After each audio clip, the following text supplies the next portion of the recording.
Well, here we are. It's Tasteful Tuesday, as has now come to be known in this particular circle. Welcome, everybody. Welcome to the Tuesday edition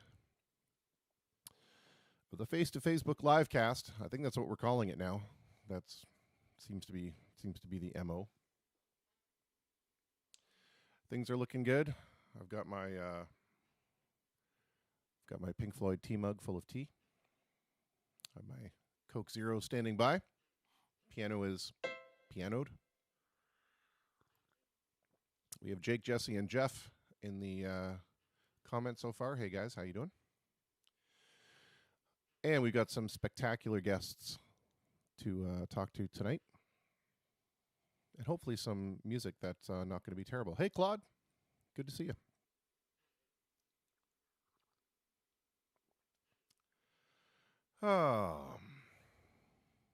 We have a new segment we're going to be trying too. Not necessarily a segment, but something we're going to be trying, which is we've got some music from some local artists that we're going to be playing during the show as well. For those people who couldn't either yet be on the podcast or live cast, sorry, not podcast, or just a cool way to bring some local music out to the community at large. For those of you around the globe who may be watching and wondering what it is that we do here in Windsor, Ontario. So that's going to be kind of fun. And I had to make up a whole new banner page, so at least I'm a little more prepared than I was last night in the event of such an emergency. And that being said as well, if you do know anybody that wants to submit some music to be played, absolutely, we're all about it. And we can use videos too. So we're going to have some stuff by Rick Labonte. We're going to have some stuff by the Stay-at-Home Dads, and some other stuff. So welcome, Corey. Yes, I agree. Don't listen to Shine on You Crazy Dumb on YouTube. Come and listen to me. Someone's not making sound decisions.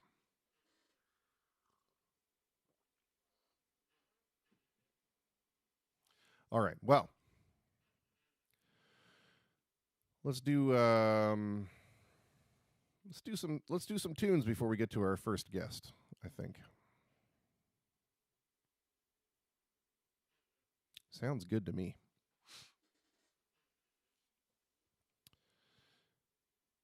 And hey, Robert Higgins, all is well right now. Absolutely, we are doing better than well. We're doing fantastic, except that I keep having this this silly notion that I'm going to nap before each show, and somehow I'm going to wake up and be all bright-eyed and bushy-tailed, and I wake up and I feel like there's no way that I should be there's no way I should be awake. Oh boy. Well, we haven't done this one in a while, and it's I feel like I kind of want to ease into the broadcast a little bit, right, and give myself a little bit of time to wake up. And yeah, so I hope that's okay with you guys. We'll do a little bit of this, a little bit older Elton John stuff. Mike Barrett, some Seeger is in line. Absolutely. For you, sir? Absolutely. We'll do some Seeger right after this tune. And yes, Corey, there you go. You were listening to Pink Floyd on YouTube. Now you get to watch a hack play some Pink Floyd perhaps later on. All right, let's do this one.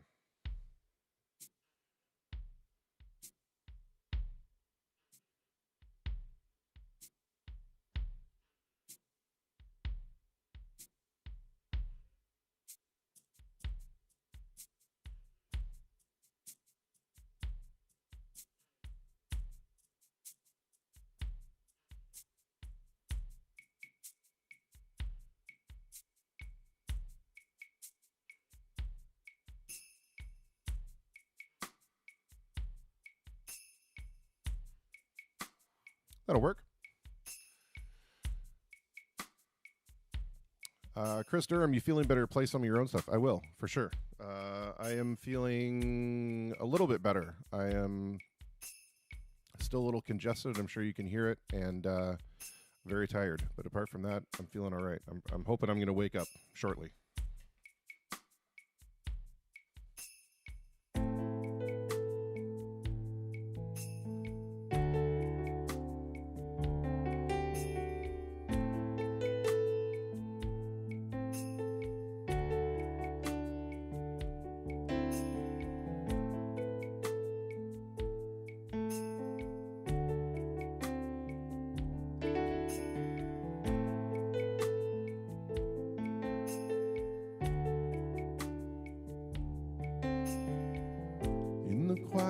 silent seconds I turned off the light switch and I came down to meet you in the half light the moon left while a cluster of nightjar sang some songs out of tune. A mantle of bright light shone down from the room and come down in time. Still hear you say so clear in my ear, like it was today. Will come down in time. It's the message you gave to me. Will come down in time, and I'll meet you halfway.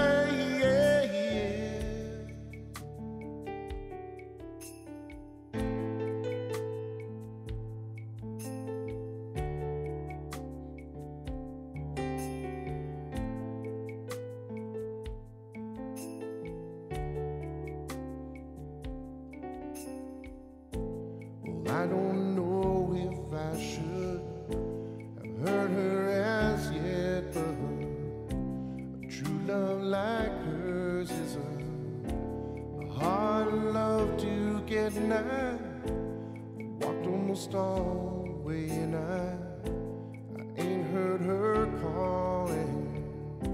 I'm getting to thinking if she's coming at all and come down in time.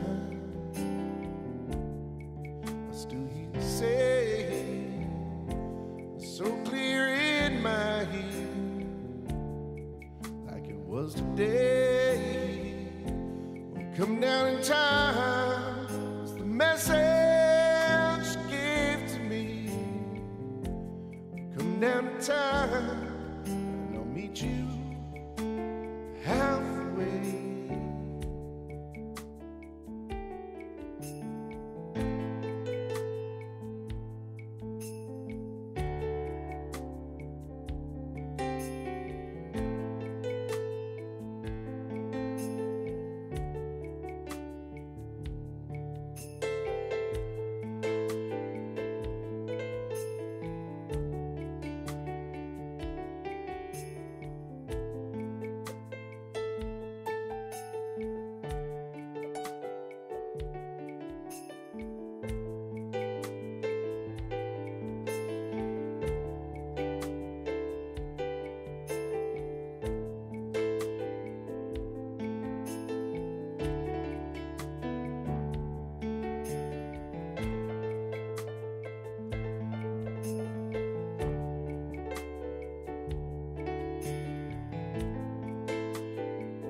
Women and women, and some hold you tight while some leave you counting stars in the night.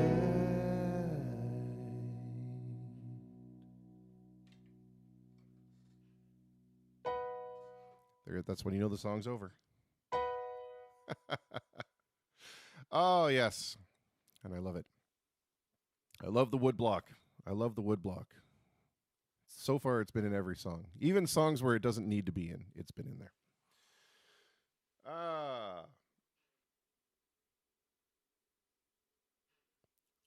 Sorry about that. Again, still waking up. Still waking up. Hey, Nicole. Yes, the music does keep on.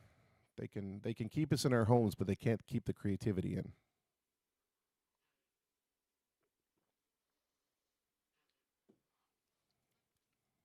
All right. Well, we had a request from Mr. Mike Barrett for some Bob Seger. So let's see what we can do to work that out.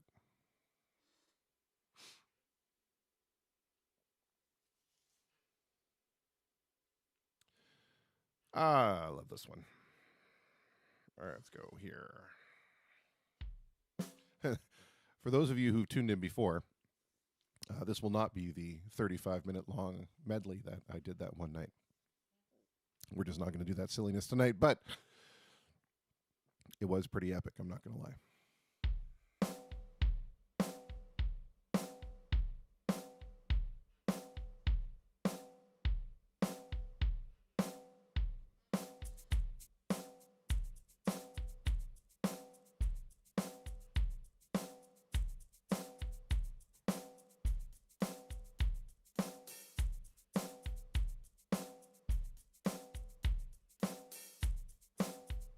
Woodblock.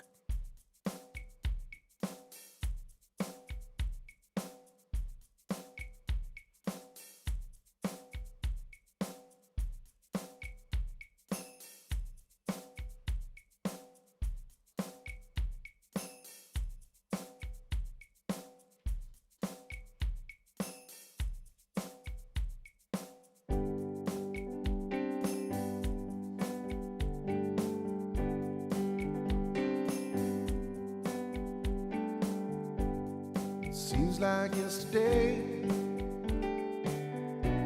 but it was long ago. She was lovely, she was the queen of my nights.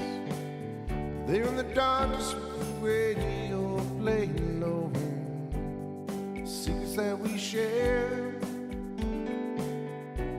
mountains that we move, caught like wildfire out of control. There was nothing left to burn and nothing left to prove. And I remember what she said to me, how she swore it would never end. Remember how she held me oh so tight. Wish I didn't know now what I didn't know then. Against the wind, running against the wind. We were young and strong, we were running against the wind. Years rolled slowly past, found myself alone, surrounded by strangers I thought were my friends. I found myself further and further from my home. I guess I lost my way. There were oh so many roads. I was living to run and running to live, never worried about paying or even how much I owe. Running 8 miles a minute for months at a time, breaking all the rules that would bend. Began to find myself just searching for shelter again and again. Against the wind, a little something against the wind. I found myself seeking shelter against the wind.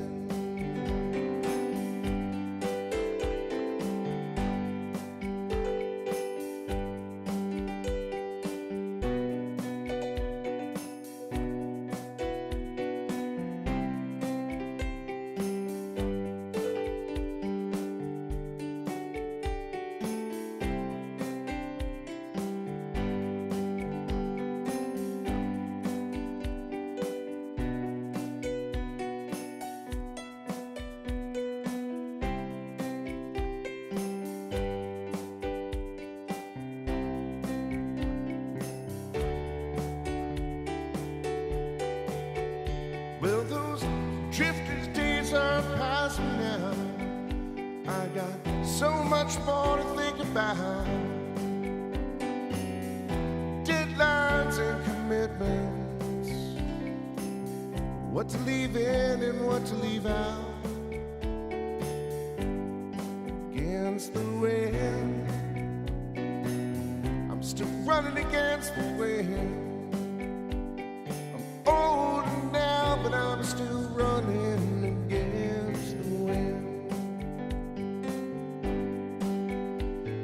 I'm older now, but I'm still running against the wind. Against the wind, still running against the wind. Still running against the wind. Against the wind. I'm still running against the wind. What am I doing now? I'm running against the wind. Still running against the wind. Against the wind. Still running against the wind. Still running against the wind. Against the wind. Wish I could stop this running against the wind, especially since I'm still so tired.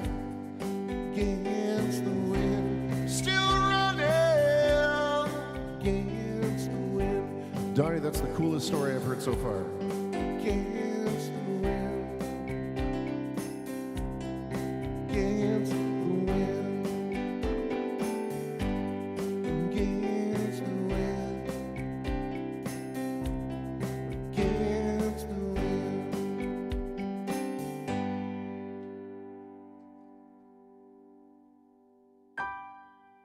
There it is. Turn around and go back. That's right. When do I reach the halfway point? I'm still running. Even if I turn around, I'm still running. Oh, boy.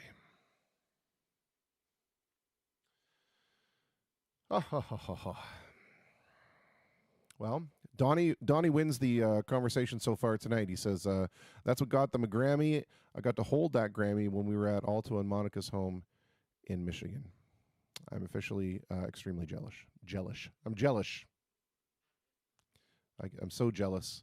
I can't even speak properly. Those of you who know me well know that I must be jealous a lot. All right. Let's see here.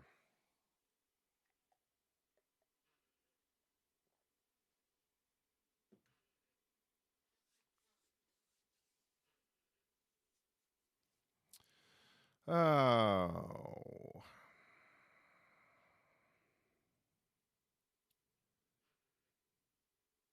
We haven't played this one in a bit, and it's tailor-made for the woodblock. It's a little more upbeat, so we'll get ourselves in the mood for the evening. How about that?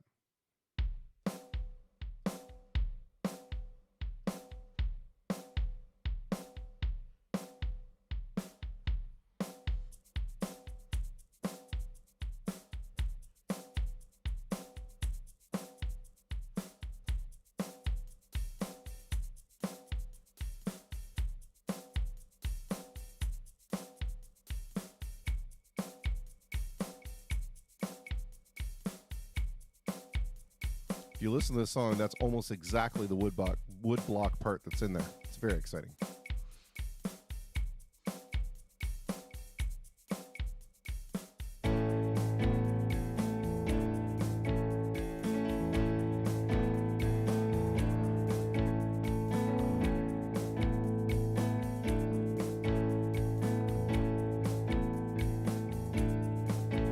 Hold you in my arms as a band plays. What are those words whispered, baby, just as you turn away? I saw you last night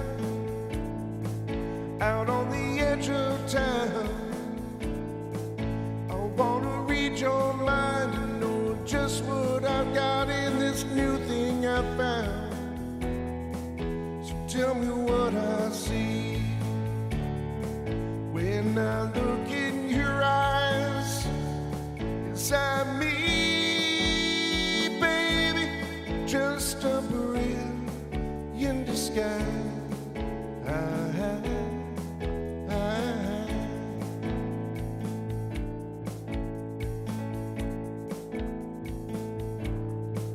Somebody call your name underneath our willow. I saw something tucked in shade underneath your pillow. Well, I tried so hard, baby,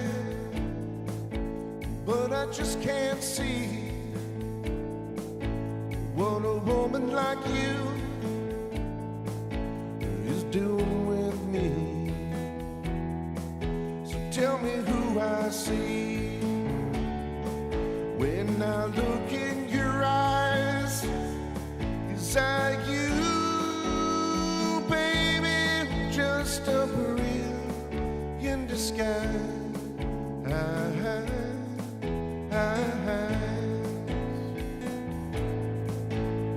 Now look at me, baby, struggling to do everything right, and then it all falls apart. Oh, and not gonna lie, I'm just a lonely pilgrim. I walk this world in well, want to know if it's you I don't trust, 'cause I damn sure don't trust myself.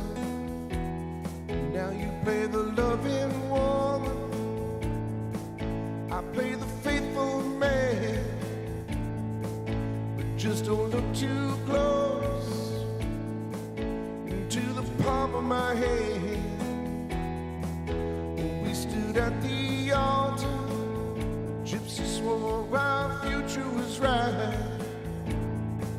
but come the wee hours, well maybe, baby, the Gypsy lied. So when you look at me, better look hard, look twice. Is that me, baby, just a brilliant disguise?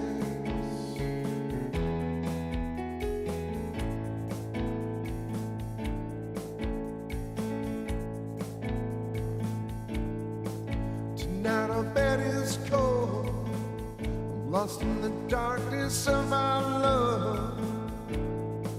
God have mercy on the man who doubts what he should run.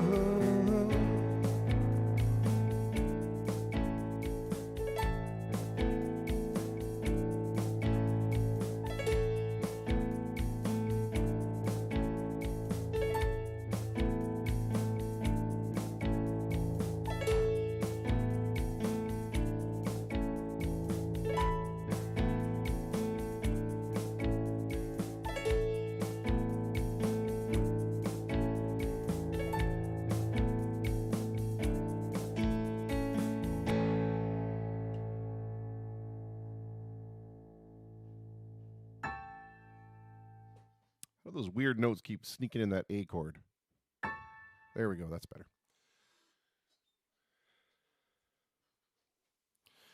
All right. Nicole Bondi, I had to read that message like 6 times while I was playing to figure out what it was you were saying for a second there. I was like, it's one of those messages you look at really quick and you're like, what? I'm sorry, what now? Okay. We had some Bob Seger, felt only appropriate to play some Bruce Springsteen right after that, considering they were always like the Dustin Hoffman, Robert De Niro pair. Oh, my word.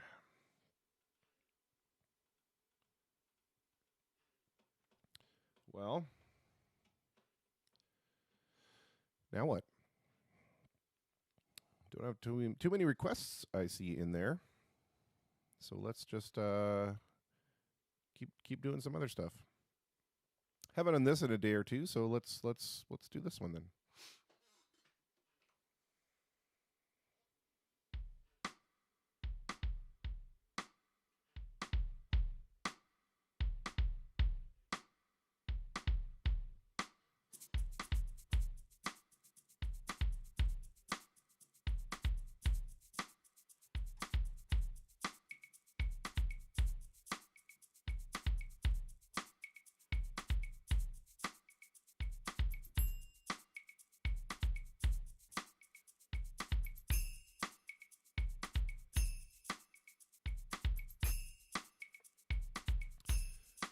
It's fun. Danny's song, yeah, you bet.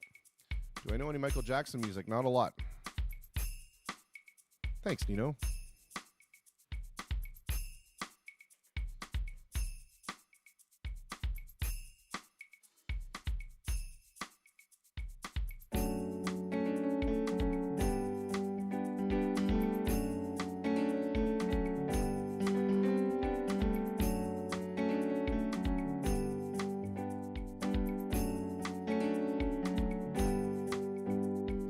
Friday night, I'm going nowhere. All the lights change red to green.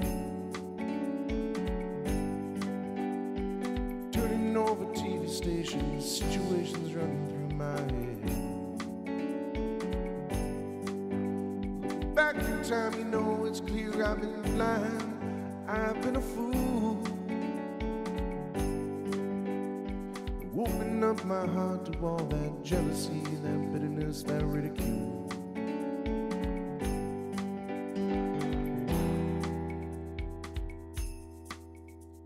Saturday, I'm running wild, and all nights change red to green.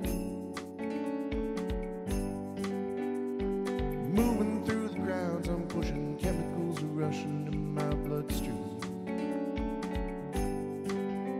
Oh, I wish that you were here, you know I'm seeing it so clear, I've been afraid.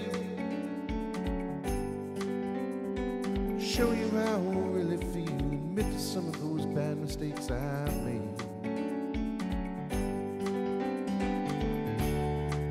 Want it, come and get it, crying out loud. Love that I was giving you was never end out. Go of your heart, go of your head, feel it now. Go of your heart, go of your head.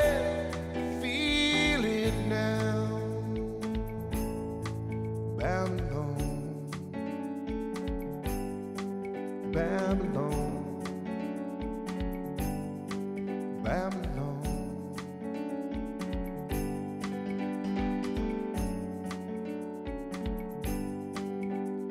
Sunday, all the lights in London shining, skies fading red to blue.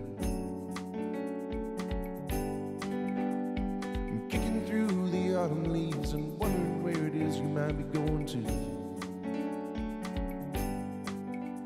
Turning back from home, you know I'm feeling so alone, I can't believe.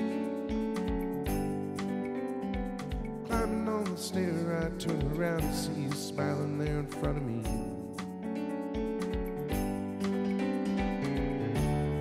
If you want it, come and get it, crying out loud. Love that I was giving you was never in doubt. Go of your heart, go of your head, feel it now. Go of your heart, go of your head, feel it now. Go of your heart, go of your head, feel it now. Go of your heart, go of your head, feel it now.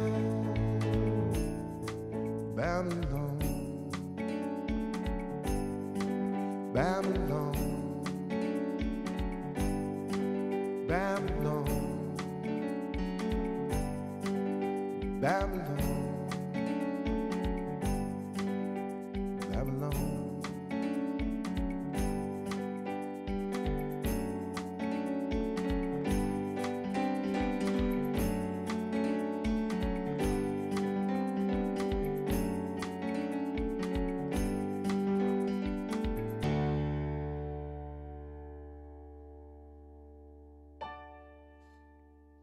And no missed note that time. That's so exciting. Well, the 7:30 hour is upon us, and that means it's time for our first guest.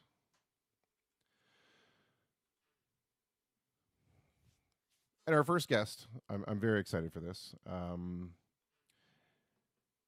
She specializes in something she calls positive psychology. And most of you will know her as Dr. Lynn. And if you didn't, now you do.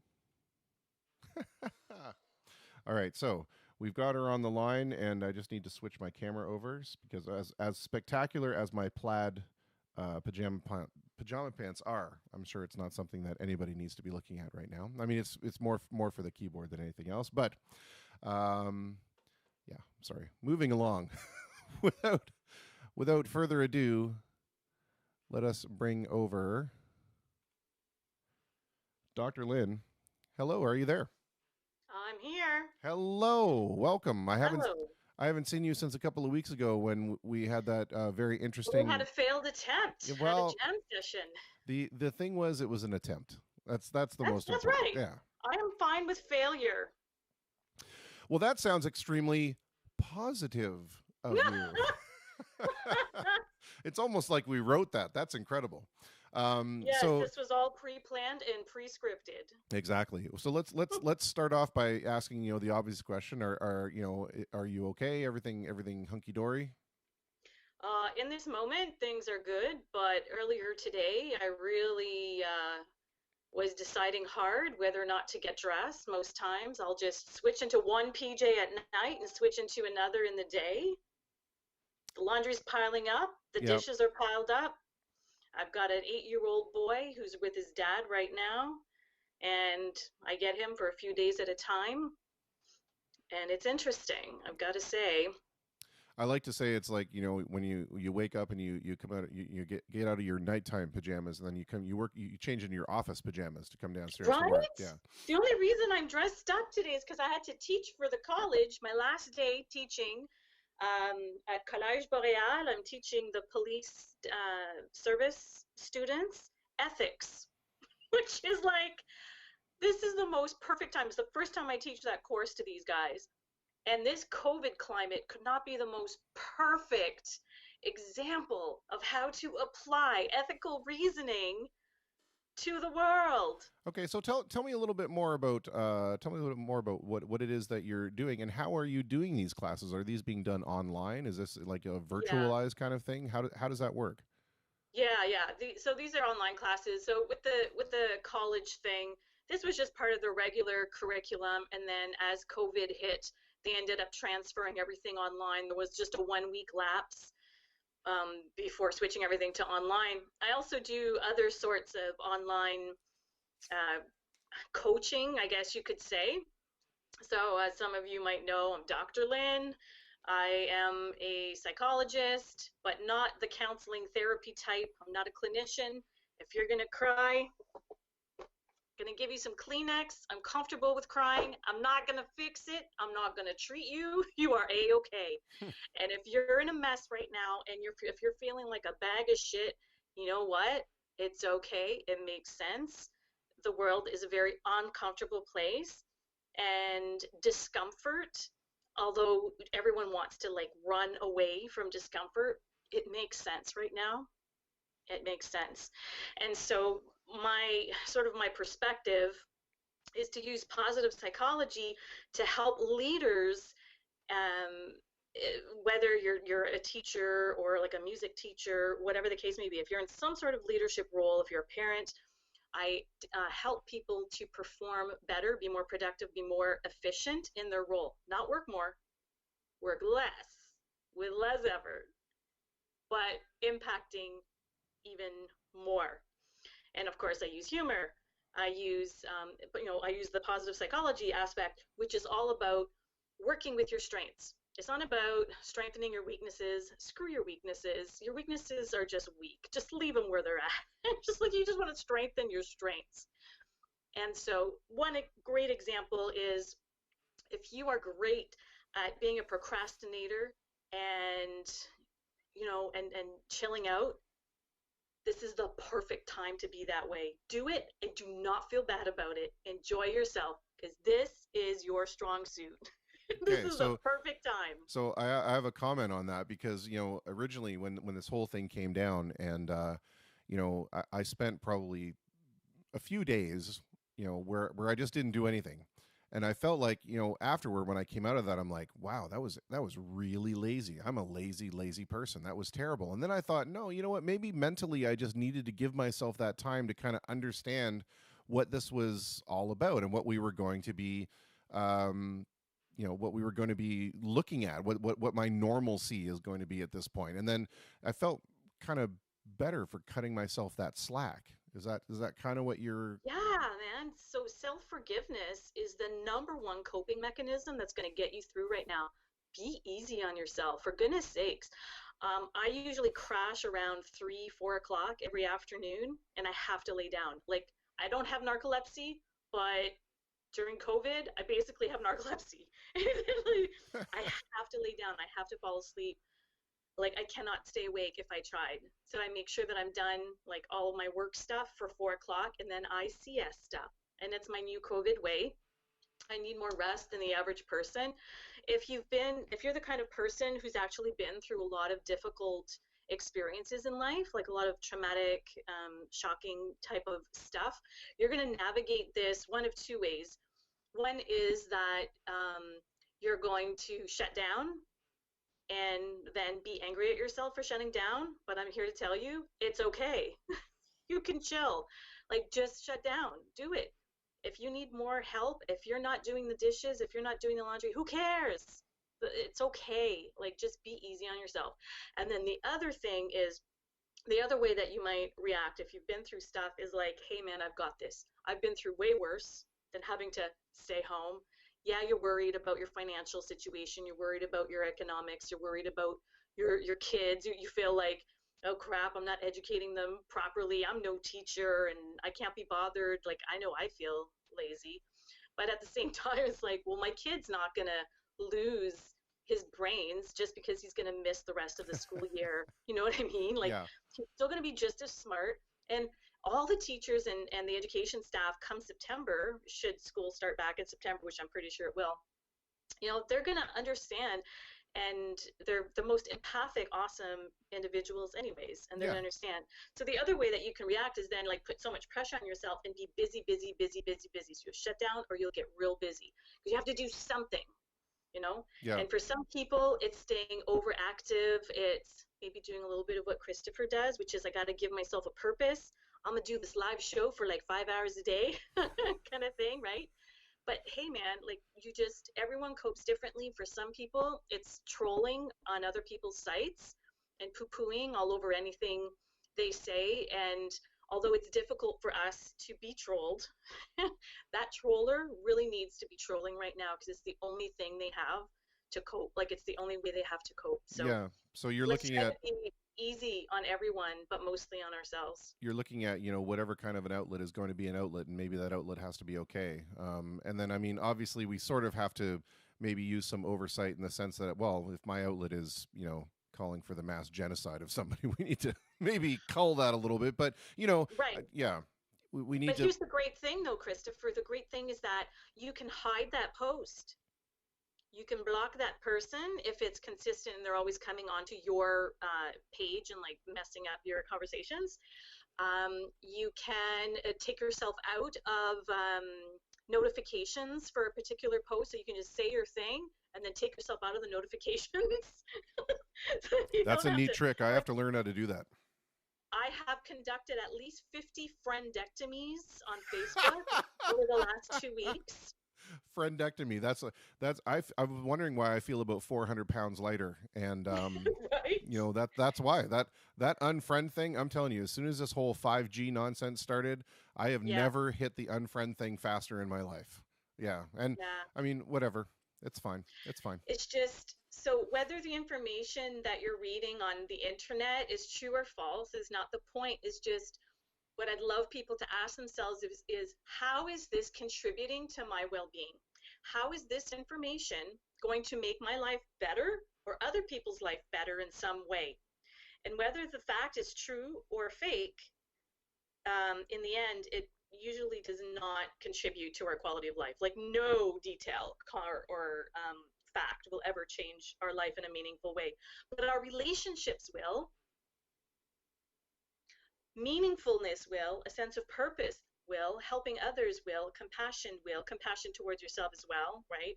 Yeah, I agree. Sorry, I'm just looking over the comments here, and Corey is like friendectomy. I love it. We've coined a new term. That's wonderful. We do have a question or a comment of a serious nature. Tina says, "Hello, Dr. Lynn. My name is Tina. Recently, I've been having anxiety lately because of COVID-19. I've been Yeah. feeling a bit like this virus nonstop lately. And what's your opinion of that?" And I think what she means is, is feeling anxious okay during this time? My goodness, of course, hon. I'm anxious all the time. I actually have a panic disorder that comes from some post-traumatic stress. I've survived quite a few incidents of violence through my life, and I have coped. And anxiety and fear is number one in humans, especially when you're facing a situation of danger. So what you're going through makes a lot of sense, and I ask you to stay with the anxiety. So here's how I see panic and anxiety. It's like if you're a parent, I don't know if you remember when you were a kid. So when you're trying to get your parents' attention when they were on the phone, you're like, mama, mama, mama, mama. The more you ignore it, the louder it's going to get and the harder it's going to pull at you and it's going to start to hurt. So the best thing to do is you just drop that phone and give it a hug and embrace it and sit with it. Now, sitting with it is freaking uncomfortable. So I'm going to ask you to exhale. So you hear a lot of people saying, "Oh man, chill, man. You need to breathe." I don't know if people talk like that, but in my head they The do. the hip kids talk like that. Yeah. I'm a hip kid. But like it's not breathe. It's not chill breathe. It's you know what? Exhale, exhale. And this is why I'm lucky. I've been singing for money since I'm 13 years old. Singing is a form of yogic breath. It's like Kabalbati, which is sharp exhales through the nose. The point is exhaling is a yogic breath. If you want to get that through singing, if you want to get that by simply just doing a sharp little exhale in your nose, like so don't worry about breathing in, only worry about exhaling.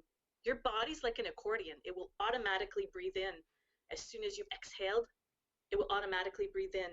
And that may help you in a moment of anxiety because we tend to, when we're feeling anxious, tense, we breathe very short breaths. So like only like up to like our lungs up to here will get filled, right? But we want to like fill them up in the back, in the bottom back. The only way to do that is to exhale the heck out of your lungs. Just, I love it. Exhale the heck. I love it. I love it. Um, Yeah. just kind of breaking on this. You know, I want to. I have wanted to send you this clip, and I don't have it. I have to look it up, but I will send this to you in a direct message somewhere. Um, and it's this Bob New. It's a Bob. Are you a Bob Newhart fan? I mean, I'm a huge Bob Newhart fan, and he was on Mad TV where he plays a psychologist, and. Oh, There's the sketch is absolutely wonderful. This woman comes in and he says, you know, would you like the 5 minute version? You know, it's $5 for the 5 minute version, or if you like, you can do the entire hour. But most people find that they're okay with after the 5 minutes, and she selects the 5 minute, of course, for $5. And she says, well, you know, all my life I've been terrified of being buried alive in a box. And he looks at her and he just says, well, stop it. And she says, excuse me, stop it. That sounds terrible. Of course, everybody should be terrified of being buried alive. Just stop right. it. And then everything she tries to put after that, he's like, no, just stop it. It's anyway. I should send. I'll send it to you because it's an absolute riot. Sounds good. Yeah. But that's basically like saying it's okay. Like I'm so scared. I'm so scared of getting sick. I'm scared of contracting COVID.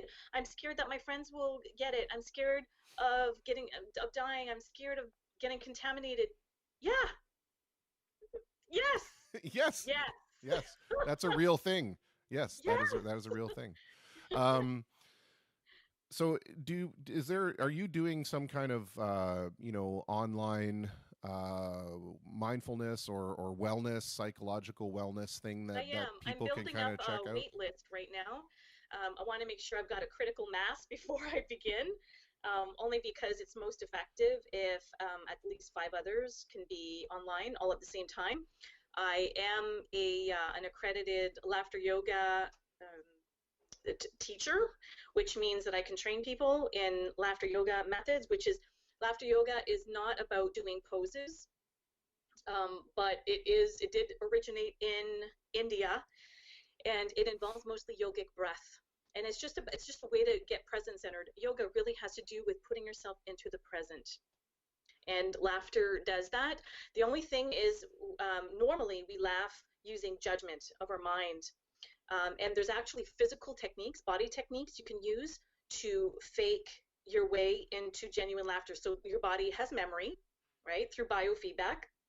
So you've got some great muscle memory there. And so as soon as you engage in these physical techniques that I'm trained in, you can generate genuine laughter. Yes, I've done improv comedy, but I can't tell a joke for the life of me. And so I use various techniques. I use the positive psychology coaching piece as well. Um, and yeah, so I just make it work. My sessions are short and sweet. We don't need more than about 20 minutes max. And yeah, so I'm looking at doing something daily for 20 minutes. So my link is on your page, I think, as one of the guests, like the Facebook post that you put up earlier today. Yeah. Like I'm there as a live link. Feel free to message me, friend me, message me, and as long as you don't cause a bunch of negativity in my life, I'm not going to block you. No friendectomy. No friendectomy. Yeah, that's perfect. But if you wouldn't mind as well, when we're done with the conversation, just maybe post that link into the comment section, just so it kind of refreshes people's memory, because I think it's important during this time that we're all reaching out and we're all looking to each other for help and support. Um, I want to ask you two questions that I've been asking most people, and that is, what do you miss the most from life previously when we were allowed to maneuver about and so on and so forth? And conversely, has there been something that, as a result of being kind of stuck inside, you've surprisingly found some comfort or joy in? I have to say, I'm really enjoying lazing around, watching Netflix. I am still working online because a lot of my coaching is still online, and like the teaching that I do is online. So I don't get a full out break like some of you. Um, but I really am enjoying having more free time and less, not having to travel and not having to get all like gussied up for networking and professional events. I just need to look good from the waist up, man. I happen to be wearing a dress right now, but most days I'm in jogging pants or yoga pants or PJ pants. It's a PJ pant world. I think we've all accepted that. I Yeah. mean, if I didn't have this stupid keyboard camera, I wouldn't even be wearing pants at all. That's just full disclosure. I Yeah. would be like the news anchors of old. I'd be, just a sport jacket and a tie, and who knows what's happening down there. Right, exactly, right? You might Yeah, just be in some like shorts, but we don't care. It's okay. We don't need to that's know. right. No judgment. No judgment there. No judgment at all. Listen, this has been wonderful, and I really thank you for being, a part of the conversation. I thank you, for being one of the original people that we kind of reached out to and attempted to kind of do that whole virtual jamming thing, which was I'm just all about terrible. risk and innovation. Yeah. Anyone listening out there, right? I'm an entrepreneur. I'm sit on the board of directors at the Windsor Business Accelerator. We're all about innovation, taking risks, and failing with flair. So if you want to try something out and you want me on as one of your guests because you think it might crash and burn, I'm all for it. Whatever will help you experiment. Well, I'm hoping that this is not crashing and burning yet. At least it's being somewhat. I think it's going somewhat well. It's going two thumbs up. It's you're doing good. Oh, thanks. All right. Well, then I wish you health, happiness, and the comfort of pajama pants or yoga pants as long as the situation applies. And I do urge you to put in that link so that people can check you out, because I think that's a wonderful thing that you're doing in terms of providing people with some support online, because I think a lot of people are wondering where they can reach out and wondering what resources are available. So thank you for that. Yeah. Sounds Perfect. good. Awesome, my friend. Cheers. Good to speak with you, and we'll pick it up again. I have a feeling this is going to end up being a regular thing. I don't know why, but I've got this niggling sensation that it's going to be a thing. So You know what? At this point, you got to just go with your gut and intuition. Do what feels right. sounds good. Thanks Yep. so much. All All right, right. Dr. Lynn, take care. We'll talk to you soon. Yeah. Have a good evening. You too. Bye bye. Well, there we go. That was wonderful. I feel more at ease about the fact that I don't have to freak out about not having everything to do every second of the day. So, and hopefully, Dr. Lynn will put in that link into the comments so that you guys can check out um, what it is that she can do for you and kind of help you through this, because we all need somebody to talk to at some point. We need somebody to either, reaffirm the path that we're on is okay, or we need to have a shoulder that we can cry on, or all kinds of all kinds of all kinds of help. Help is good. Don't be afraid to ask for help. It doesn't make you weak. It makes you introspective. All right. Well, we had a request from Mr. Corey McCrindle for Danny's song. So let's do that. Why not? We did it yesterday, but every day could be a Danny song day. Why not?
People smile and tell me I'm the lucky one.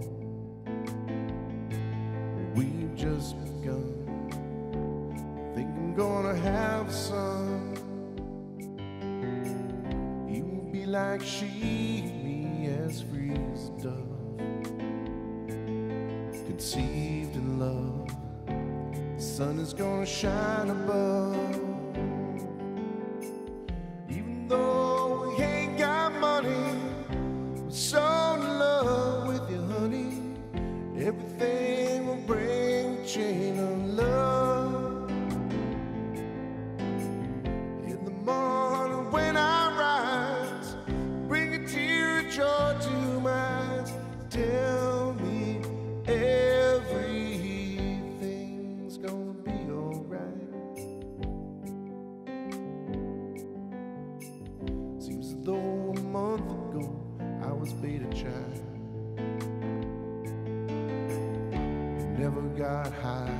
Oh, I was a sorry guy. Now I smile and face the girl that shares my name. Now I'm through with the game. This boy will never be the same. Even though we ain't got money, I'm so in love with you, honey. Everything will bring the change of love. In the morning when I rise, bring a tear of joy to my eyes. Tell me everything's gonna be alright.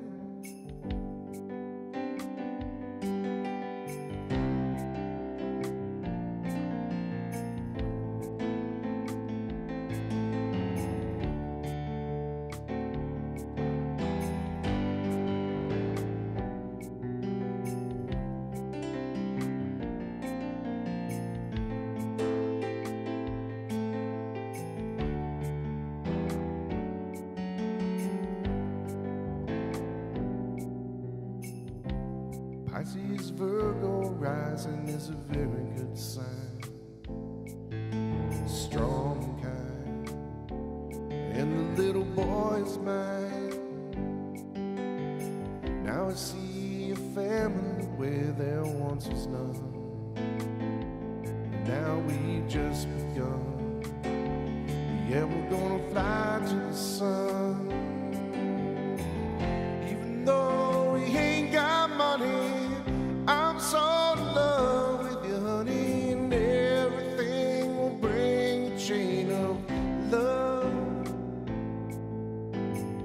In the morning when I rise, bring a tear of joy to my eyes. Tell me everything is gonna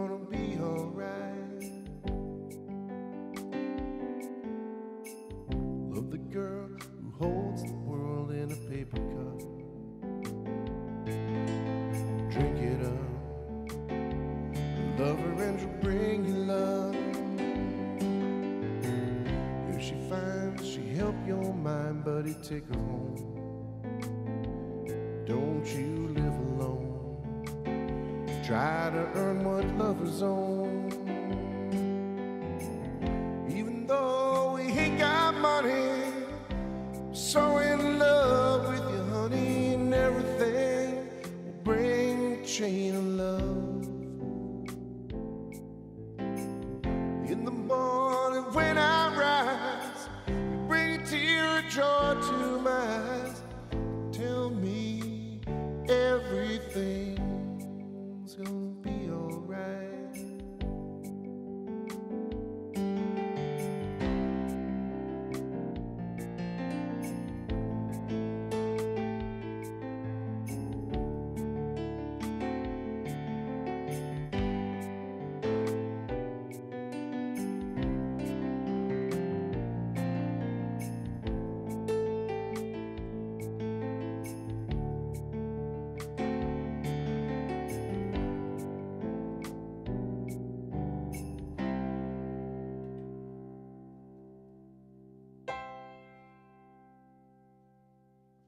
There you go, Mr. Corey McCrindle, Danny's song. Hey, John Sawyer. Wow, there's a voice from the past. Yes, it has been a while, and thank you for the compliment. I appreciate that. Thank you very much. If there's anything you'd like to hear, let me know.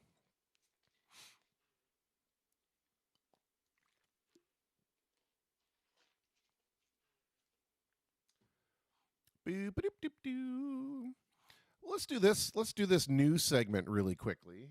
We got this new thing we're trying, which is some local music that we can put on. It doesn't have to be local, even just some indie music that you're not going to hear very many other places unless you visit the people online. But yeah, why don't we check that out? So we're going to play. The first one's going to be a video. It's a music video produced by Mr. Rick Labonte, who was a guest on last night's show. It is a song called "I've Been There," and it's an anthem he's got for letting you know that you're not alone and that there's a shoulder that you can cry on or an ear you can bend, because chances are we've all been where everybody else has been before, with few exceptions, and certainly our empathy allows us to try to figure it out if we haven't. So, without further ado, let's check it out, Mr. Rick Labonte.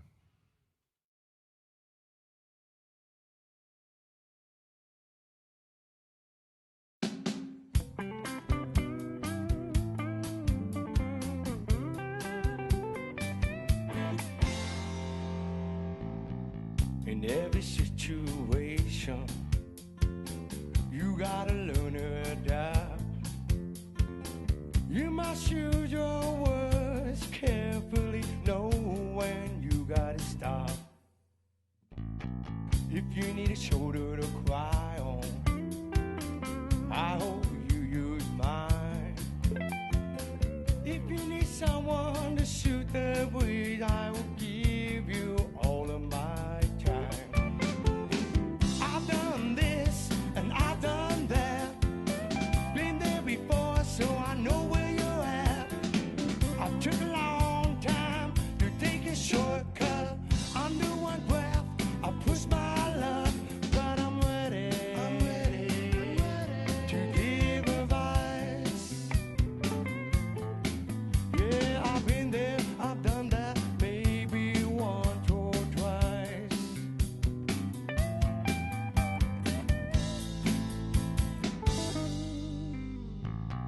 I had my share of heartaches,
Well, there you had it. A little bit of live and local music there, Mr. Rick Labonte. I've been there.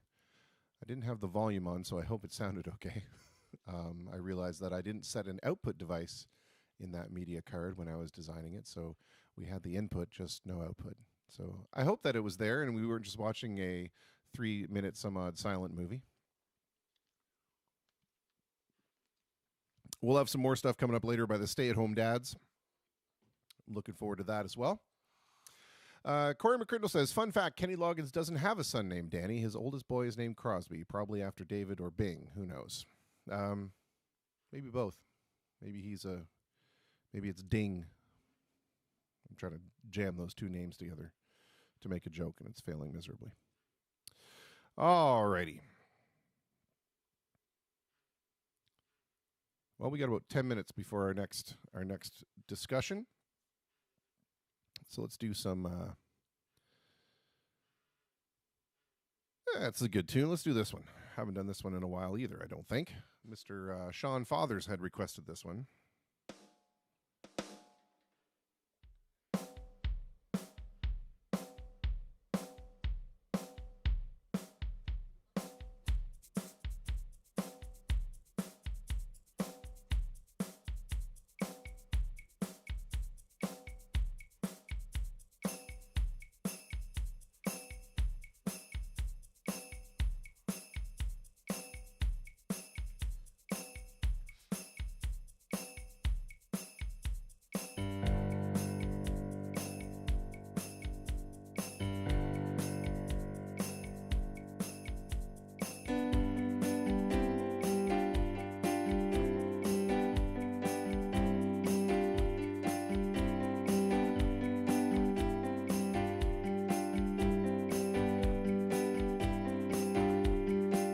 There's a house on a hill by a worn down weathered old mill in the valley below where the river winds.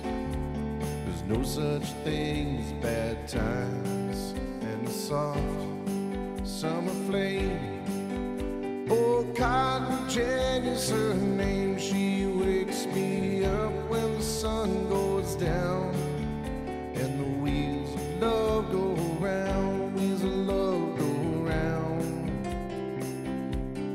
love go round, love go round. What a joyful sound. I ain't got a penny for Cotton Jen to spend, but then the wheels go round.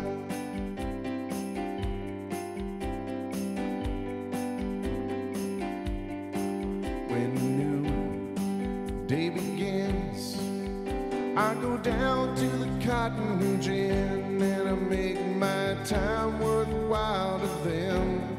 Then I climb back up again and she waits by the door. Oh, Cotton Jenny, I'm sore, and she rubs my feet while the sun goes down and the wheel of love goes round. Love go round, love go round, love go round. A joyful sound. I ain't got a penny for Cotton Jenny to spend, but then the wheels go round.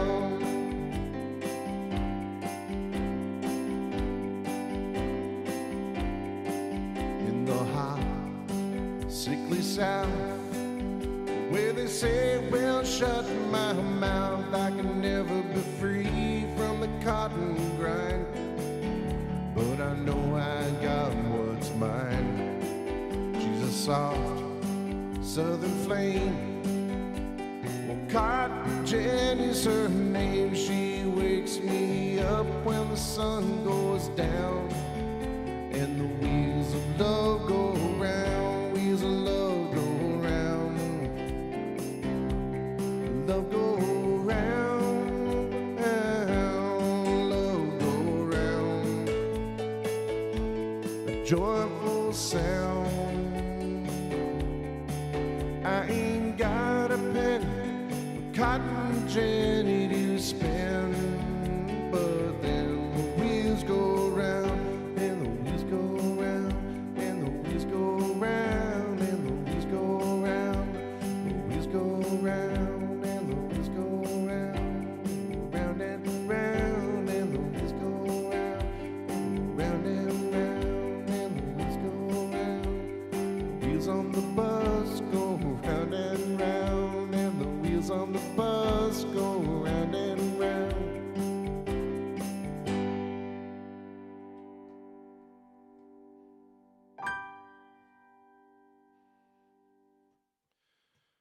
Well, there you go, Mr. Sean Fall. I didn't even know you were online, dude.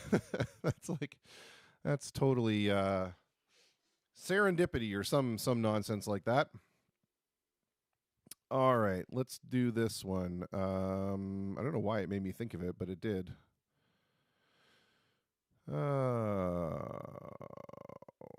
Tablet must scroll faster. It's like that Jeff Goldblum in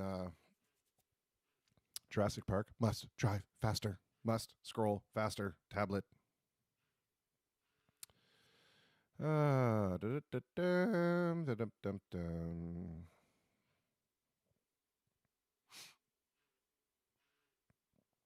you go. Lynn's put in the comments. Fantastic. Thank you so much for that. I hope that you get a whole bunch of people reaching out to you. I hope that people realize that, you know, it's okay. Reaching out is a sign of strength. It means that you recognize that you can't do everything by yourself, and nor are you expected to.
Sundown in the Paris of the prairies, weekends of all the treasures buried, and all you hear are the rusty breezes pushing around the weather vane Jesus.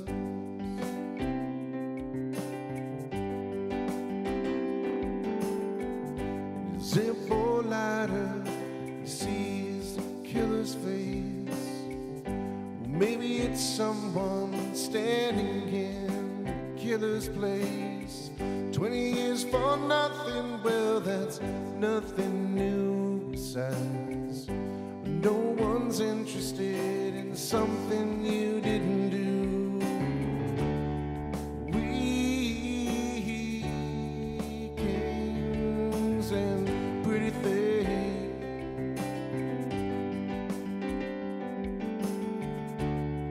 Let's just see what tomorrow brings.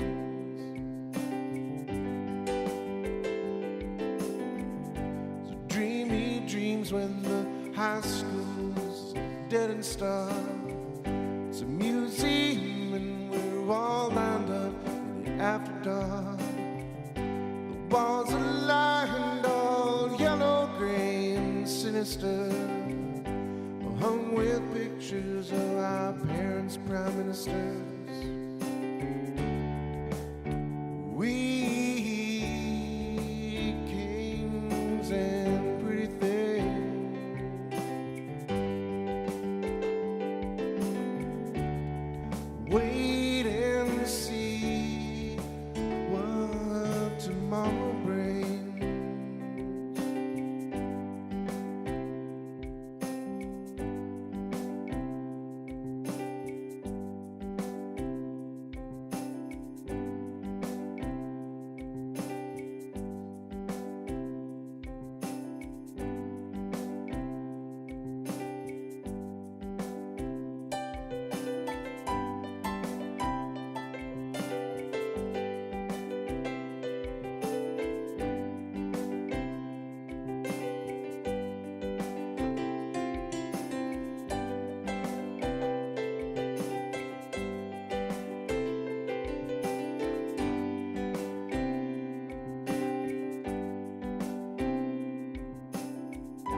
story on CBC.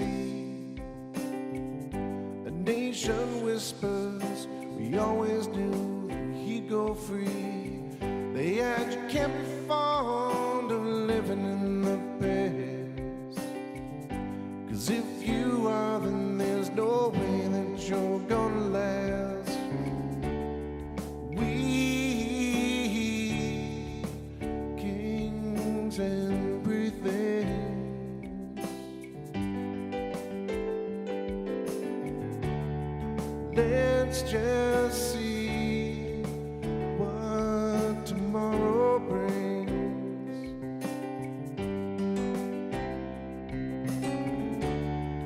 We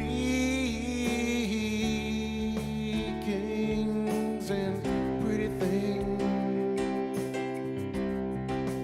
that's what tomorrow brings.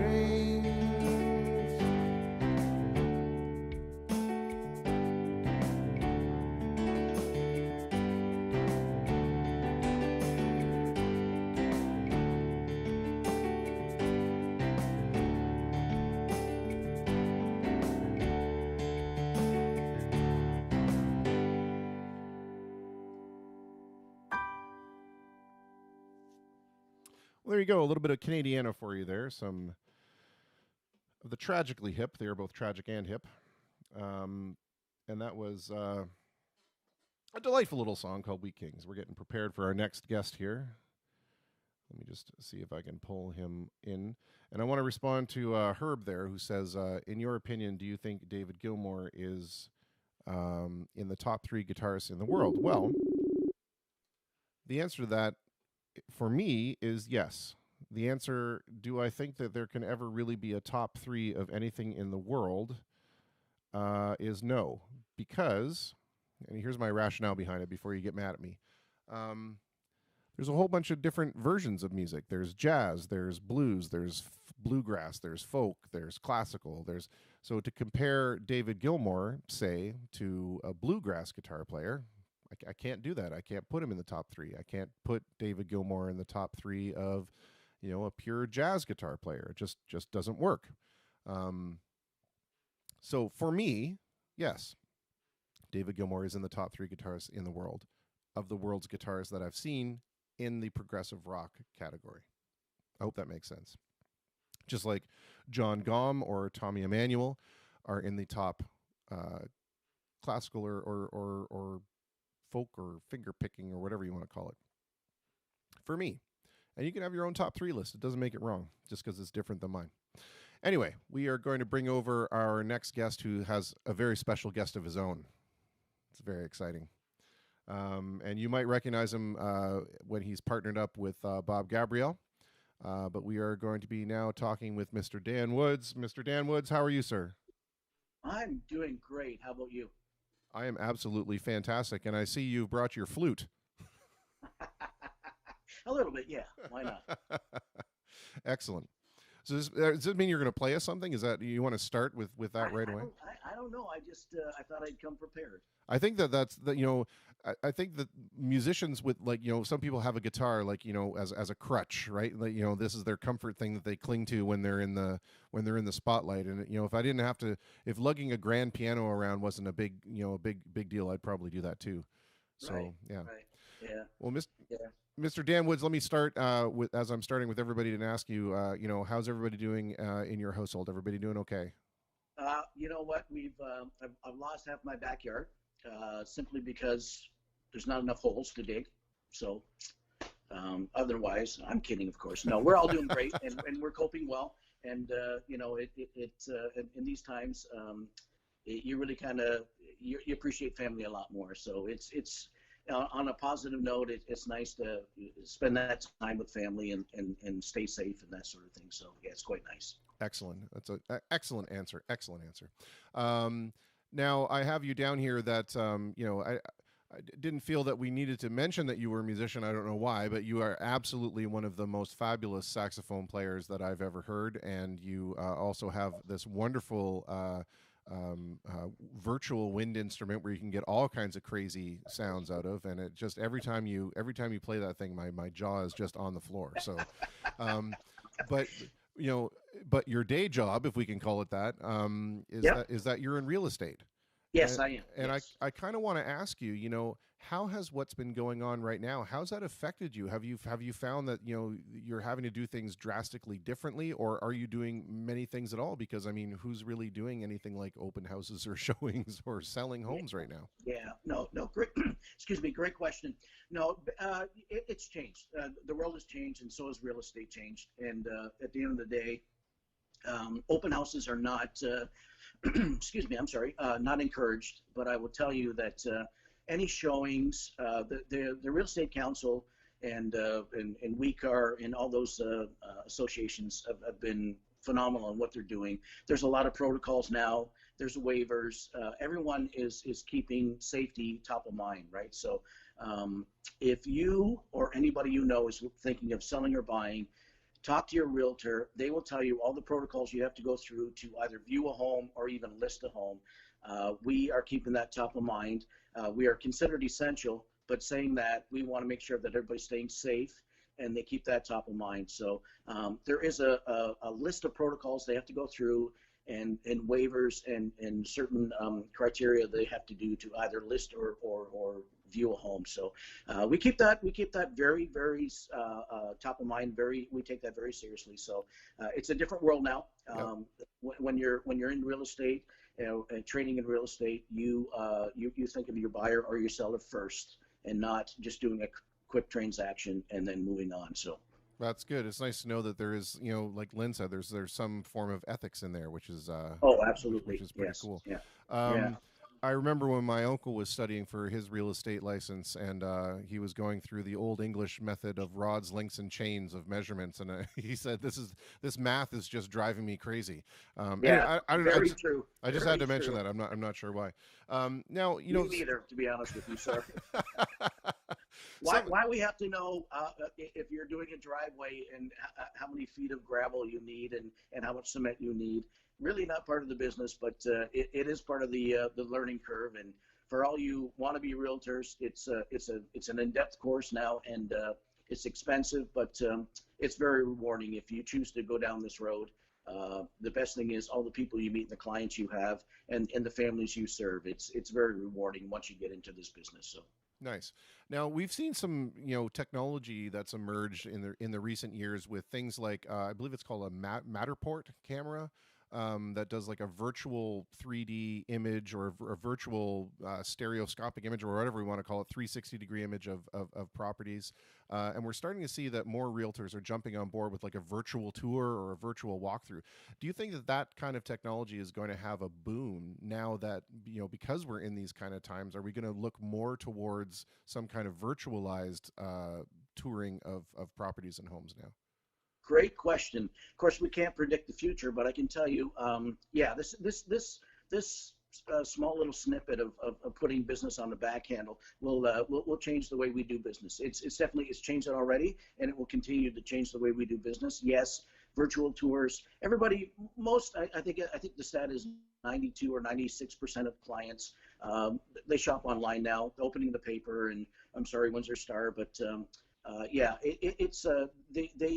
most people shop online now. So having said that, having more options for them when they're viewing a home and giving them more in-depth viewing and more information, that's what clients want nowadays. They want to be able, from the comfort of their home, they want to be able to see everything and obtain as much information on the home that they're interested in prior to viewing that home live. So yes, it's changed and will continue to change and evolve, and that's something that is very exciting in our industry, because that's something our industry is looking forward to. So yeah, I think it's pretty cool. Every time I see that Matterport camera, I want to buy one, and I have absolutely no practical use for it. I want to just do my own home and put it on. Exactly. Look, it's my bathroom.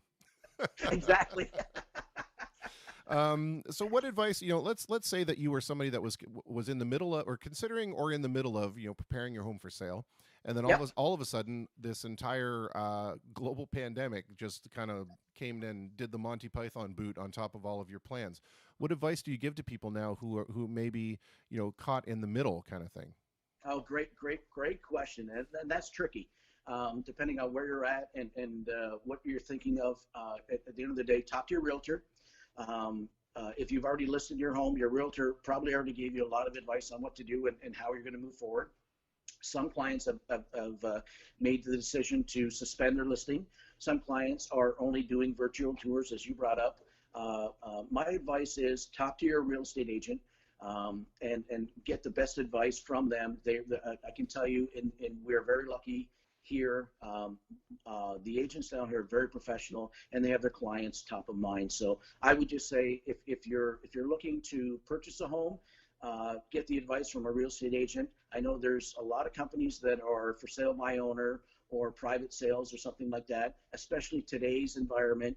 Get the advice from a professional, and then once you're ready to move forward, they will help you with the process on everything. So that's what I would recommend. Get a professional to give you advice. Yeah, that is great advice right there from a professional. I think that a lot of things that might be on people's minds right now is the fact that, because of the way that everyone's personal economies and the economies themselves are going south, is what is financing going to look like on the other side of things. And I know that's.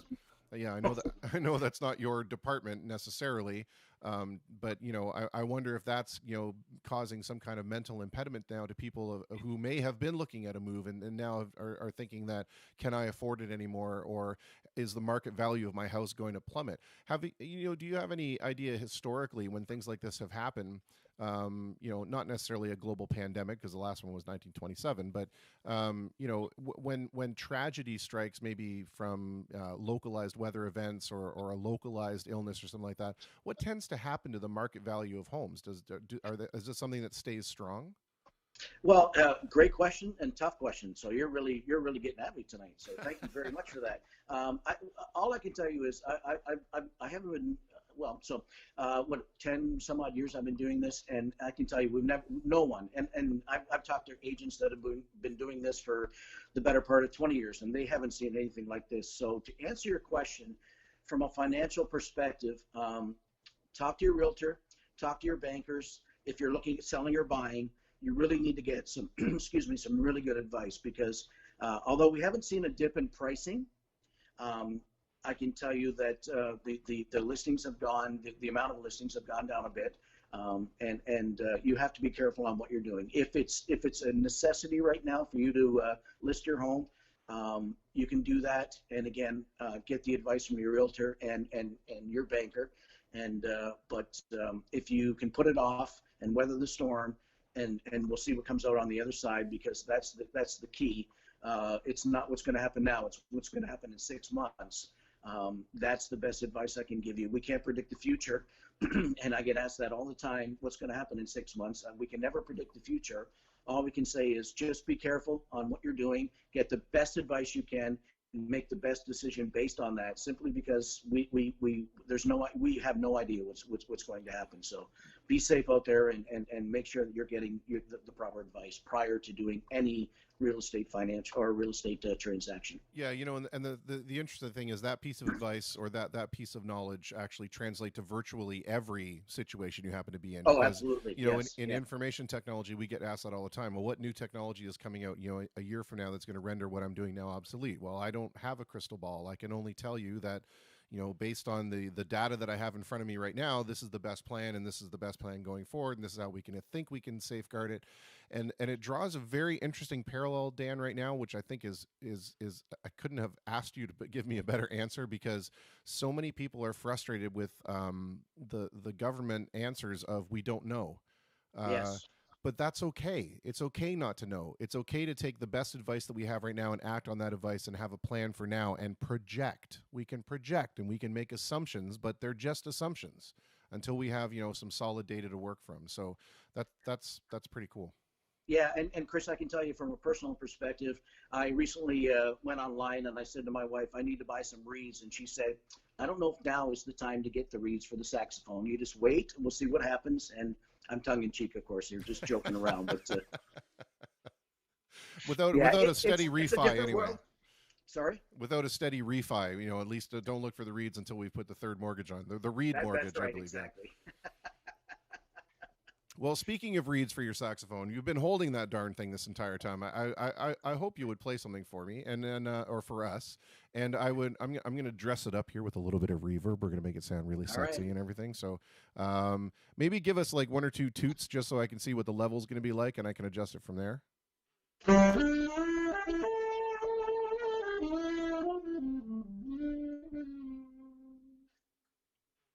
That's not bad. Facebook Facebook Messenger is really terrible at audio, so Yeah. it's going to be what it's going to be. But here we go. Yeah. Take it away. So you had somebody on there asking about a little bit of Bob Seger, I heard. Yeah, that's right. Yeah, Yeah. So what else are you gonna do on the sax? You know where I'm going. I'm picking up what you're laying down.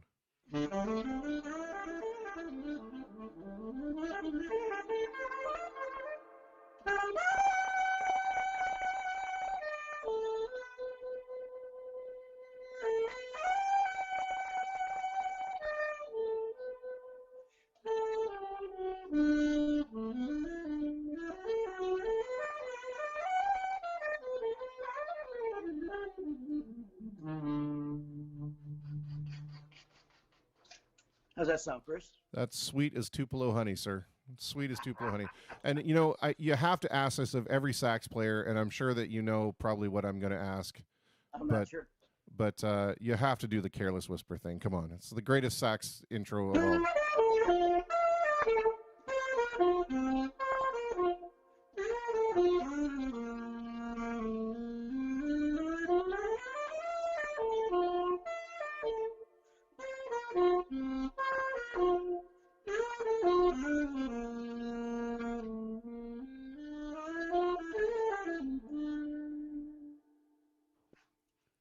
Oh, I wish you could have been listening to that. I had just a hint of reverb on there and just made the notes last forever. Perfect. I appreciate that. Yeah, no worries. Well, I appreciate you being a part of this for sure and continuing the conversation with me and kind of providing a little bit of connection. I think is what we're all looking for right now when we're forced to be away from each other. And listen, Chris, thanks for doing this every well, I guess it's every day you're doing this now, right? Trying to, yep.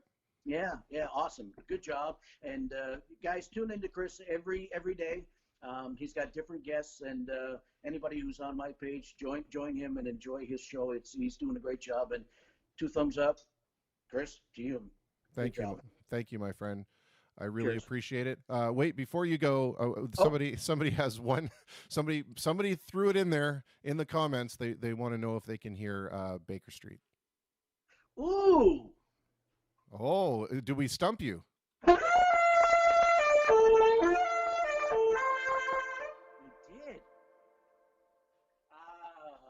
Da-da.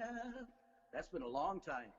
Yeah. Da da da da da. There you go.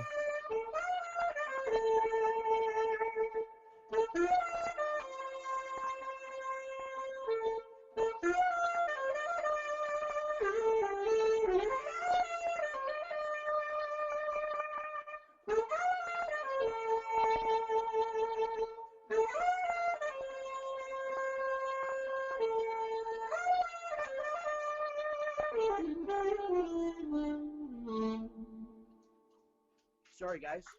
What are you saying sorry for? That was absolutely fantastic. Dan, you're a gentleman and a scholar, and I really thank you for being a part of this. Thank you so much. Cheers. Thanks. All right, my friend. We'll talk soon. Take care. And stay safe to all your family for sure. You too. Thank you. I appreciate it. Cheers. Well, there you had it, the incomparable talents of Mr. Dan Woods, and I'm gonna do the rude thing now, or the semi-rude thing where I disconnect the voice or the video chat. But you know, please, Dan, don't think I'm hanging up on you. I'm just hanging up on you. So, and if you can go out and check out Dan when he's performing with Bob Gabrielle, they do a duo. Bob plays the piano far better than I do. And they do a wonderful show. Dan's got this virtual wind instrument that does all kinds of amazing stuff. When they do Margaritaville, he's got it doing the marimba and everything. It's just absolutely fantastic. So yeah, there you go. That was Mr. Dan Woods.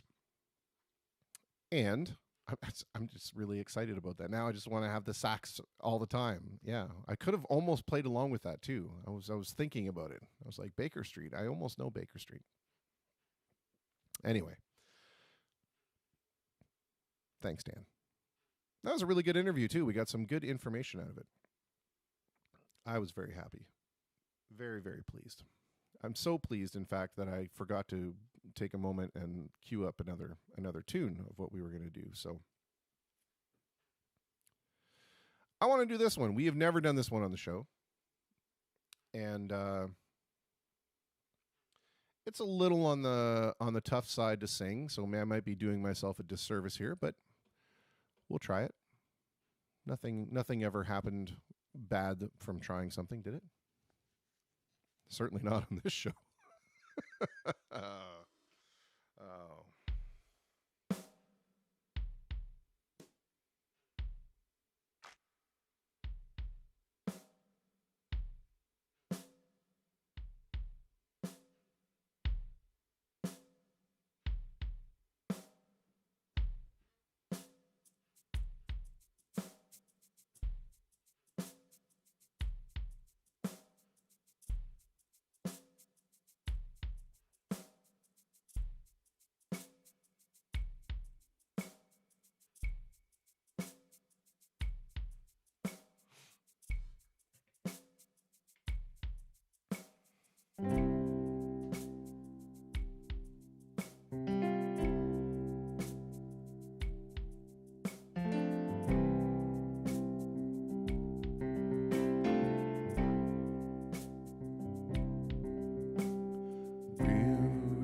Tough to stay with this thing, 'cause if I follow through, I fail.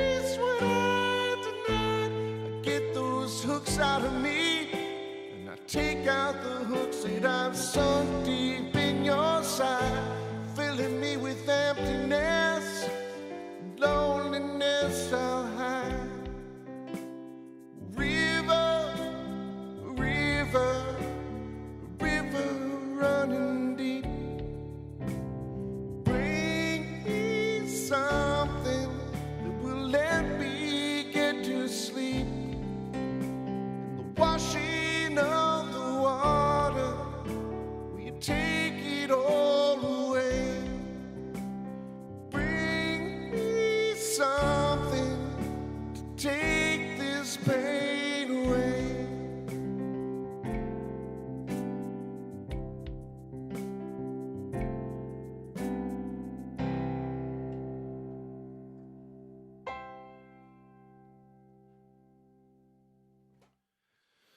Well, there you go. From the Us album, that was a Peter Gabriel song called "The Washing of the Water," and it's a little bit up there, if you know what I'm saying.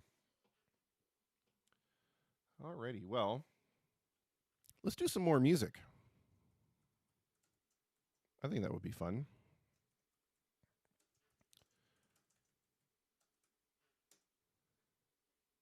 I think that would be real fun.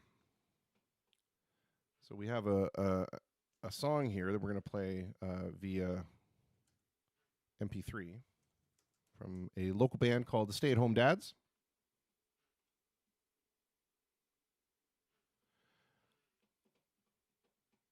So let's see how that's going to work.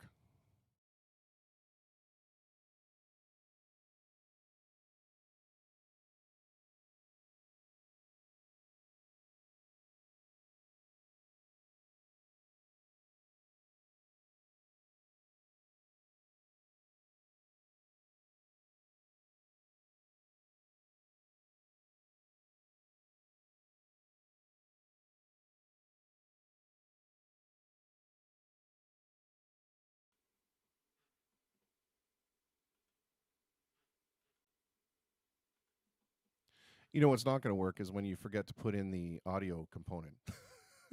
Let's try it again. So now on the live cast, we have the Stay at Home Dads with Can't Let Go.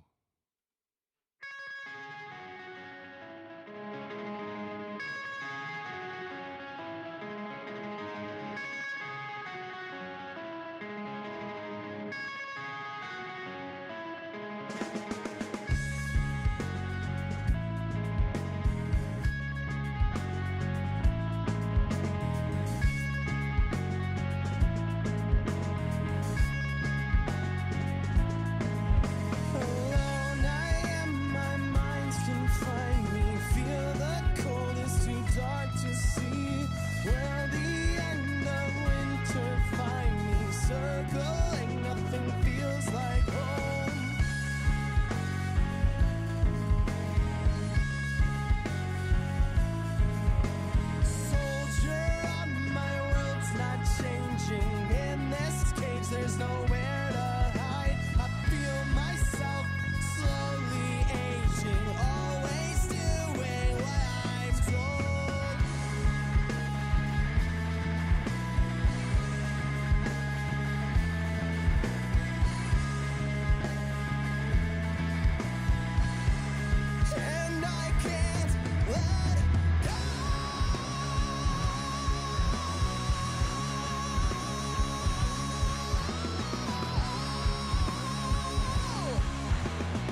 decided who you're voting for in Windsor-Tecumseh? I know 2 of the candidates through their municipal service. I really like the NDP's Cheryl Hardcastle. She helped. Well, that ended suddenly. I don't know if that was the file that they sent me, or is it supposed to end that fast? I don't know. Wow, that was interesting. This is what you get when you experiment with live things on the air. That's pretty neat. Yeah, they do sound pretty cool, Corey. I agree. I hope that was actually how the file was supposed to go. I should have been paying attention. Oh well, and maybe turn off play next on iTunes. That might have helped a lot as well. Oh dear. Oh dear. The things that we do when we try to do things off the cuff. First, we forget to put our audio device in there, so we can't actually hear anything that we want to do, and then we forget to stop the song when it comes out. Although, if you were looking for some information on Cheryl Hardcastle when she was running quite some time ago, then you could have heard the commercial that we produced for her. Oh, man. It's one of those days.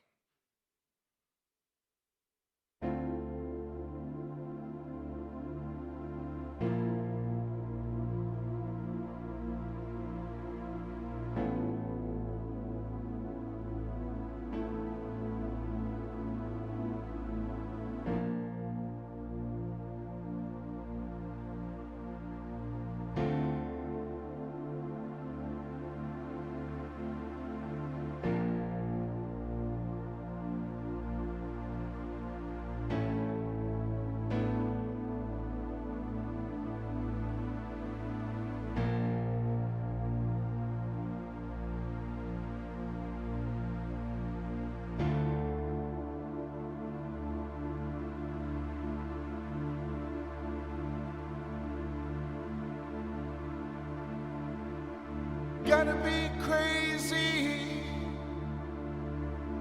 gotta have a real need, gotta sleep on your toes when you're on the street, got to be able to pick out the easy meat with your eyes closed, then moving in silently downwind and out of sight. You got to strike when the moment is right without thinking.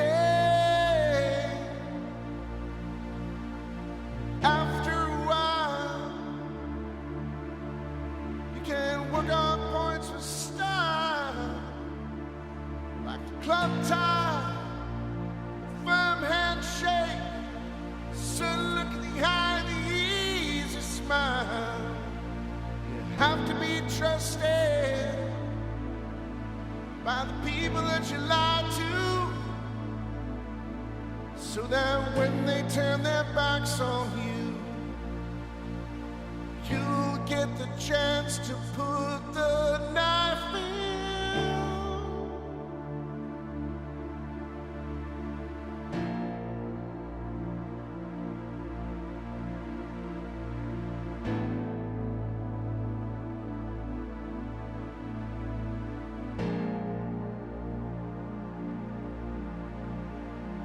Gotta keep one eye looking over your shoulder. You know it's gonna get harder, harder and harder as you get older. In the end you'll pack up, fly down south, hide your head in the sand. Just another sad old man, all alone and dying of cancer.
Have a good drown as you go down all alone,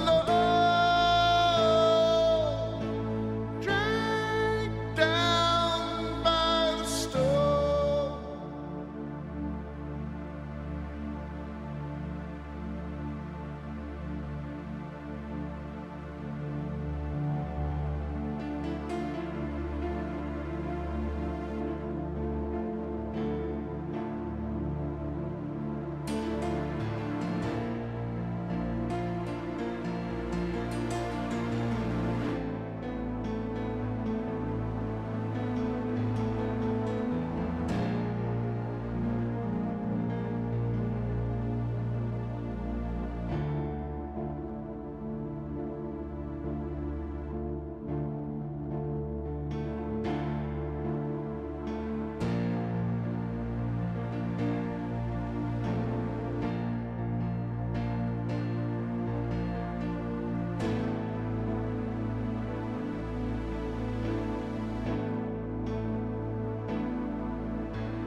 Gotta admit, I'm a little bit confused. 'Cause sometimes it seems to me as if I'm just being used. Gotta stay awake, try and shake off this creeping malaise. As if I don't stand my own ground. How can I find myself out of the maze? Deaf, dumb, and blind. You just keep on pretending that everyone's expendable. No one has a real friend. Seems to me the thing to do would be to isolate the winner. Everything's done under the sun. And you believe it hard, everyone's a killer.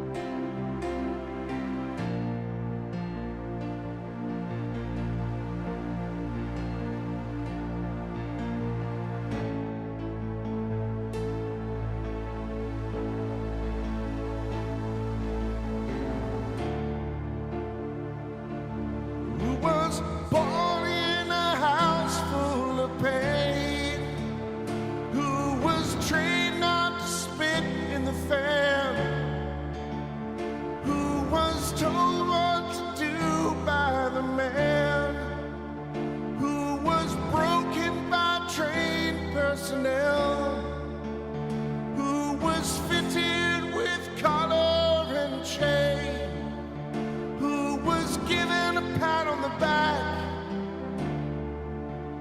who was breaking away from the pack, who was only a stranger at home, who was ground down in the air, who was found dead on the floor, who was dragged down by the storm.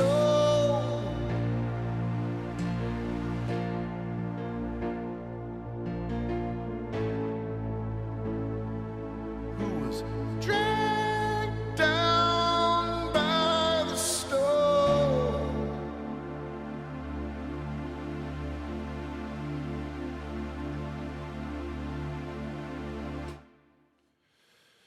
Well, okay. We do this thing on the program here where we try and play requests that people ask for. And Rob Shepley asked for Dogs by Pink Floyd, which is off the Animals album, the shirt of which I am wearing right now. I've never tried that song before. It's actually done normally with obviously much more instrumentation and some acoustic guitar. And yeah, hopefully that was acceptable, Rob. It's difficult to try to make that arrangement up on the fly. So I hope that that was sort of what you were looking for.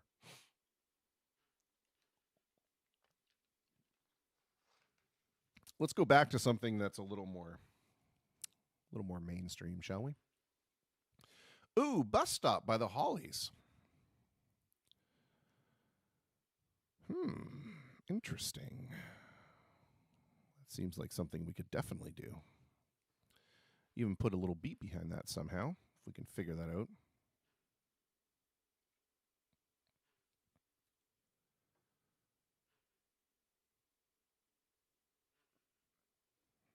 Let's see, how would that work now? So it's got like a...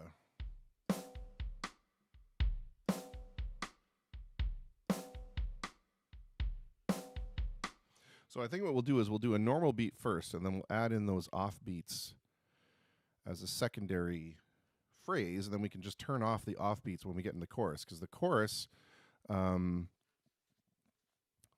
just has a regular full beat.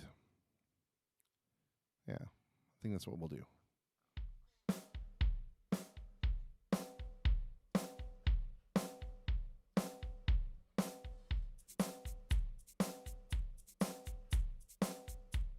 Woodblock.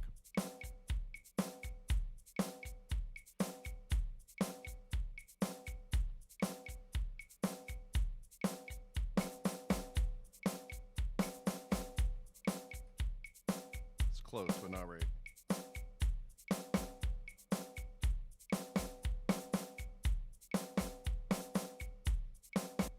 I think maybe I didn't make the loop long enough.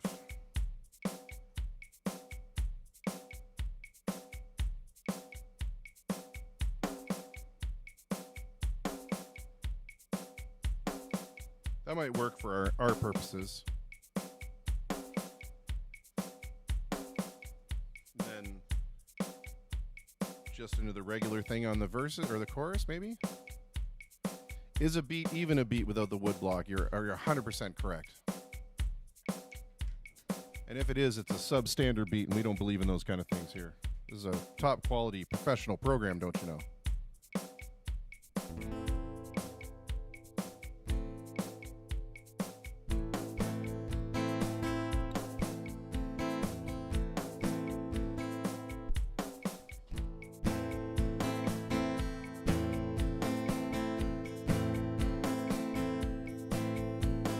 Bus stop where day she's there, I say, please share my umbrella.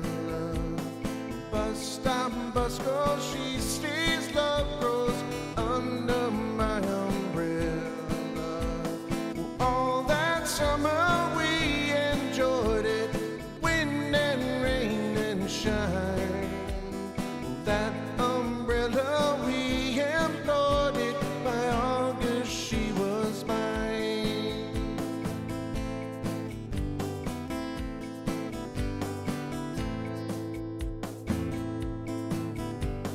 Bus stop where day she's there, I say, please share my umbrella.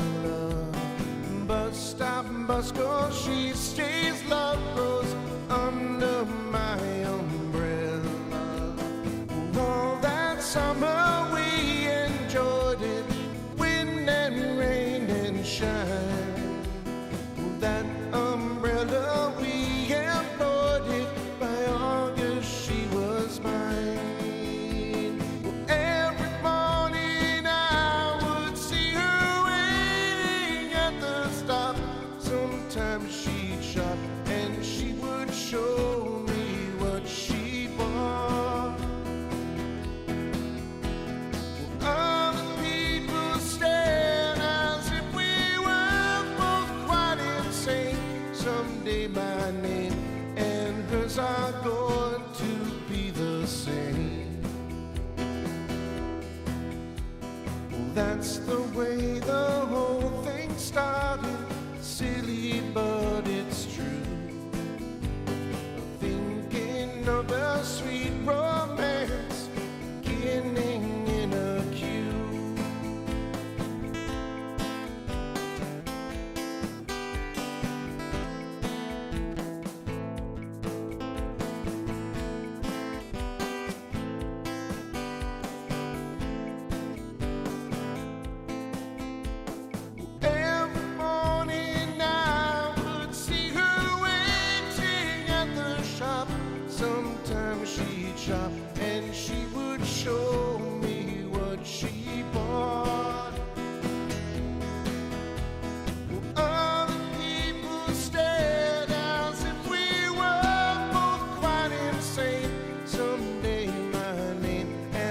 years are going to be the same. Bus stop waiting, she's there, I say, please share my umbrella. Bus stop, bus goes, she stays, love goes under my umbrella. All that summer we enjoyed it, wind and rain and shine. That umbrella we employed it, by August she was mine. By August she was mine. By August she was mine. By August she was mine.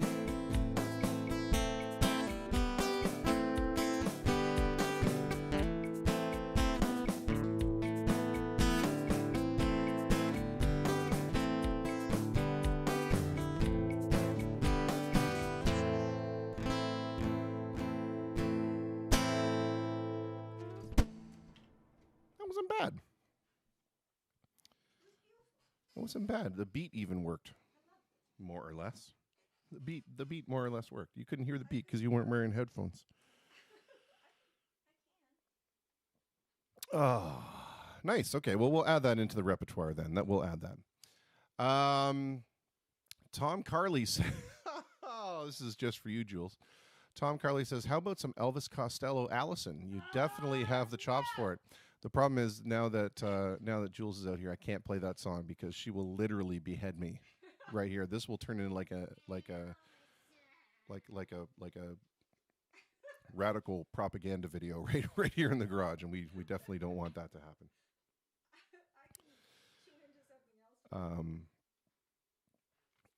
I could do another Elvis Costello song. I'm not sure that I can really do it exactly as it's supposed to go, because I only know a version that my very good friend Colton Summers Young and I did together, and he sang it, and I had one job. I had to play bass, and then 2 jobs. I had to play bass, and then during one particular part of the song, I had to make this noise. Sorry. Those are my 2 jobs. So I could try it. I'm happy to try it. Just because I can't do... I know, as Corey says, she can only behead me once. That's not true. She could probably figure out a way to sew everything back together and just make it happen again and again and again. Yeah, and then she'd put it on TikTok and it would play on repeat. Kevin Hinton says, do you ever try Bloody Well Right by Supertramp? No, I haven't. And the reason for that is because I don't think I'm that good of a piano player to pull that Roger lick off that he does. And it's super, super high up there. And so I've never tried it, but I'll tell you what, I will put it on the list. That's not something I think I want to try right off the cuff. I'd want to give that one a little bit of practice to do it justice. If that's okay with you. If it's not, I can certainly attempt it, but your mileage may vary. I love these like requests that are coming out of nowhere. And I know it's very odd for me to say, I don't want to try it right now after we totally just tried Dogs by Pink Floyd. But the thing is that I've heard Dogs by Pink Floyd 1.5 million times. So I'm coming from somewhat of a place of sort of education there. Whereas Bloody Well Right, I'm not a huge Supertramp fan, so it's not something that I would be regularly listening to. So, did I cover my ass there enough? Have we done the CYA thing enough? Do you think? I think maybe we have. We potentially have some more music coming up as well from other folks. And the cool thing about this, is that we're just going to keep playing music that people submit. It doesn't have to be, top shelf recording stuff. If there's stuff that you've done just on your own, let me know and we'll put it on. Why not? Why shouldn't you be heard? People are listening to me.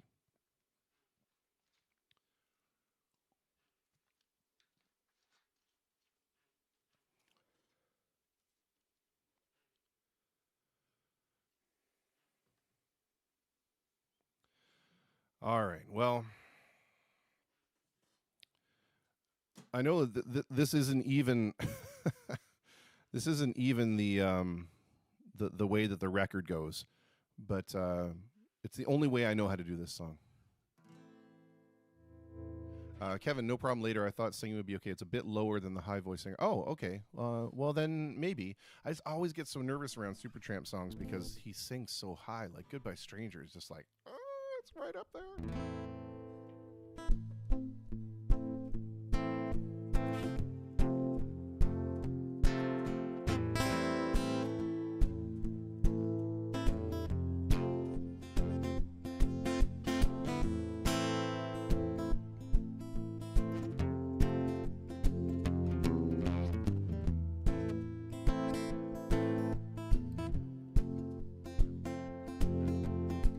Nice girl's not one with a defect. Cellophane trim rack, so correct. Red dogs under illegal legs. She looks so good that he gets down and begs. She's watching the detectives. Oh, he's so cute. She's watching the detectives. When they shoot, shoot, shoot, shoot, they beat him up until the teardrops start. He can't be wounded cause he's got no heart. No heart. Long shot of that jumping sign. Invisible shivers running down my spine. Cut to baby taking off her clothes. Close up of the sign that says we never close. He snatches at you and you match his cigarette. Pulls the eyes out with the face like a magnet. Don't know how much more of this I can take. She's filing her nails while they're dragging the lake. She's watching the detectives. Oh, he's so cute. She's watching the detectives. When they shoot, shoot, shoot, shoot, beat him up until the teardrops start. He can't be wounded cause he's got no heart. No heart.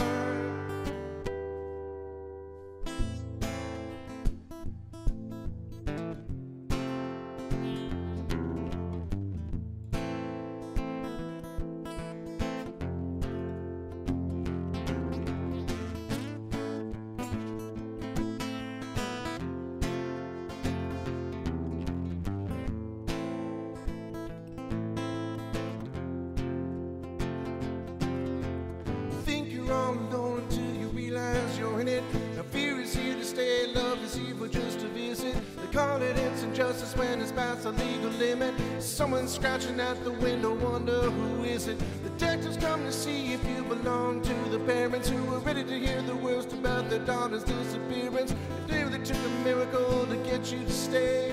It only took my little fingers to blow you away. Just like watching the detectives. Don't get cute. It's just like watching the detectives. So angry when the teardrops start. He can't be wounded cause he's got no heart. No heart.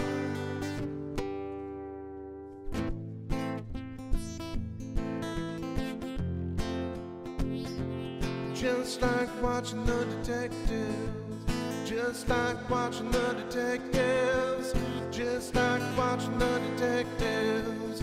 Just like watching the detectives. Just like watching the detectives. Oh. Just like watching the detectives. Like watching the detectives. Watching the detectives.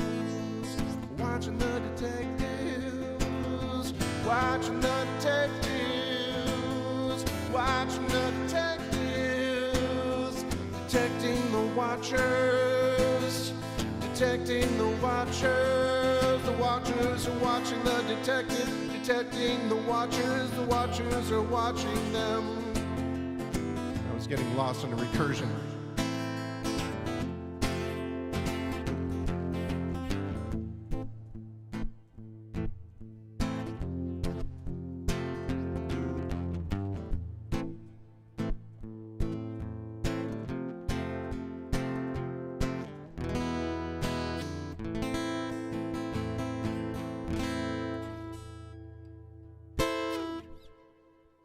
there we go.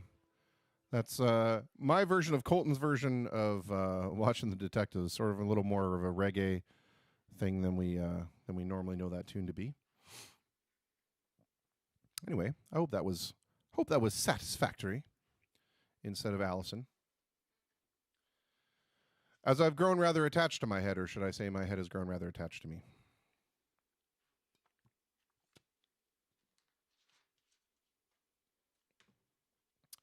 Well, hey, Mr. Rick Labonte, if you're just tuning in now, then you missed earlier. We played the video, and so that was very nice. Very nice of you to supply that. And then we're going to have another tune done by the band The Blues Side, and a song written by Mr. Denny Bastrish, who tuned in last night and was playing along with me, or trying to play along with me when I was playing Sultans of Swing. And it's not that he can't do it by any stretch of the imagination. It's that my version was so utterly terrible that it just wasn't good. Mr. Paul Richard in the house, the drummer for J Sharp Major. My goodness. Royalty walks among us, common folk, my friends. Well, it is 9:15, which means that it's time for our next guest. Look at how almost perfectly we timed that. I mean, my gosh, that was amazing. So let us see if she's available. I'm going to give a quick ringy-dingy here. And as always, if you guys have questions for anybody that's that we're chatting with, then please, put them forth in the comments, and then I can read them out to our guests, because it's nice sometimes where, other people besides myself might have questions for them, because I don't necessarily always ask the best questions. Sometimes there are other people that ask way better questions than me.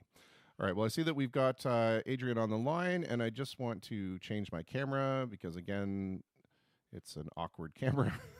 And here we go. We're going to bring her over, and we will say hello to Adrienne Murphy. Hello, Adrienne. How are you? Hi, I'm doing well. Thank you. How are you? I'm doing just fantastic. Thank you so much. And we're going to start off first with the question that I'm asking everybody is, are you okay? Everybody okay?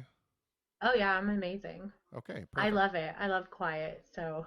Well, I meant more in the health sense. Everybody's healthy and Oh, yeah. Okay, good. Yeah. Good. Oh, yeah, absolutely. Okay, Yep. perfect. Now, I have you down here that you do some holistic therapy, which my better half knows way more about than I do. So maybe you could explain to our guests a little bit about what it is that you do, and how maybe in this particular time it's something that we can all kind of reach out with to help ourselves. Yeah, the first thing I would say is breathing is super important for people. Um, that's number one, because that's going to actually even boost your immune system, right? So that would be like the first suggestion that I would have. I did have somebody where we did online healing, which was really cool. So it was probably one of the first ones that I've done online, so I was a little bit nervous, but we were able to balance her system, which was really cool. So I'm a Reiki master. I've had that for about 10 years now. And I also do energy medicine. So I know it's a little bit weird, but I can see into the system. So I see colors. Um, so, for instance, if something was coming into somebody's body that was like a cancer or something, it looks like a tornado to me, right? Like, so it comes in through the auric field into the chakra system. So we work with the body to harmonize it so that it can actually like help boost the immune system so that your body can help fight off anything, basically, right? So um yeah, just it clears up anything. A lot of times it's emotions that actually get people stuck, right? It's that mental thought, that mental mind that we got to work on clearing first. So normally when I'm working on somebody, I have to work on the head probably the longest. Okay, fair enough. Right. Now Yeah. you mentioned that you're a Reiki master, and you've been doing that for quite some time. But for those of us who may not understand what that is, what is that exactly? Because we've seen that term kind of tossed around, and I'm not even sure what that is. It's energy healing, right? So we can get negative energy that sits into the system, right? So it harmonizes the body. So if you were to come for a treatment, you basically would be laying on a massage table. fully clothed. I get that question sometimes, and I'm like, no, no, leave your clothes on, because it's about energy, right? So just like the world has our ozone layer, our bodies have an auric field, and then we have different chakras. So the body is actually made up of color. And people don't realize how important color is. The more vibrant the color, the more pushed out the auric field is, the more protected you are. Most people walk around like inside themselves, right? So you feel like you want to draw in, and actually when you draw in, you're less protected. So it helps balance out that energy, and each chakra has a different story. So your mental mind would be like your third eye, right? So I would be clearing here. Um, Everything starts with thought. Okay, so you have the thought, you have the emotion, you put the energy into that, right? So that becomes your experience. So I'm basically helping harmonize that thought so that your body harmonizes like with that, right? So emotions, if you're fight or flight, that actually will release toxins into your system that actually causes illness. So what we do is we like harmonize that, so then it levels it out, right? Like if somebody has aches or pains, it'll actually help deal with that, help like arthritis. I had one lady come, and she actually had a stroke. So she lost feeling in her arm for, I think she said, about a year. I worked on her just once, and she messaged me that night and said she didn't know how to react because she was getting feeling back in her arm. Oh, that's pretty So cool. energy, yeah, so energy can get stuck, right? So it can get stuck in your system. So if there's a negative energy that's like just like say you have a bad thought about something, you know, and it just you can't get yourself out of it, right? It starts to actually bring in physical pain. A lot of times people who have trouble moving forward, you hold your willpower just below your chest, which we call our solar system, right? So our solar plex. A lot of times people get acid reflux that builds up there, right? And they're like, I'm having chest pain, I'm having like discomfort here. And most of the time it's because they can't move forward.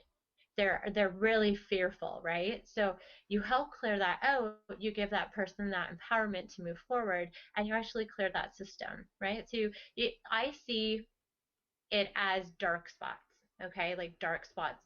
So when I see those dark spots, I know that that has to be cleared out. Okay, so And I just do it with light touch. let me ask you a couple questions first. Well, Mm-hmm. I guess it sort of all these questions lead to another. So if somebody, let's say, has a favorite color, right? So Mm-hmm. my favorite color are like deep greens or deep blues, right? Mm-hmm. Um, does that somehow correlate to, what my general auric vibe is? Is that why I'm drawn to those particular type of colors in some bizarre way? Well, green actually is your heart chakra. So you actually you're creative, right? So you have the creativity, and then you also, everything that you do, you actually lead with your heart. So you know how to connect with passion to make money, right? Many people don't know that. So you're a very passionate person. That would tell me that green is symbolizing that not only would you want your own heart healed, you would heal others, right? You work from your heart center. So you work from your truth, Okay. right? So yeah, different, and your aura can change, right? Like it can you can be having a good day, and then someone cuts you off and you're pissed off, and you just went from nice and bright to like this awful color. Gotcha. Like I've seen people, when we would go to the gym, I'm like, that girl is like a really dark yellow. And when I see that dark yellow, to me that is it's like a almost like a brownish yellow. It's mucky. To me that's addiction, right? Okay. So different colors mean like my guides show me that different colors mean something different, For right? sure, for sure. If I see blue and it's a darker blue, I know that that person has trouble speaking up for themselves because that's your throat chakra, right? So they would have trouble speaking their mind or their feelings. They would suppress themselves to make other people comfortable, Gotcha. basically. Okay, fair enough. So I'm a heartfelt person that has trouble speaking up for myself, maybe. Fair enough. Fair enough.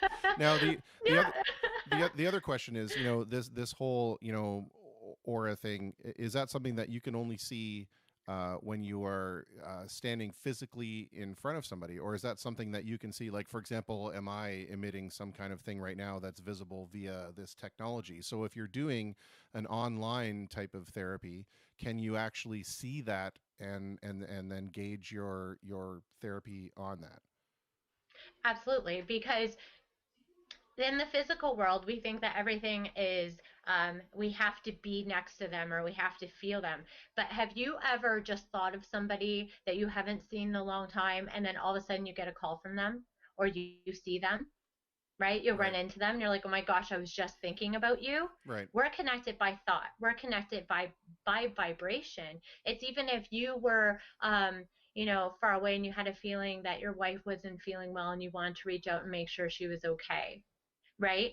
You don't need a telephone or technology to be able to know that. You know each other enough to know when something's not right. Sure. So there's no barriers. I also do psychic readings where I've been a medium way longer than I have been doing the healing. And I've I've never, like, there's no barrier. I can be on the phone. I can be online. I can even, when we did that online healing the other day, Hmm. that was actually her at her house, me here, and I was walking her through how to clear out her own system, right? Gotcha. So I can see the colors, and right away I was like, you have dark spots all right here. And as soon as she touched it, she's like, it hurts. I'm like, yeah, we got to clear that out. So you don't have to be with that person. You can actually be 5 meters away from somebody, even physically, and you can feel each other's vibration, right? Hmm. So yeah, it doesn't, there's no limit to it.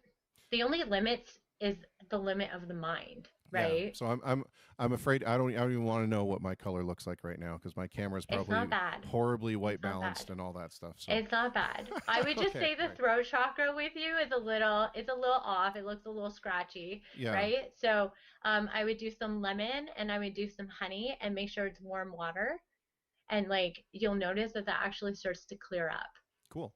All right. Yeah. Yeah. Good. Yeah. Yeah. Another question I have for you then is, so often we are finding ourselves extremely polarized in terms of traditional medicine versus holistic medicine versus Western medicine versus pharmaceutical medicine, and when you say things like that you can see that there's a cancer in somebody and you can work towards treating it. How do you go about balancing what it is that you do with something that's a more aggressive, I want to say medical treatment only in the sense of like modern medical treatment? Are you an advocate for both when it's necessary? I guess because it's such a touchy subject, right? As when is Yeah. one preferred over the other? And it'd be kind of interesting to get an opinion from somebody that deals primarily in the holistic side of it. It would actually be really cool if doctors came together with the metaphysical, right? Because you can, it can work together, right? Like, it really can work together. I don't think that it should be separate. I have a few clients that actually have cancer and we work together. And I always tell them, keep your medication, keep your routine, because me working with them and them working with their doctor, you're more likely to heal, right? Like, so I never suggest that somebody does not take medication. I Yeah. can tell sometimes when they're introduced to new medication, just because like it moves differently through the body, and having that energy, you can actually move it through where it needs to go, and you can work together. Like, you really can, you really should keep your medication and do this, but you'll notice the more that you clear energy, the more that you can get off that medication, Yeah, right? I think that's an important point is that things like this it's okay to be complementary, and I think that the two disciplines or all these disciplines really should look at ways that they can work together and not at the expense of one another. Does that make sense? Yeah. Yeah. Yeah. They really should. I don't think that one is actually better than the other. I think that they should both be, considered good for the client, right? Like, so yeah, I have a lot of clients that are on medication. I will never say don't take your medication. Yeah, yeah, for sure. If anything, I might say, okay, I see that this is a little bit low. I would talk to your doctor and see if, you need this. Like a lot of times I'll get low iron, and it's weird when I see, so when I'm working on the body and I see that it's low in something, it shows up as bubbles. So I see little bubbles and I'm Hmm. like, oh, right? It's been so funny. It's been down to, I had this one client and I looked at her. I'm like, there's berries sitting in your stomach. I said, it looks like you just ate like berries. And she started laughing. She's like, I didn't have time to eat anything else, so I just ate berries today. So it was like pretty funny. Yeah. So there was another woman where she had immune disorder. So I saw it right in her chest, and I said, you have an immunity that like disorder that's affecting your body. And she said, yeah, I do. So that's where I always say, like, keep your medication up, but the more that you work on the emotion and the energy that's in there and you clear it out, the more likely that you won't need that medication as often, Yeah. right? Or So, or maybe, the more receptive you become to absorbing it or utilizing it, perhaps. I mean, I'm not a doctor yeah. or a holistic person, so I don't even understand what I'm talking about right now. So maybe You're maybe not it's doing bad. maybe it's best that I just don't talk. um a couple questions for you, apart from that, now that we've kind of gotten that talked about. I want to ask you some of the questions that I've been asking all the guests, really. Mhm. um just, part of why we're doing this is to, maintain that kind of human connection and maintain that understanding that, just because we are socially isolated doesn't necessarily mean that we have to be non-communicative and not be able to see another person and see them smile or laugh, or see Mhm. concern, and continue to be empathic. um, so one of these things that we're asking people in terms of how to cope now that you have all of this time uh, on your hands, and forced time on your hands. Um, what are you doing to keep yourself busy? And do you have any kind of hints that you can give out to people who are maybe struggling with trying to figure out how to fill the time? Um, I work from home, so it doesn't really affect me as much. Um, but I love that I have time to read. I love that I have time to prep for classes, because I always have so many people asking me, and it's not that I don't want to do it, I just haven't had time. And when you're making money and you're so focused on helping other people and not yourself, it takes away from that, right? So I love that I have the opportunity to even like do a puzzle if I want, Hmm. or I love to draw, so I'm very creative, right? So I'll start drawing again. And I have a little guy, so we'll do things together, right? And you're not rushed. It's so nice to enjoy that one-on-one time and not be rushed and feel like you have to go do a million things. For sure. So I enjoy the time with him. We'll play video games. Like, what else? Oh, I started candle making, so I'm Ah, loving that, cool. right? So I'm taking every opportunity I can to learn more, not only about myself. Like when I have an emotion, I'm actually looking at it and asking myself why, right? So it's also a time for like habits that we get into, and it's behavioral habits. Like I can look at it and go, whoa, that would have been old Adrian's reaction, right? But now I have time where I'm like, okay, I can actually think from a different perspective, For sure. right? And not, I'm learning not to take things personal. And like yeah, so I'm just learning a lot about myself. I'm learning more about my history. Like there's just so many things that, you know, I'm enjoying. Yeah. So I do get a little antsy, but when I get antsy, I go for those walks. I know that it's like controversial, like you shouldn't go for a walk, but you need to go for a walk. Um, right? Like as long as you stay away from people, like being outside and getting that workout in, that's gonna boost your immune system, and I love that. So I get a daily walk in. I also work out from home. Um, and then yeah, I keep going. And the more that we focus on the restlessness, the more that it's going to feel more daunting, Right. right? Right. Because we are what we focus on. So if you're going to focus on the discomfort of it, it's going to be very difficult for you, Yeah. right? But if you focus on, no, this is time that, remember when we were kids and we didn't have all of like these expectations and that heavy weight and those people pulling at us, right? We get to be grown up kids again. That's Yeah. how I look at it too. It's like the never ending weekend that we always wish would happen on a Sunday, For sure, for sure. And right? So, I'd love to see some kind of metric out there too on, you mentioned about the candle making, and I'm just thinking like there's all of these things and crafts that we used to do when we were kids in school and yeah. summer camp, and I'm like, I bet you that those things are just absolutely on the rise again. Now that we've Hmm. found ourselves with all this time. Yeah, or you see these busy fathers who never have time for their kids. Like if you go for a drive, you see them playing basketball with their kids. Yeah, You see them out in the yard together, yeah, right? Like enjoying each other and not saying, no, I don't have time for you. yeah, They're actually like, they have that time. So I'm not in a rush. And that's the one thing too. I think that everybody should just take time to enjoy this because before we know it, it's going to be over.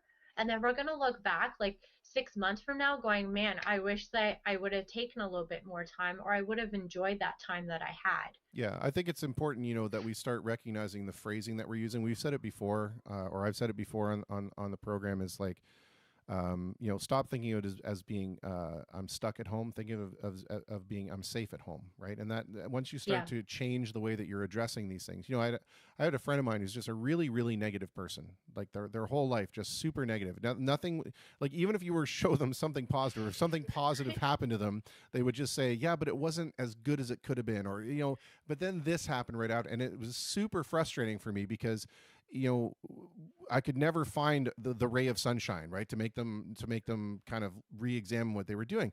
And I had a conversation with a friend of mine because I was extremely frustrated, and Mm-hmm. he said, at some point there has to be something about being miserable that works for him, you know Mm-hmm. and it goes back to that whole thing of, yeah, you are what you focus on, and if you're going to focus on being miserable, then there's nothing that anyone's going to be able to do for you until you change that narrative for yourself, right? Yeah, and not only that, when you're miserable and you're blaming other people, you don't take responsibility for yourself. So things don't change, right? It's a lot easier to say I'm this way because this happened, Yeah, right? Than to look at yourself and go, you know what? I can actually look at this from a different perspective because everyone has shit happen. Um, and if you have everything good all the time, and this is what I tell people, if you have everything good all the time, how do you know what is good when it shows up? You have to have duality of experience to really have a passion for it, right? Like we have to have those hard times because those hard times make those good times so much more important and so much more valued. And human beings, we don't value anything until we have to do a climb for it, right? for Until we sure. have to like, so we can have that doomsday, but you're not ever going to, um, you don't take responsibility Yeah, and it doesn't matter what anybody else says, your right? your doomsday makes you appreciate your bounty, right? Yeah. It's like that. The old saying is, you don't know what you got till it's gone, right? Mm-hmm. That's the whole Yep. thing. Um, Yeah. I want to leave you with these two questions. First, I want to say thank you very much for being a part of the conversation. This has been really interesting. Thank you. Oh, thanks for having me. Yeah, and I want to leave you with these two questions. I haven't asked any of the other guests yet. I don't know why. I think it's just been slipping my mind. But we know all of these rules and restrictions that are coming down from on high, from the municipal, federal, and local governments, provincial governments as well. About what we should and shouldn't be doing. But from a social barometer point of view, I'm just getting people's ideas of what do you think we should or shouldn't be doing, or what do you think people should or shouldn't be doing or could be doing better? That's a good question, actually. You got me thinking. Um, I definitely think that people shouldn't be judging other people. Um, I find that like even um like I was actually watching Dr. Phil tonight and they had an Asian woman on there saying that now they're part of like people hating on them, right? And I'm like, I just find like that ignorance is like, why do you have to have somebody be mad at, right? Like Yeah. pandemics have happened like through history, right? And you can't just blame one race. Um, so I found that like we just need to have compassion for each other. We need to have respect for each other, right? Even when I went shopping, which is not my favorite thing, it wasn't my favorite thing before this happened, and it's definitely not my favorite thing now. I know it's weird. I'm a girl saying that, but I don't like shopping. Um, so even now, like I had this one lady that was actually really rude to me, and she had the full mask and gloves. And I was standing there like looking at produce, and she literally was like, "You need to move out of my way." And my instinct was I wanted to get angry.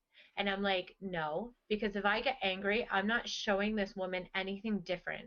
I'm giving her the okay to be a jerk. Yeah. So instead, I was like, I'm very sorry. And I walked away.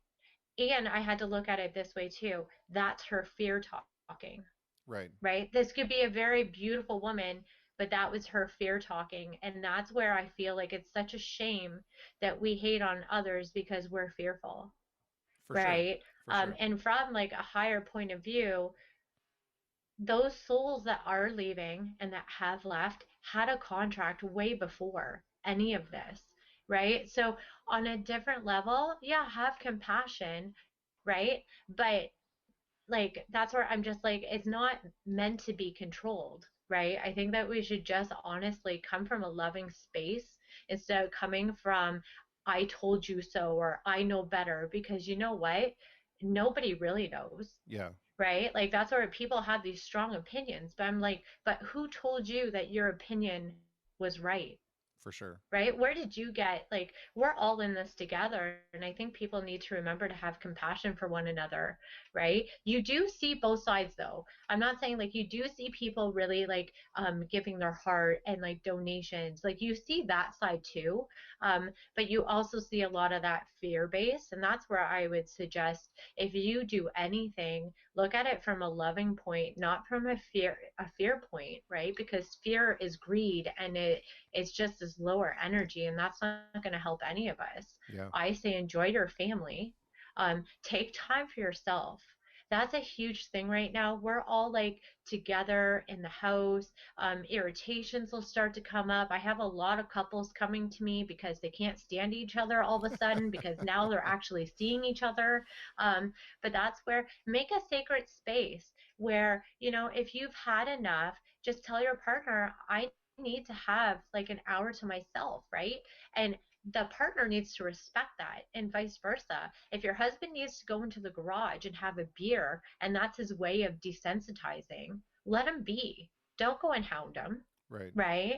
So like that's where I'm like, and if your wife is doing something, don't ask her when dinner's ready. Let her go. Like she knows when she wants to make dinner, Right. right? Right. So like I would just say respect each other's spaces, and if they need quiet, same with your children. If they need quiet, let them have quiet, Yeah. right?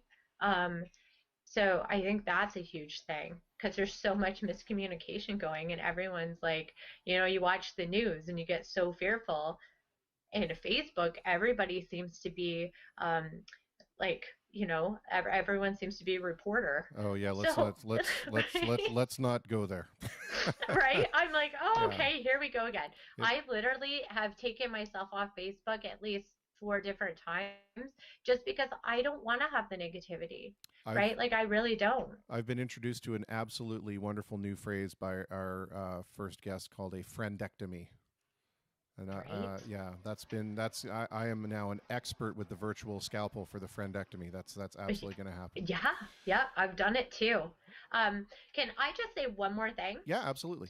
Um, for people, I just feel like this is really important for people who are worried about loved ones that they can't see right now and they're worried that they're sick. You can actually send distant healing and distant thought. Okay. That like I have one client where her mother's in a nursing home and she was really worried that she couldn't see her. But remember, the heart center is green. So if you actually want to light a green or white candle and just send them good thoughts, you actually can help send them some calming and some love that way. Okay. And even just thinking of them or like calling them, like you can help boost their happiness by just sending that good thought to them. Yeah. So that's super important too. So I just wanted to let that know about that, because you can actually affect somebody distantly. For sure. And I would say this, that even to the naysayers that may not believe in this kind of a thing, it's like the people that decry wanting to clean up the environment, right? Because they don't believe it's going to make a change. If all you do is think positive thoughts about somebody that you care about and it makes you feel better, then what's the very worst thing that's happened? You feel better, right? Yeah. So, anyway, try to approach these things with an open mind, I think is the best idea. Adrienne, thank you so much for being a part of this conversation. And I hope you're enjoying the program. And please, in the comment section for the video, drop in a link, to somebody, or so that somebody can find the therapy sessions that you're doing. Okay.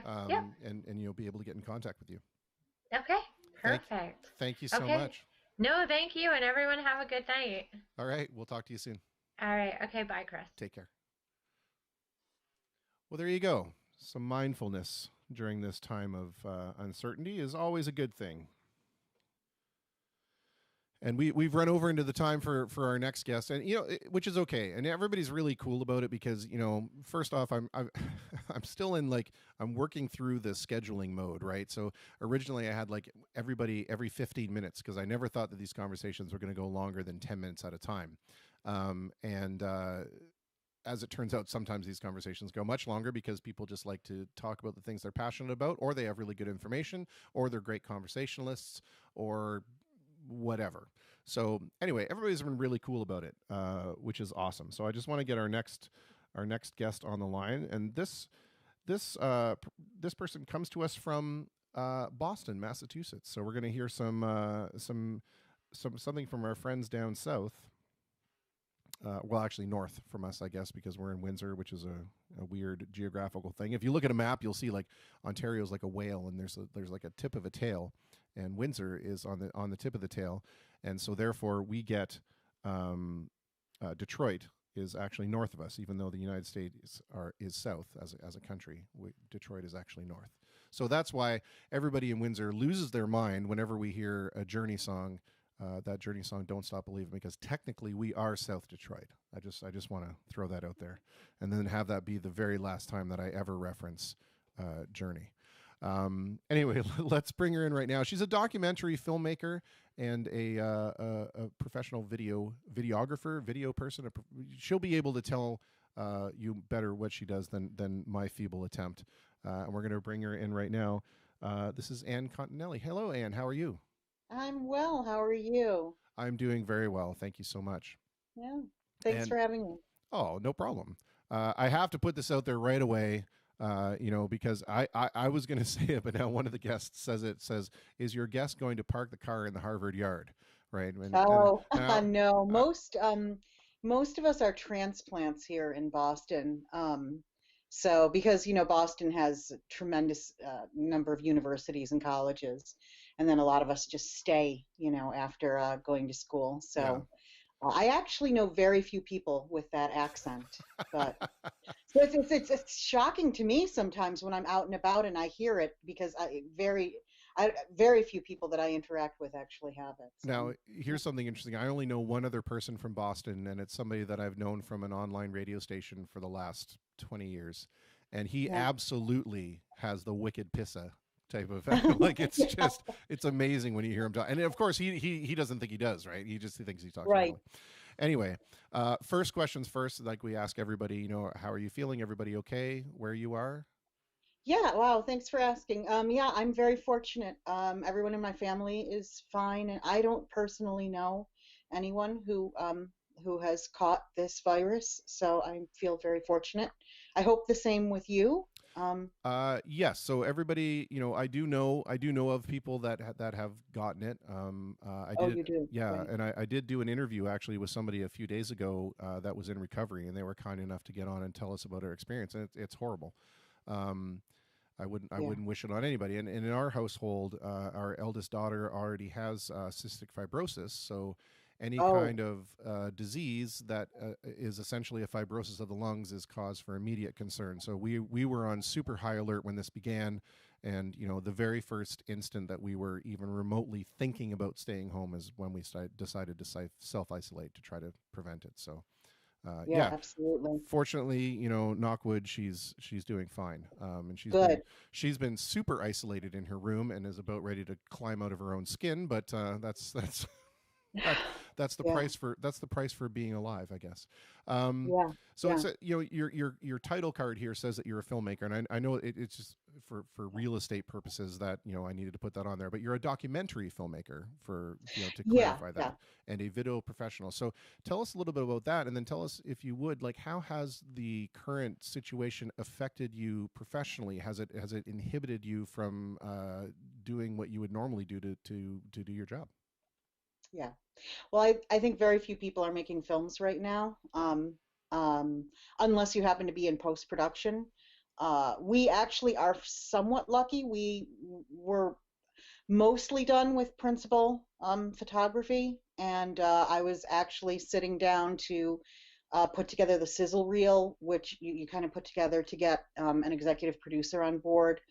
So I was actually starting to do that when this all started. So um, I mean, I can still work on that. I don't have, I mean, it's already such a crapshoot, to get an executive producer on board and then someone who could take it to Netflix or HBO or whatever. Right. And now with all of this, I mean, and also it's such a global crisis that um, you feel bad even thinking that way, right? Like, right now Sure. we just want to make sure that people can get food, and can pay their rent and or their mortgage. So it's very strange that, the one thing I love making documentary films, it's been the love of my life for years. And then suddenly it's just like it seems, no, I don't want to say that it seems meaningless, because the reason why I love documentary films is because it was the one area that actually had meaning. You could help tell stories, you could help amplify voices of people who Sure. had tremendous stories, but it does seem a little meaningless now. Well, It seems, I yeah, think that I don't necessarily think that the word meaningless. I know what you're saying. I think that we tend to think that these things that we're bound to on a day-to-day basis become trivial in the sense of yeah, the far-reaching thing of this pandemic. Um, but I don't necessarily think that that's true. I think that we can recognize that there may be larger, more important issues. But I mean, if I look at that in the scheme of things, I'm an IT guy and there are neurosurgeons, so technically what I do on a daily basis is pretty trivial to their tasks. So, sure, I yeah, think we could continue to be proud of what it is that we do, and take comfort in what it is that we do. Now, you mentioned, the post production thing. Do you find that now you're getting a lot of time to maybe revisit projects, and start to get through some of that backlog of post production without having to worry about being on set or on site to shoot? right, yeah, that's absolutely true. I mean, I have all the time in the world now to do post production, so that is good in a way. But yeah, we weren't entirely done. So the documentary that we are in the process, I'm co-producing it with my partner Alice Stone, and we most, like I said, most of it was shot. It's this man Darrell Jones, who spent 32 years in prison for a murder he didn't commit, and the police actually doctored this tape, which was how he got convicted. And then 32 years later, he finally, this one woman, this one unassuming woman, like read his email and said, and she's a video and audio specialist. And she said, you know what? I'll analyze the tape for you. And that started, and she determined that it was completely doctored, and that started the ball rolling. So we've been following him. His conviction was overturned, and then this Commonwealth decided to retry. So we filmed the whole retrial, and then he was exonerated. And then we're sort of in Act 3. So Act 3 is, he's a tremendous social justice warrior. He's now going out and he's giving speeches all over the place, Yeah. trying to do criminal justice reform. And that was Act 3, and that's all been stalled. So, but yeah. yeah. But you have lots of time to work on Act 1 and Act 2. I have lots of time to work on Act 1 and Act 2. Yeah. And I'm glad that, you know, this is the kind of very cool thing is that, you know, documentaries I love them because I think that they're a very pure narrative of the human condition. And you know, I find it kind of sad sometimes when we have like the Aaron Brockovich movies of the world, which, you know, are based on true stories and all that kind of stuff, but it's dramatized, you know, and you know, unfortunately that's like the first place my head, when you're telling the story, I'm like, okay, yeah, I can see Julia Roberts playing that character. What is the favorite, or what is your favorite project that you've worked on, or do you have a favorite? Are they like kids and you can't really say it, or but yeah, it's kind of hard. It's actually, my favorite project is the project that's never got made. So it was a story, an amazing story of a man who had this plastics factory, and pretty much everyone in town worked for him. It was a small town, and the factory pretty much kept the town alive. And he turned around. He knew he was going to retire, and he turned around and he sold the majority shares to his employees for pennies on the dollar, and then he turned around and sold the factory, and he made over 100 people millionaires overnight. Wow. All the people who had worked for him all those years. So that was the story that I really wanted to do, and unfortunately he has since developed Alzheimer's, and his family, they were all gung-ho to have me do the documentary. We had started filming, and then they said, you know what, he has Alzheimer's and he's going downhill fast, and we don't want this. So oh, that's unfortunate. And you know, how cynical am I, and how cynical have I been raised, I guess, when my mind went in a completely different direction. When you started talking about, I was like, oh, he's going to screw these people. He's going to take it all away from them. I know, right? What a delightful surprise. Oh, there are benevolent people in the world. Amazing. I know. Fantastic. So when we talk about doing the post-production thing, so like some backstory for you, for me, is I actually went to university for television, film, and radio production, and I never. You did? I did. Oh, okay. I did. So this kind of thing is right up my alley and very, very close to my heart. And I never completed. I was a year away from completion when I left to do something else. Regret it every day. But when we talk about, you know, post-production, when I was doing it, you know, we had an entire post-production booth and a room and you know, hundreds and thousands of dollars, multiple hundreds of thousands of dollars worth of equipment. And this was the days right before Adobe Premiere and Final Cut Pro and all these things. How has technology helped you in the sense of being able to mobilize this technology? So now you can do post-production from home. What does that look like for you? Are you working primarily with these software packages, and is the technology enabling you to do this? Oh, yeah. Well, the digital revolution democratized filmmaking, right? You know, it used to be only very rich people could make films. It's still to the point that only, you know, very rich or very connected people probably can get their films, you know, on HBO or whatever. But you know, you can make a film. I work from home. I do have a big setup. I have the big monitors. You can't see them, but you can see the reflection on my. I was going to say, I can see them in your glasses. Yes. So yeah, but yeah, no, I work in Premiere now. I've cut the last documentary I did half of it in Final Cut, and then we switched over to Premiere. I did learn Avid many years ago, but I haven't touched it in years. Right. So yeah, it's wonderful. I think the democratization is absolutely wonderful. You know, did you see, speaking of, I didn't realize what your background was. There is a documentary you would love, WBCN and the American Revolution. Have you heard of this documentary? I'm going to get it to you. I know the filmmaker. Yeah. So I'm going to see if I can just get you a private link, because you would love it. It's all about the radio station WBCN and how they were more than just, they were kind of a groundbreaking independent radio station. Wow. But they were more than that. They had like real groundbreaking investigative journalism, and it's really fascinating. Okay, yeah. So Color Me officially peaked for yeah, sure. yeah, Yeah, I figured you would 100%. be. I want to kind of talk a little bit about the political climate, and when I say this, I Mm, want to emphasize the fact that I'm not looking at I'm not looking at making like politicizing the event. I'm not looking to say like, this person's terrible and this person is terrible. I just want right. to know, from an overall sense of things, from somebody that lives in a different country and a different, different political system. How do you feel the situation now is being handled? And what would you like to see being done differently, or what do you think that is being done correctly? Yeah.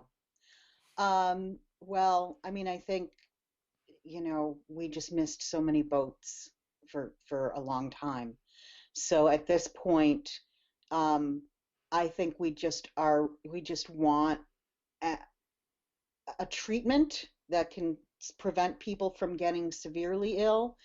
I'm a big fan of Andrew Cuomo right now. He's sort of so he is the governor of New York, Okay. and he has sort of uh, come forward as this. He's sort of taken charge, so and in leading his own state, he's sort of gotten the attention of the entire country because he's a very good leader, and it would be really nice if we had more of that. He's authorizing all kinds of studies. That's what we need. We need to be having so many drug studies going on right now. We Right. need to Right. be having. He's opened up all. There was Wadsworth Lab in New York State, and he said we have this giant lab over here. We're going to dedicate the whole thing to COVID. We're going to, Wow. and so that's the kind of leadership.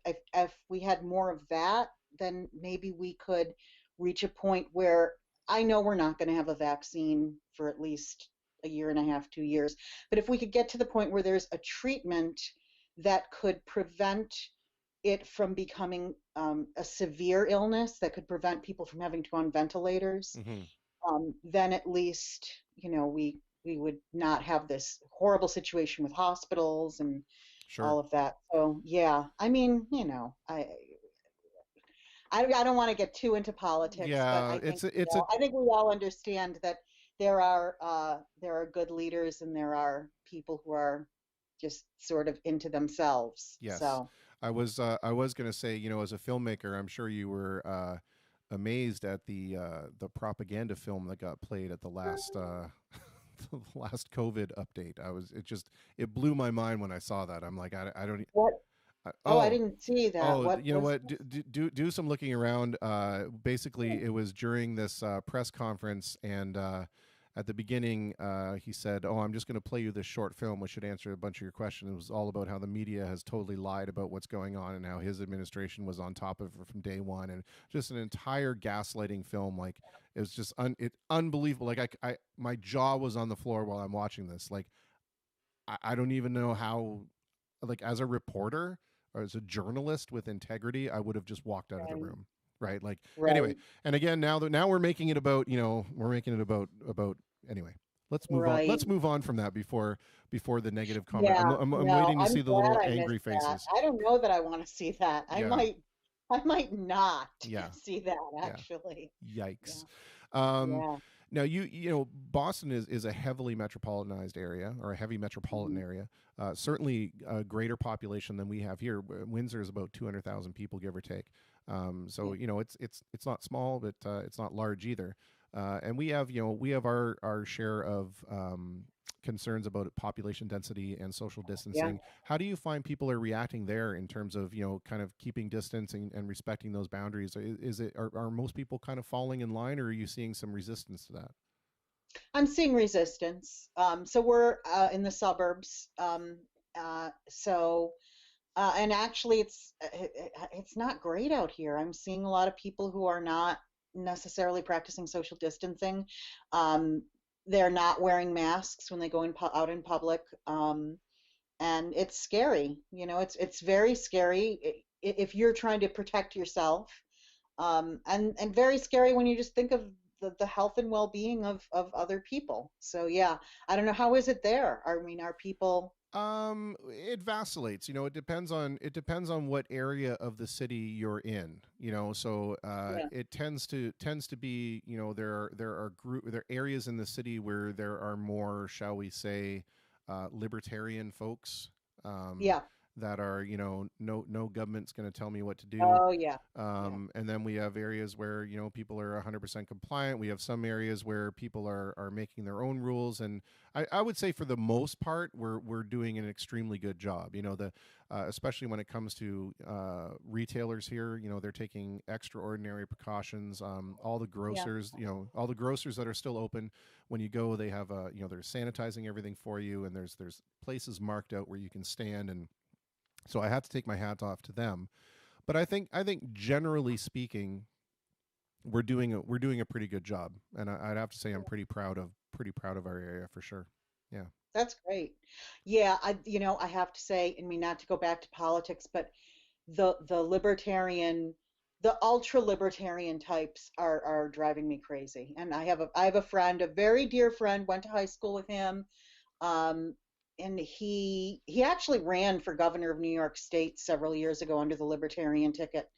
And he is just one of those people who is just like, it was the case where the church in Florida, so they held a service anyway, even though they were yeah, fully online. Okay, they already had online capabilities because they were they had a large congregation, so they already were streaming to 1,200 people.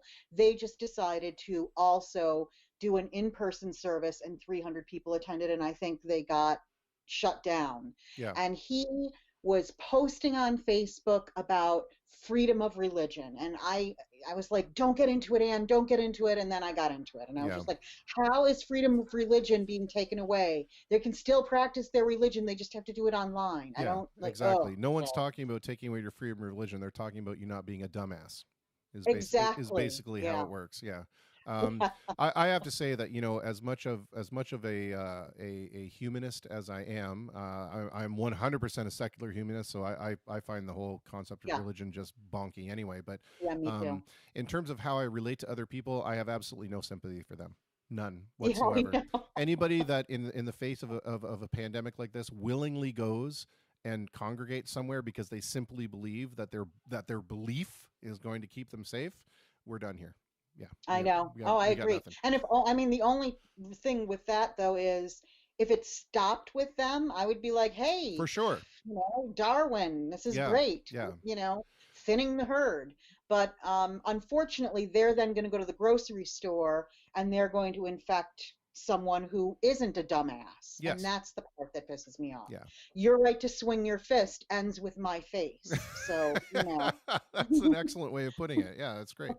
Um, I want to ask you these two questions I've been asking of most of the guests. What do you miss the most about when life was unrestricted a few short weeks ago, and then conversely, as a result of having been shut in your home, have you found anything that has surprisingly given you comfort or joy? hmm. So yeah, I guess, you don't realize how much you miss just being able to go out. Even if you didn't go out that much, you don't realize how much you miss just being like, you see your friend online and you're like, I could really use a beer. You want to meet at, Morse's Tavern and have a couple beers and just being able to do that. I miss that so much. I miss actually going to the office. So I also, obviously, because I'm a filmmaker, I have to have a day job. Sure. So I do animation for a science education company, and it's so funny because I was like really pushing for them to let us work from home, um, and and and now I can't believe I'm saying this. I miss going to the office. I Yeah. miss just being able to see other people and chat with them in the kitchen. And so, yeah, it's hard. I don't like being home all the time. Is there anything? Yeah, yeah, I haven't found any comfort yet. I'm trying. I'm really trying. That's I okay. try and sit out on our back deck and like watch the squirrels in the yard. So we got a house in the suburbs, so we actually do have a backyard, and I'm Yeah. kind of glad that during this time. So, but yeah, I don't know. Have you found any? Can you give me a Oh, glimmer of? oh, sure. You're going to turn it back on me now. Sure. Yeah, I would say, the thing that it's maybe not surprising to me, but the thing that I've been able to find real comfort and or joy in is having the time to pursue the things creatively that my making widgets Yeah. job doesn't let me do. And, being able to get more in touch with that side of my Yeah. person, which is so very important to me, and very often gets put, on the back burner. Um, yeah, I would have to say Yeah. that's probably it. And I bet when you look at those squirrels, you're thinking, you lucky bastards. If we see footage, Yeah. and if we see footage of a grown woman in a squirrel suit romping around outside because you think that that's going to get you, the ability to go congregate, I will be the first one to call you out. I want you to know that. um, you know, Oh. uh, Thank you so much for this and for being Yeah, a this part was of a real this. joy. You're very good at this. Oh, thank you. I was Yeah. I was afraid, when when I was writing up the title card, I'm like, oh my God, she's a filmmaker and a video professional, and she's going to see this rinky dink operation, and it's going to look so terrible, and all I'm going to get are these flame responses. You should do this better. You should do Oh, this better. no, So I'm actually very impressed. You're a very good interviewer. I mean, well, it's interesting because I keep pausing to ask you questions. It's like I'm a documentary filmmaker. I'm going to ask sure, questions. sure. You're a very good interviewer. Oh, thanks. I'm very impressed. I'm going to spread the word and tell people to watch your show. That's So, great. That's yeah, fantastic. Thank you. That's great. you're Um, welcome. I want to leave you with these two questions, and they're questions that I've been trying to ask everyone, because we know, we've talked about the edicts that have come down, the rules, and all that kind of stuff. But what, just personally, what is something that you think people ought to be doing, or ought not to be doing, or could be doing better? Hmm. I mean, I think that I honestly think right now we have to really prepare ourselves for the fact that life as we know it might change for a long time. And that's been very hard for me to accept. And we might have to completely readjust our paradigm, and we might have to suddenly, you know, I have mutual funds and Roth IRAs, and you check them from time to time, and suddenly I'm realizing like that might be all like bullshit. Like that's all done. That's all over. And Hmm. and this we could be entering a whole new period, which could be somewhat exciting, right? I mean, Yeah, in a for sure. way, it could mean that we start to realize we have valued the wrong things, and now it's time for us to value the right things. So who knows? Yeah, very. But we've been really spoiled. I mean, you seem to be about my age, so we haven't really had much to live through. I mean, there was 9/11, Yes. but it wasn't the impact of this by Yeah. any Yeah. means for us. I mean, So certainly more for you folks than it was, for us. exactly, right, right. Yeah, very, very well said. Very well said. There's a documentary that I don't know if you've seen it, but it's one of my absolute favorites now. It's a recent find for me. It's called Anthropocene. Um, Oh, I haven't seen that. okay, well, check it out, because Okay. it's talking about basically, there's a group of environmental scientists that are pushing to have a new epoch being entered, in which it's the Anthropocene instead of the whatever the other scene is that we're in right now. Right. See how greatly scientific I am. But anyway, basically on the way that the human population has now physically and environmentally altered the planet, that basically we can now say that we have entered this new epoch in the planet's evolution. So check it out, Anthropocene. I think you'll dig it. It's pretty good. Yeah, I think I will too. Thank you. All right, no problem. Well, thank you very much for being a part of this. This is great, and Yeah, it's so wonderful to be able to see another human being in real yeah, time and react to them, and react to their laughter and their emotion, and that's kind of what this whole project was about, was just being able to remind ourselves that just because we're stuck at home doesn't mean we can't still take part in the human experience. So that's very true. yeah. Well, thank you so much. This was wonderful. And I will spread the word. What a great show you have. Oh, thank you so much. Okay. It's finding its way out of whatever weirdness it started from. So, and Yeah, please do, if you have links to some of your work that people can check out, or some of your sure. projects that Yeah. you are currently working on, or are forthcoming, drop it in the comment section so people can go check it out, please.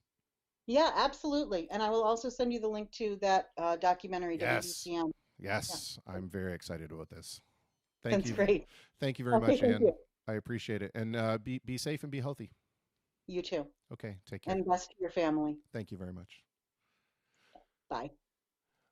Well, that was Anne Continelli, who was a Facebook acquaintance. We met on Facebook because I made some wry and witty comment on something, I believe, and she responded and said, I don't know why, but I felt I had to respond and add you as a friend because it was quite witty, and that's like the greatest Facebook moment that's ever happened to me. So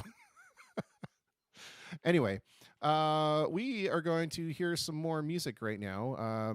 We've got the Blues Side, which is a local blues band fronted by Mr. Rick Labonte, but including very many other fine musicians, Matthew David, John Kersey, Denny Basterish, and Kevin Gagnon on the bass. No, sorry, John Kersey's on the bass now. Trying to think of who else is in there. If you guys are listening, please pop your information in the comments so it doesn't make me look terrible. Anyway, the song was written by Denny Basterish, and it's called "Times Are Hard." And let's see if we can get this going. I'm gonna have to not do that. Oh, the thing is, when you're trying to do these things on the fly like this, and you should have said right away when we were starting this that, this should have totally been resized properly. My goodness.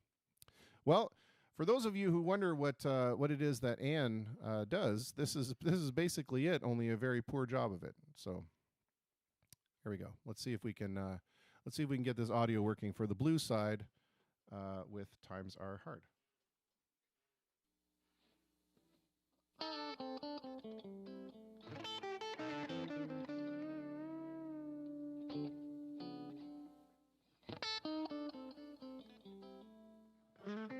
I got a blues story for you. Our government, they keep giving money to all these companies. Tax breaks, they call it. Tax breaks. On our tax dollar. So these companies, they come into Canadian places and all our provinces, and after they had their tax break and they bought all that equipment and they got a good name for their product, the first thing they do is they pick up and they leave. Down south, they head out to Mexico where they can make a product at next to nothing. Pay people no money. You think they give us a break when we buy a car? You think they give us a break when we buy a television? They don't give us a break for nothing. I would call that the blues.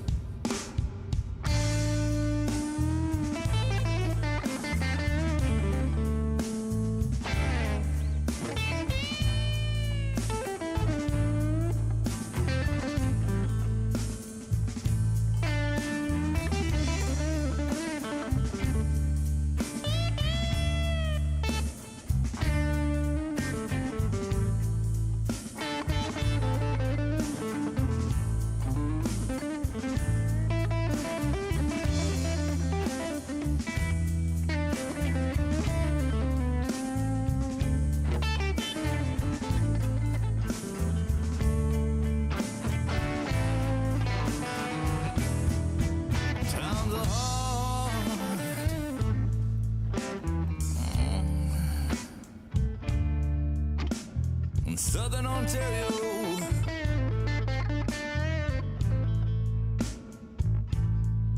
Times are hard.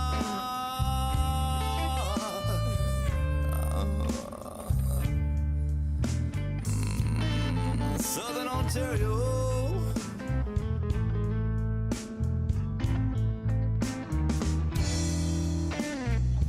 shutting down our factories, moving our jobs down to Mexico.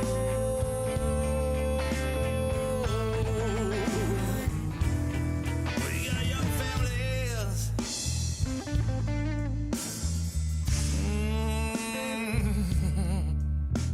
moving in with their mom and dad.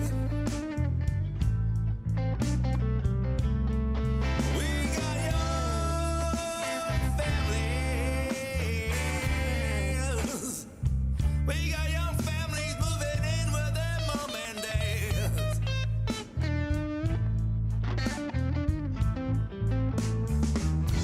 The banks are moving in.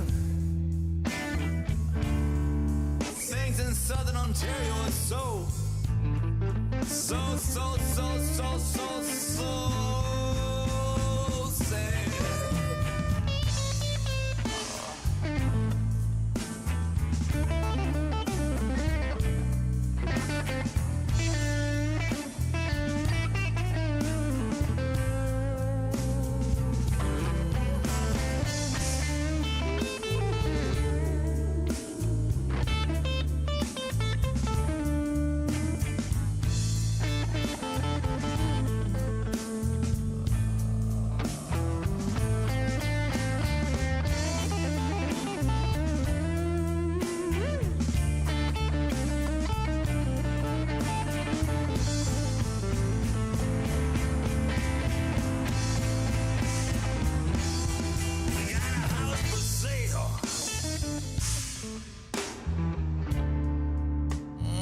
Right here on my street. Yeah, right here on my street.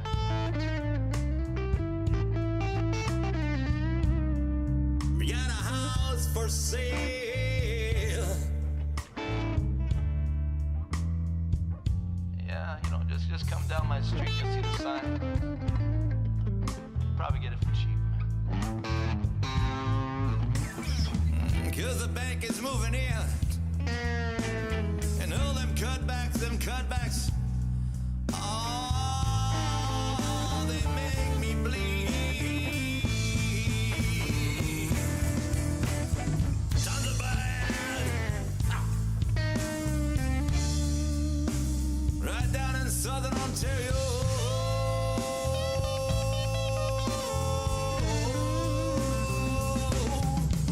Tons of sand.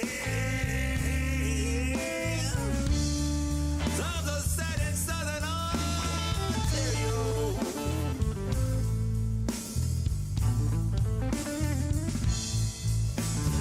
They're shutting down our factory, moving our jobs down to Mexico.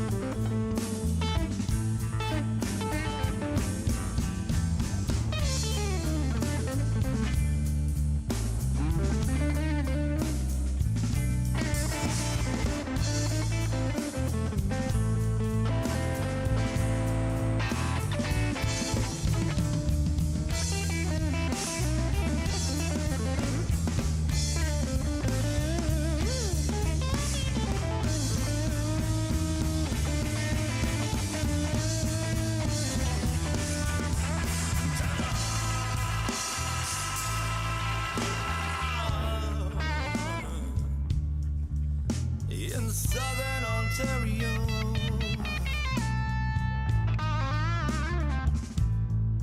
Times are hard. Times are hard in Southern Ontario.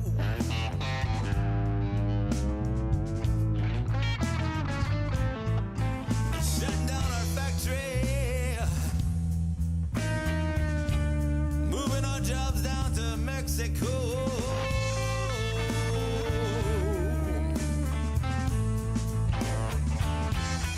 Shutting down our factories,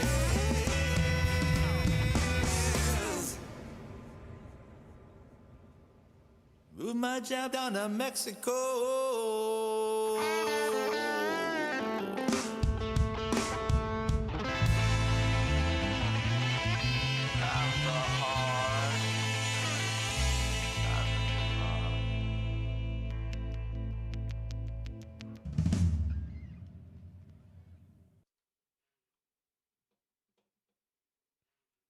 Well, there you had Times Are Hard by the Blues Side, local four-piece blues outfit here in Windsor, Ontario, Canada. The members list you can see in the comments. I got them right. I included one extra person just because I'm all about being inclusive, right? All right. Well, thank you so much for sticking it out with me, and we got some more stuff on the way. We're going to try to play some more music, some of my music now. I think let's do some of that.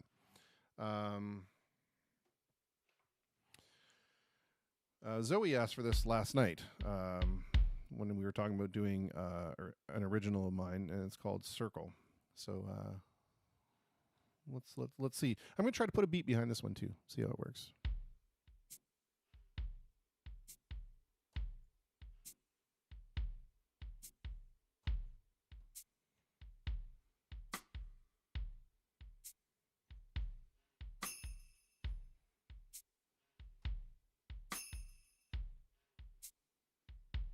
Let's not forget the wood block.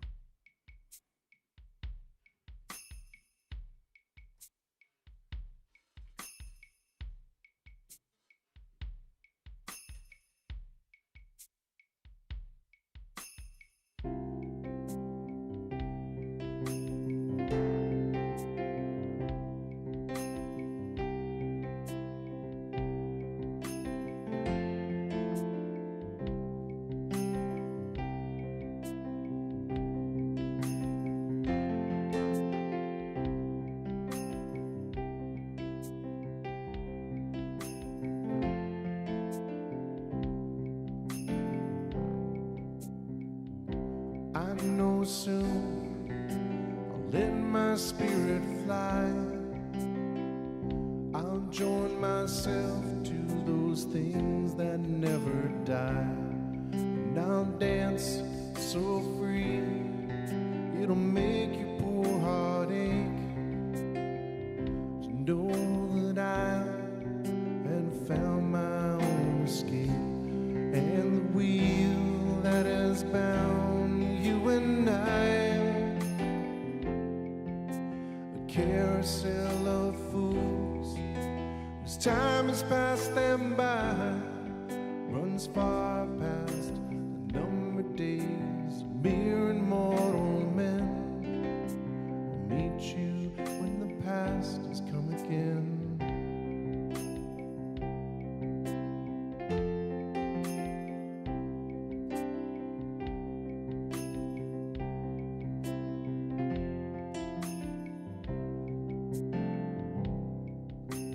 Sometimes, in the stillness of the night, with my eyes closed against the dying of the light, I can see you standing in the hallway by the door.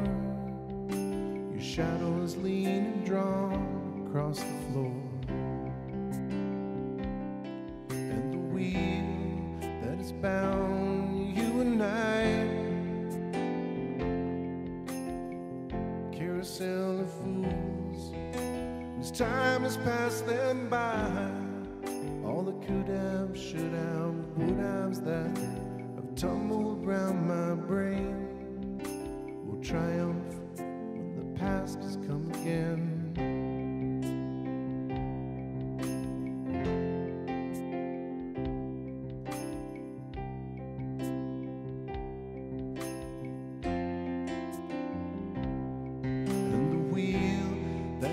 Round you and I, a carousel of fools whose time has passed them by. Oh, I'll wait through all these numbered days of mere and mortal men and meet you when the past has come again. Meet you when the past has come again.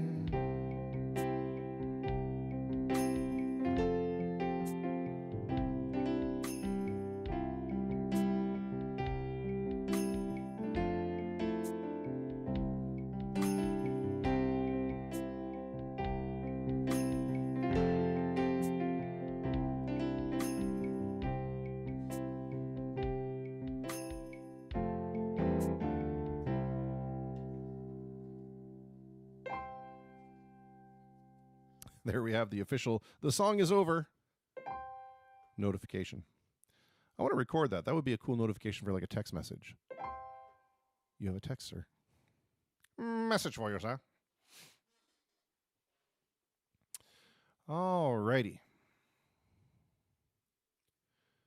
More cowbell. Sean.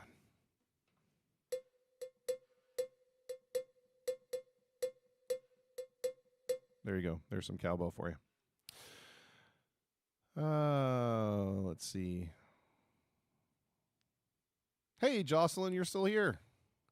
I missed your questions. You left me to fend for myself with all these questions. Hi, Tina. Yeah, my day's going pretty well. A little tired, but it's going pretty well. Being able to talk to you folks is what is getting me through. And being able to play some music is awesome. Let's see here. Oh, let's do this one.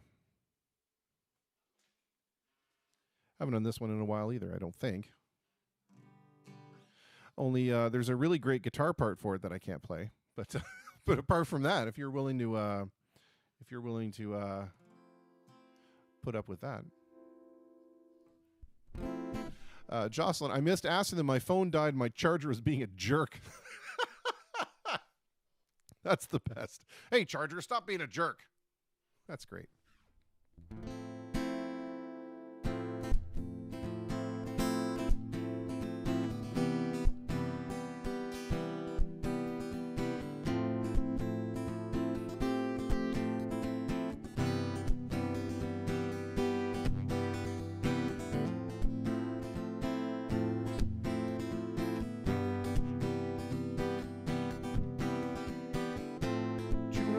Grass, walking down the road. Tell me how long you're gonna stay here, Joe. Some people say this town don't look good in the snow. You don't care, I know.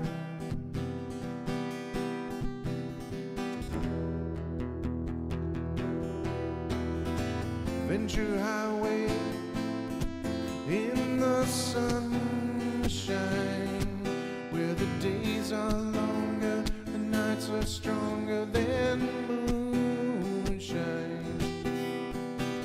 You're gonna go, I know.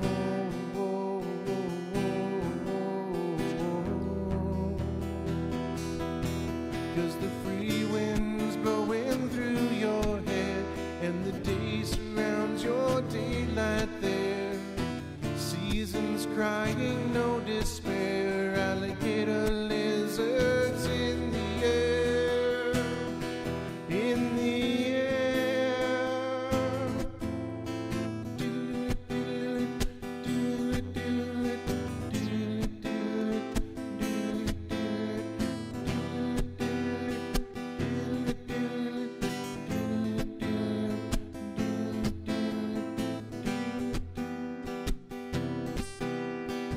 Wishing on a falling star, waiting for the early train. Sorry, boy, but I've been hit by purple rain. Oh, come on, Joe, you can always change your name. Thanks a lot, son, just the same.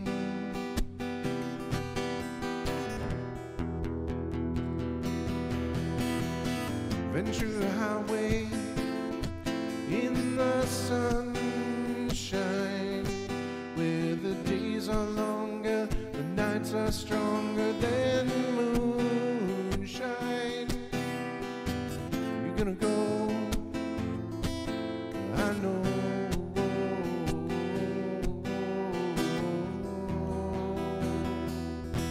'Cause the wind is blowing through your hair, surrounds your daylight there. Seasons crying, no despair. Alligator lizards in the air,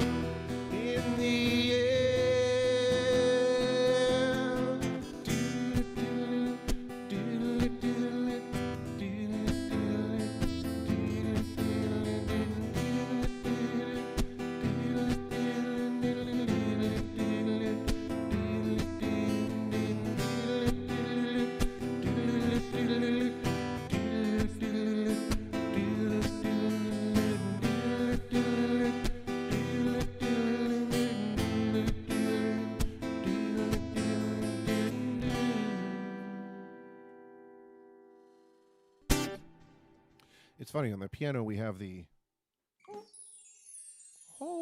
fairy pea. On the piano we have the, to let you know when we're done. And on the guitar we have the. It's a very stark contrast. So aggressive. Lorraine, can you please play some Pink Floyd? Sure. I would have thought people would have had their fill after Dogs, but I still don't know how well that turned out. I'm afraid to ask. Oh man, that's a tough one. Let's see.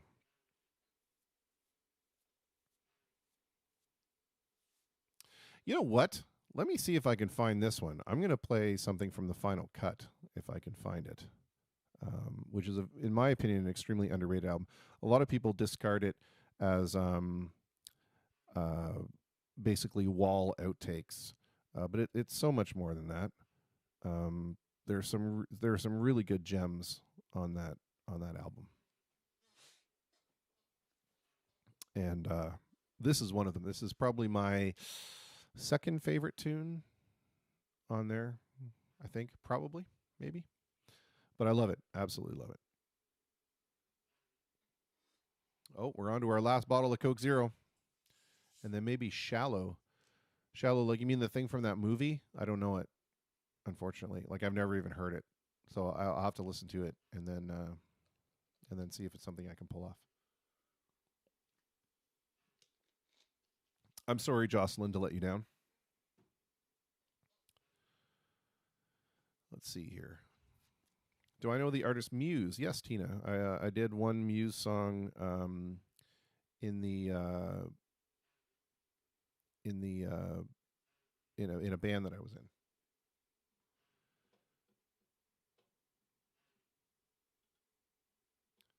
I can't remember what Muse song it was, but there was a Muse song that we did, and it was pretty good. I didn't not like it. Let's put it that way. It was pretty good. All right, sorry. I'm doing other things. I'm getting the next artist song kind of queued up while I'm doing this. It's a terrible idea of me. You mean the motorcycle song? I don't want to ride no. Or I don't want no pickle. I just want to ride my motorcycle. I'm not sure that I know that one well enough either. But I know, Jocelyn. I know. And Lorraine, what do you mean? No. What? I'm not sure what that was for. Because I don't know Shallow? Or because I've never heard it? I'm not sure. All right. Okay. Let's see here.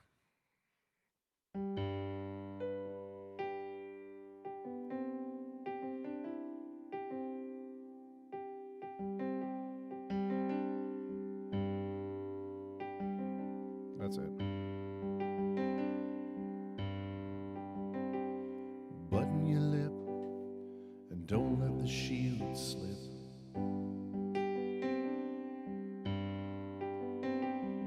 Take a fresh grip on your bulletproof mask. And if they try to break down your disguise with their questions, you can hide, hide, hide.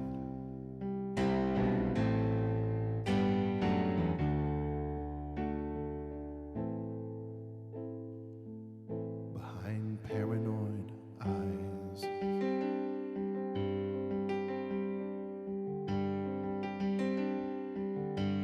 You put on your brave face and slip over the road for a jar. Fixing your grin as you casually lean on the bar. Laughing too loud at the rest of the world with the boys in the crowd. And you hide, hide, hide.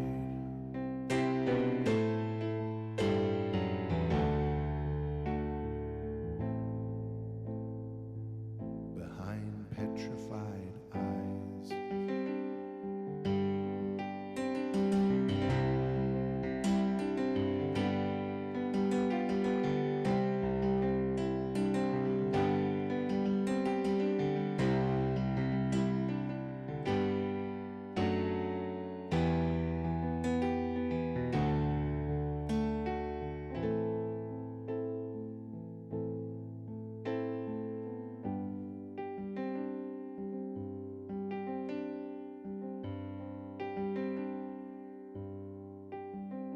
You believed in their stories of fame, fortune, and glory.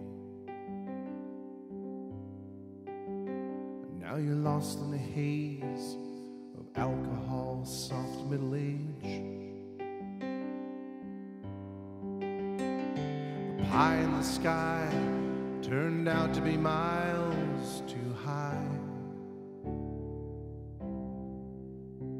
And you hide, hide, hide.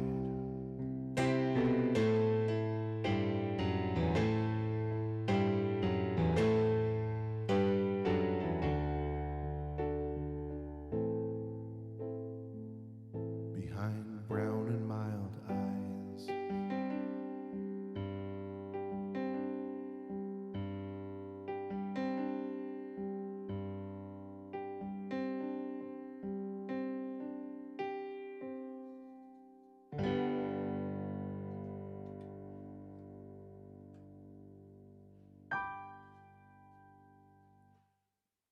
It's a great song. It's so mellow. It's so laid back, but I absolutely love it. Like it's got such a great message behind it. How we're all kind of hiding ourselves behind these masks, and we're so afraid to let ourselves our real selves show, I guess, or let those masks slip. Sean Fathers, the Authority song. Yeah, why not? I like that song. I never said I didn't like it. I like it just fine.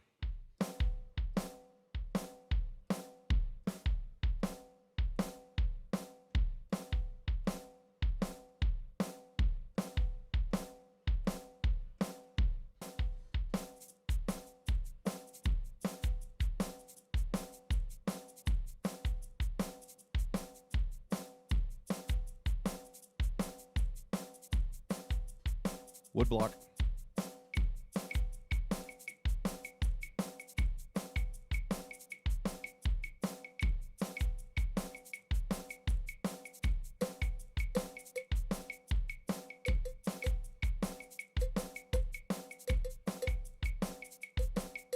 Some cowbell just for Mr. Sean Fathers.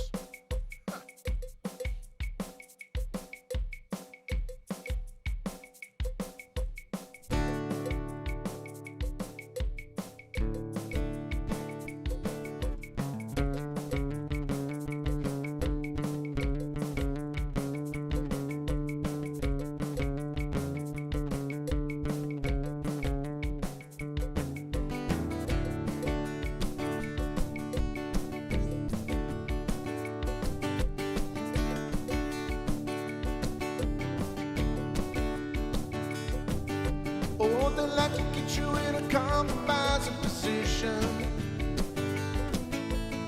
They like to get you there and smile in your face. Well, they think they're secure and they got you in that condition. Well, I think it's a total disgrace. So I said I fight authority, authority always wins.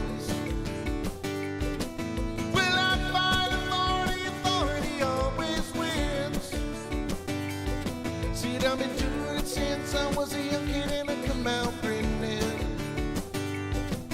Will I fight authority? Authority always wins.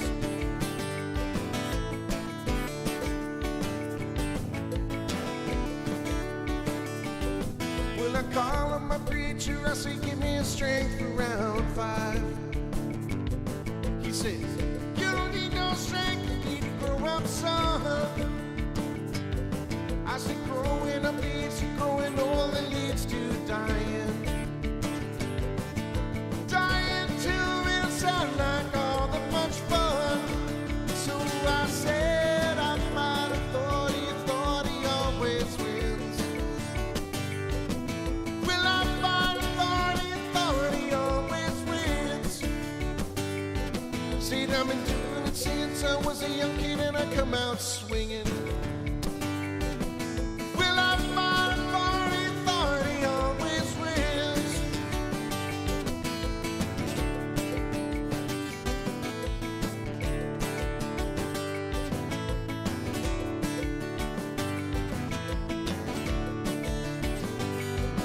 said, oh no, no, no, oh no, no, no, oh no. I find authority, authority always wins. Will I find authority, authority always wins. Kick it in. Said I've been doing it since I was a young kid and I come out swinging. Will I find authority, authority always wins. Will I find authority, authority always wins. Will I find authority, authority always wins. Said I've been doing it since I was a young kid and I come out swinging.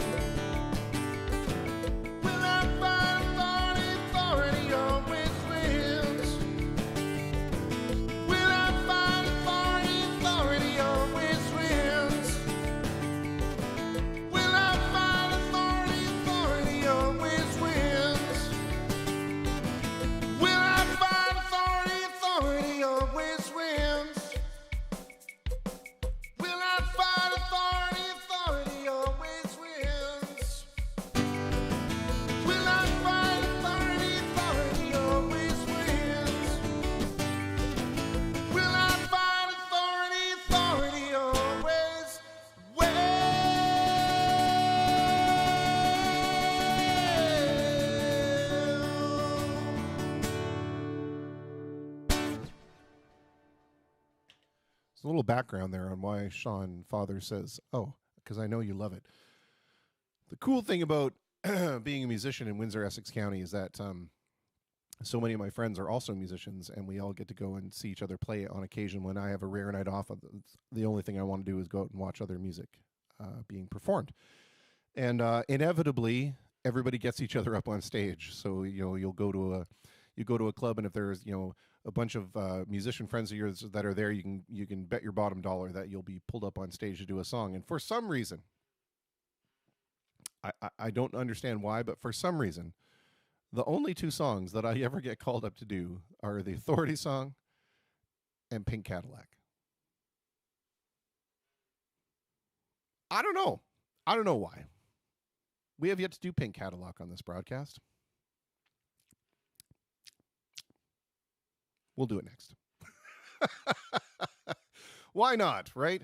Why not? While we are in the midst of doing these songs, I get it. It sometimes it's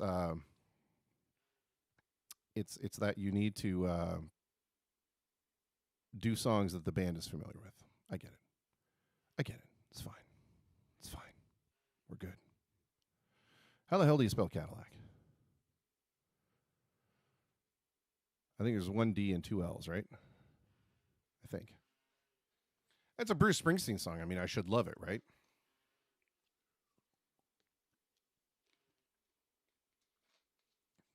So we'll do this tune. And then we'll take a little pause for a second while we play another local person that has sent me some music. And yeah, if you guys know any local musicians, Lorraine, nudge, who have maybe done some recording, please, send it along to me, and I'm happy to do it. It's like a little news segment I've started doing on the program, is showcasing some of the amazeballs talent that we have in this area. And yeah, so there we go. Tina, yeah, we'll see if we can make something like that happen. That'd be cool. All right.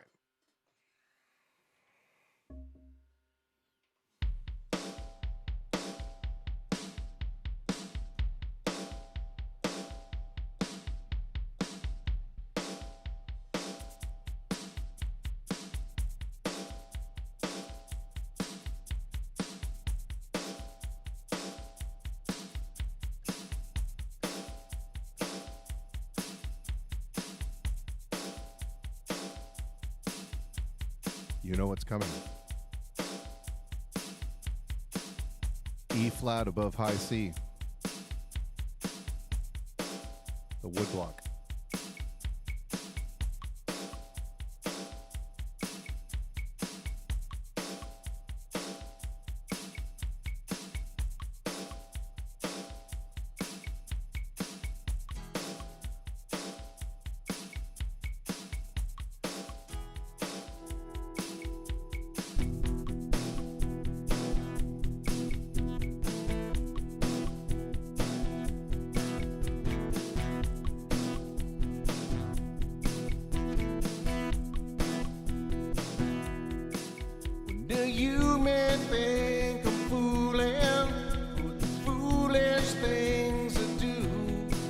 You may wonder how come I love you when you get on my nerves like you do. Baby, you know you bug me. There ain't no secret about that. Well, come on over here and hug me. Baby, I'll spill the facts. Well, honey, it ain't your money. 'Cause baby, I got plenty of that. I love you for your pink Cadillac, crushed velvet seats, riding in the back, oozing down the street, waving to the girls, feeling out of sight, spending all my money on a Saturday night. Honey, I just wonder what you do there in the back of your pink Cadillac, pink Cadillac.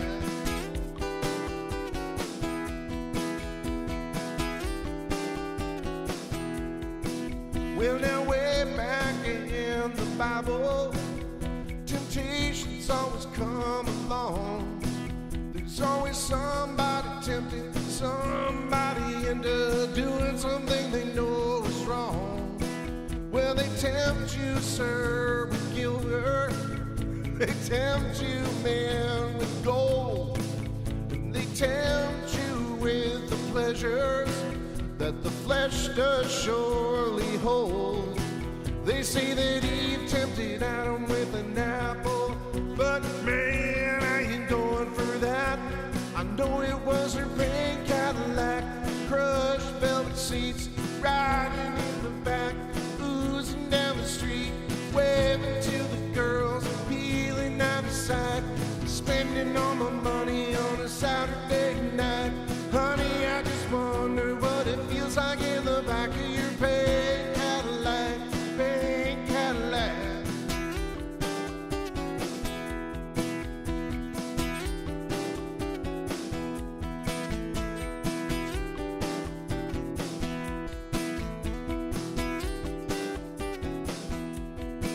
I'm an adult now. Oh, I'm an adult now. I got the problems of an adult on my head, on my shoulders. I'm an adult now.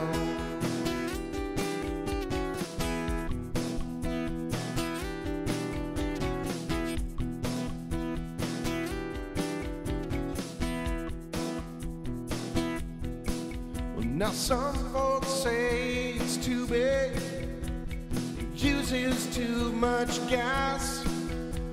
Some folks say it's too old, that it goes too fast. But my love is bigger than a Honda, it's bigger than a Subaru. Hey man, there's only one thing, one car that'll do. Anyway, we don't have to drive it, honey, we can park it out the back and have a party in your pink Cadillac, crushed velvet seats, riding in the back, oozing down the street, waving to the girls, feeling out of sight, spending all my money on a Saturday night. Honey, I just wonder what you do there in the back of your pink Cadillac, pink Cadillac. Pink Cadillac, pink Cadillac, pink Cadillac. Oh, I'm an adult now. Hey, I'm an adult now. I got the problems of an adult on my head, on my shoulders. I'm an adult now. I'm an adult now. Hey, I'm an adult now. I got the problems of an adult on my head, on my shoulders. I'm an adult now.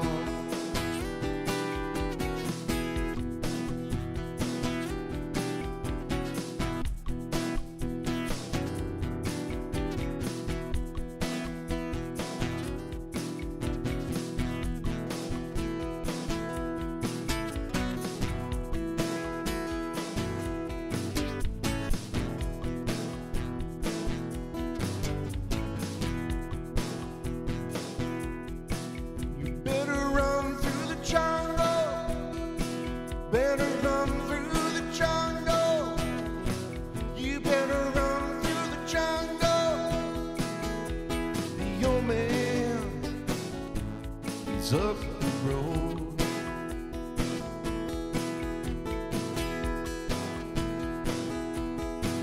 He take the thunder from the mountain, he take the lightning from the sky, he take the something else from something else. I don't know the words to the stupid song.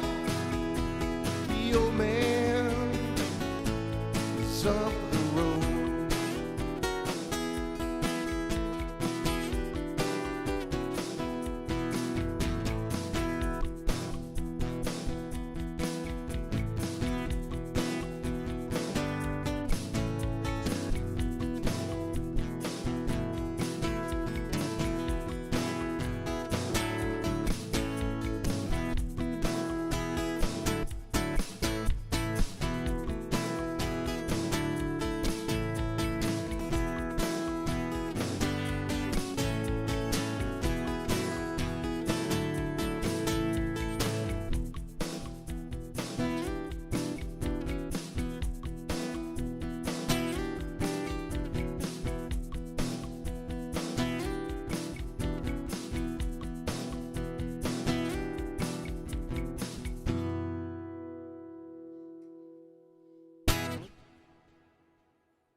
There is that wonderful hard slap guitar ending. Yeah, the mashup, if I knew more of the words of the songs, it would make it a lot better, right? Oh, man. Oh, here we go. Tina wants to say that something about the Windsor Essex Community Living Center. They're stressed about COVID-19, and special need adults are struggling as well, and that she hopes that people will be honored to donate something like canned goods and toilet paper because they're running low of supplies. So please help our community living of Essex. Absolutely. This is the time where if you are making a trip to the grocery store and you have to kind of respect the limits, but once those limits get restricted or lifted, and if you find yourself in a position where you have some extra stuff, please consider the folks in the community that aren't able to necessarily get those things for themselves. There are lots of them. There's the Mission, the Windsor Youth Center, the food bank, and certainly the community living areas, wherever you happen to be from. Make sure that you don't forget your humanity in all this. Is an excellent idea. For right now, we are going to flip over to some more local music. This was sent to me by John Dippoliti. It is a self-styled rap song that he says he wrote for the pandemic, and we're going to get that going right now.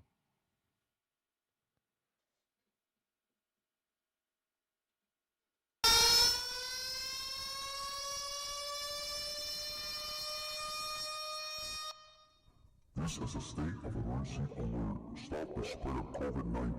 The time is to act now. Everyone but essential workers. You need to stay home. Stop the spread of COVID-19. Stay isolated. By doing so, by self-isolation or by physical distance, this can have a devastating effect and endangers life. Protect yourself and others. Stay home. Antidote. Antidote. Antidote. Pandemic. China, the market where it begins. China exposes all its sins. Doctor trying to spread the word. Comments made sure not to be heard. Stay in place, don't go outside. Cover your face, I'm terrified. Stores out of all they sold. Toilet paper, a brand new goal. Trudeau says come back home. Stop your travel, do not roam. Plane or car, you won't be checked. Country's gone, economy is wrecked. The things we need, we don't make. Gotta cut off by the United States. We need oxygen to give us air. Send us hope and not despair. Virus inside of us. Virus inside of us. Pandemonium pandemic. Virus inside of us. Virus inside of us. Panic. Pandemonium. Is this true? It can't be real. Broke the bond upon the seal. Pandora's box, I look inside. Nowhere to run, nowhere to hide. Migrant workers plant the seed. Provide the food on which we feed. Sickly slaves cough on the field. Corona blooms on a bountiful yield. Panic buying leaves. Empty shells. No one blamed. The poor can't get what they need. Mob rules by theft and greed. Her only hope is on the road, hauling goods with every load. Drive the rig to hell and back. You may not see it. I got your back. Virus inside of us, virus inside of us, pandemonium pandemic. Virus inside of us, virus inside of us, pandemic pandemonium. Warriors work from behind their masks, nurses and doctors performing every task. Hospital staff keep neat and clean, unsung heroes behind the scene. In the ICU, the numbers climb. TV news throwing up the sign. Million infected, 30,000 dead. Nation gripped in fear and dread. Social distancing becomes the norm. Panic and fear fuel the storm. We stick together, we'll be back, we'll be alright. Out of the dark and into the light. We can't go back, we'll move ahead. Celebrate the living more than the dead. Lessons learned by us all. Angels catch us when we fall.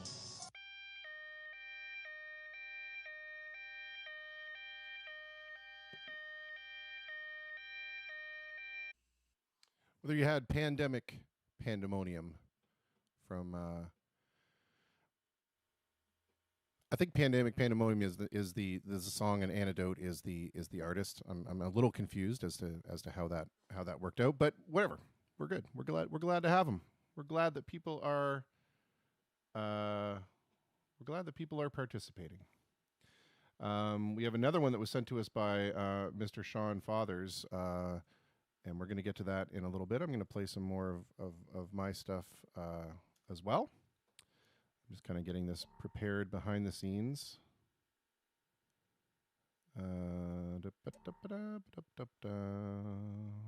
Nope.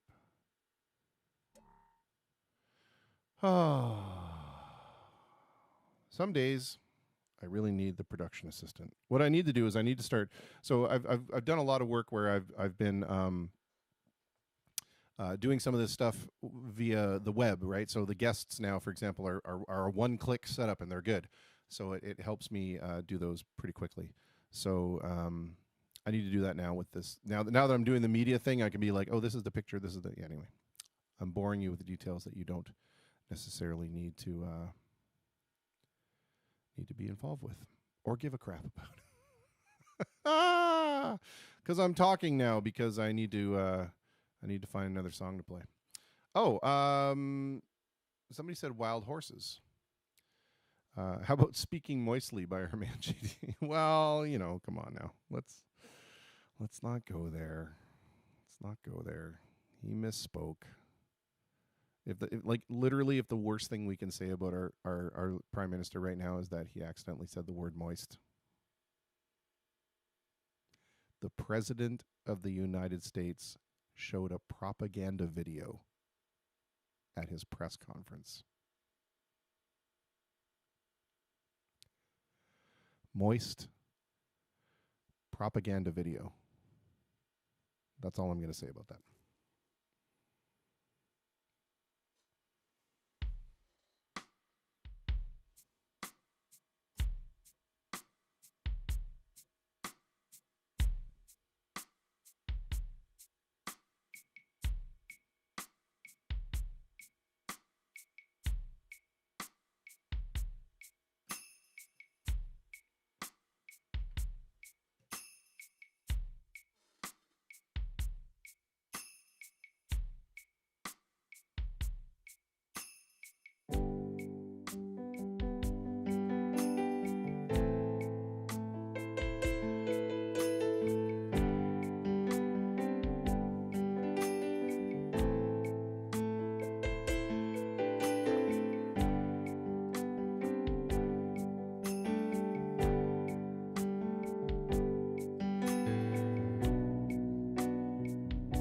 Childhood living,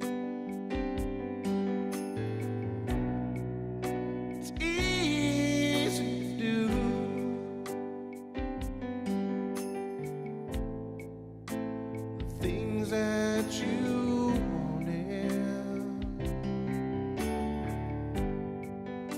I bought them for you.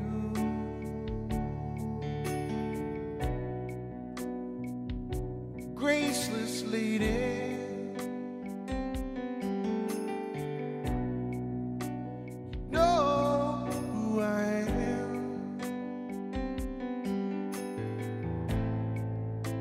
You know I can't let you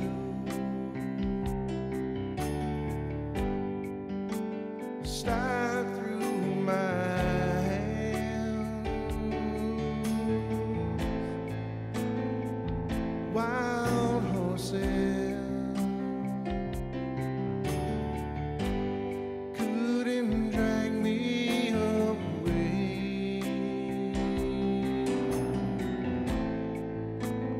Wild, wild horses couldn't drag me away.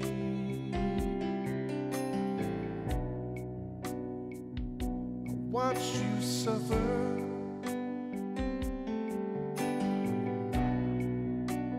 Darling, can pain. Well, now you decided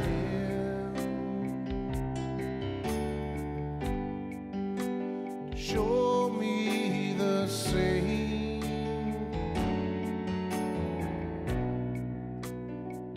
No sweeping exits. Or off stage lines could make me feel bitter, or treat you unkind.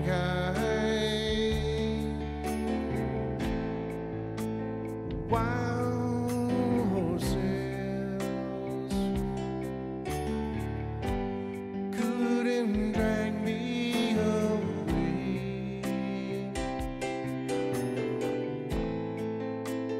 Wild, wild horses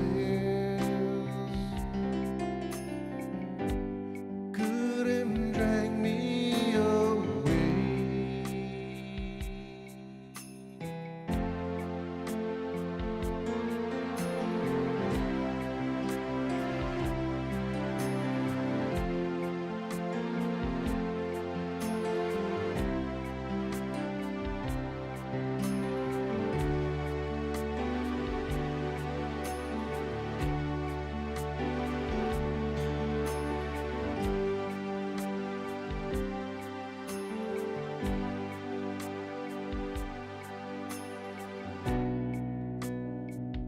I know I dreamed you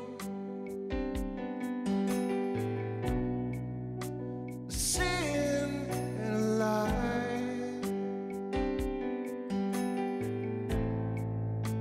Well, I have my freedom. I don't have much time. Faith has been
There we go, by request. And apparently for some brownie points. That's fantastic. Speaking of humor, let's do a humorous song. We're gonna do a little bit of Weird Al, but we're not gonna do 1 more minute. I love this Weird Al song. Someday I want to do the entire Albuquerque thing. I think that would be amazing, but I don't know it well enough yet.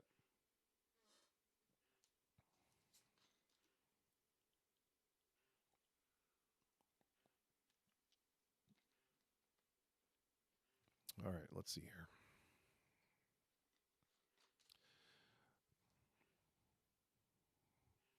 And it's got kind of a fun beat to it. Fun beats are fun.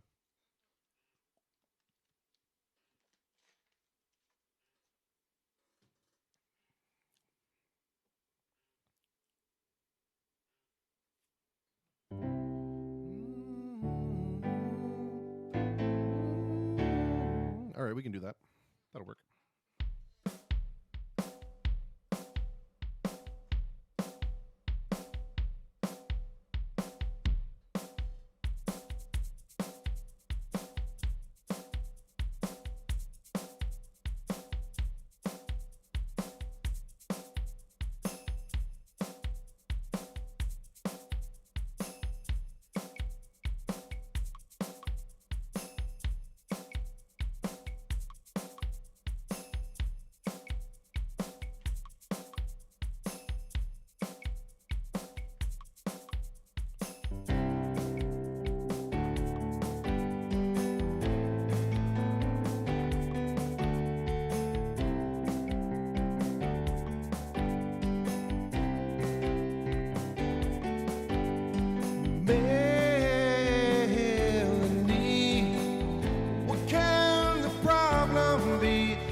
I like that tune. I have a feeling that there's a verse that's missing in that particular tab, but that's all right. All right.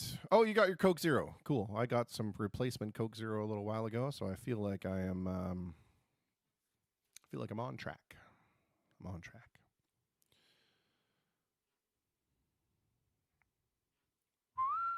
Let's do this one.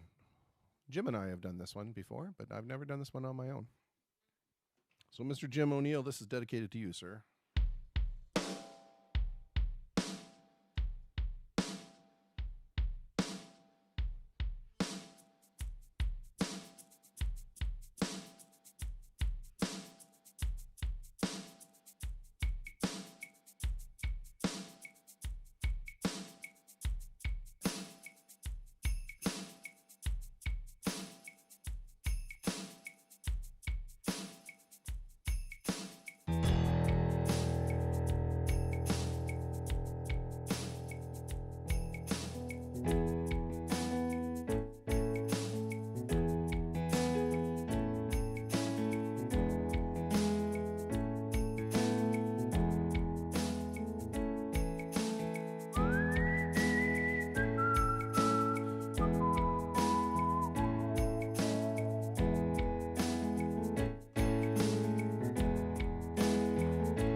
Let me run with you tonight, take you on a moonlight ride.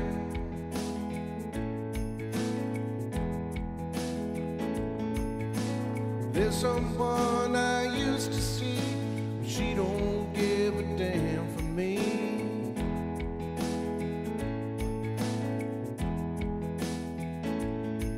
Let me get to the point, let's roll. Another joint, turn the radio loud. I'm too low to be proud, and you don't know how it feels. You don't know how it feels to be me.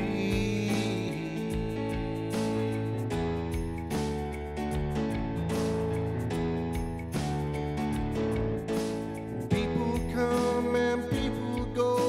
Some grow young and some grow cold.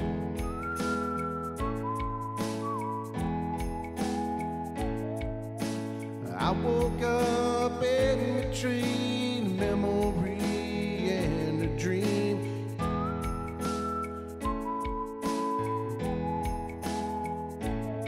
So let's get to the point, let's roll another joint, let's head on down the road to somewhere I gotta go. You don't know how it feels.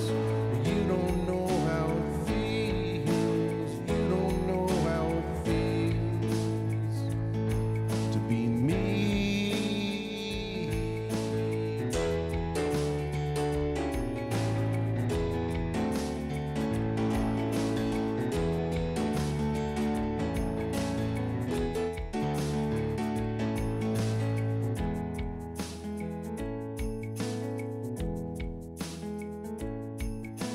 My old man was born to rock, but he's still trying to beat the clock.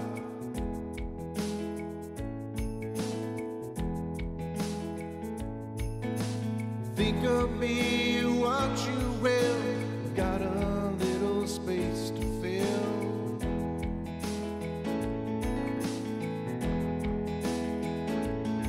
So let's get to the point, let's roll down the joint, let's head on down the road to somewhere I gotta go. And you don't know how it feels. You don't know how it feels. No, you don't know how it feels to be me. You don't know how it feels. Oh, you don't know how it feels. You don't know how it feels to be me.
we go. The whistle, because I don't have a harmonica in G. I think it's supposed to be in that one. Jocelyn, if you can picture the freak from the movie Ted dancing with a juice box, that's what's happening.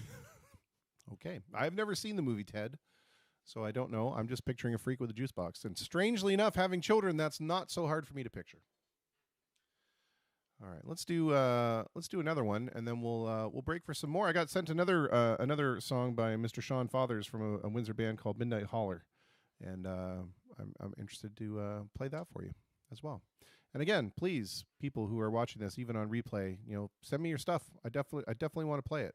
I think it's going to be a cool part of this segment. It can be YouTube videos, it can be MP3s. So either one of those, perfect.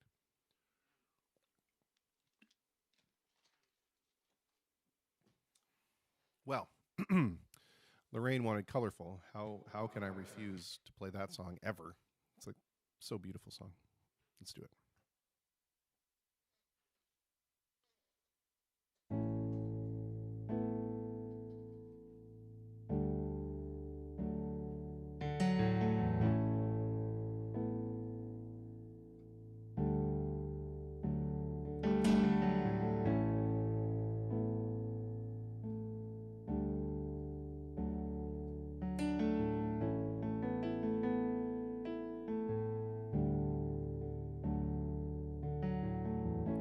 Show is over, close the storybook. There will be no encore. And all the random hands that I have shook, well, they're reaching for the door. I watch their backs as they leave single file. You stood stubborn, chipping all the while, and I know I can be colorful. I know I can be gray. I know there's losers living fortunate, 'cause I know you will love me either way.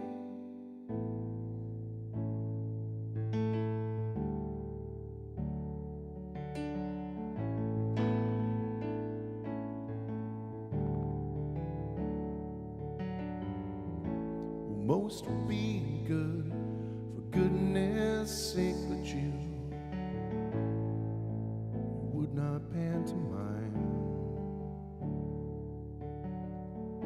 You are more beautiful when you awake than most are in a lifetime.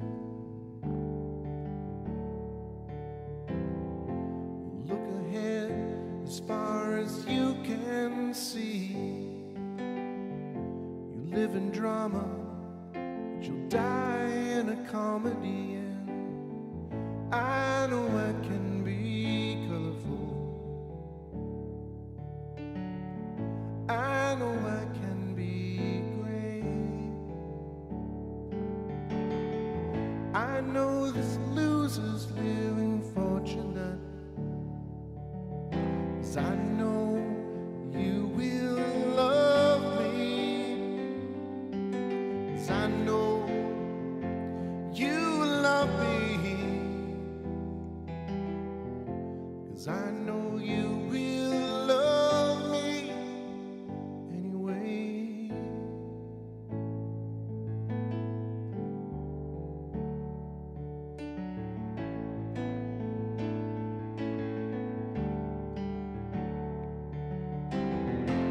Look ahead as far as we can see. You stayed for a drama when you paid for a comedy, and I know I can be colorful. I know I can be great. I know there's losers living fortunate, 'cause I know you will love me.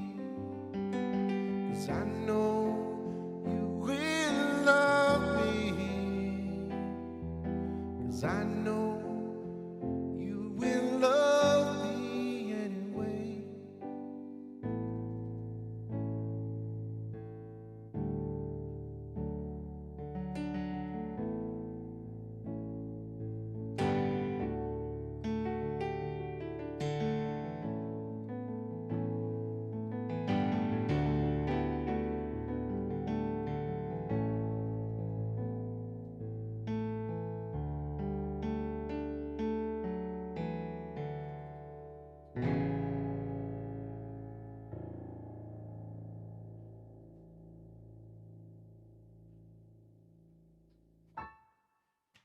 Just like that, we did a little whip action at the end there.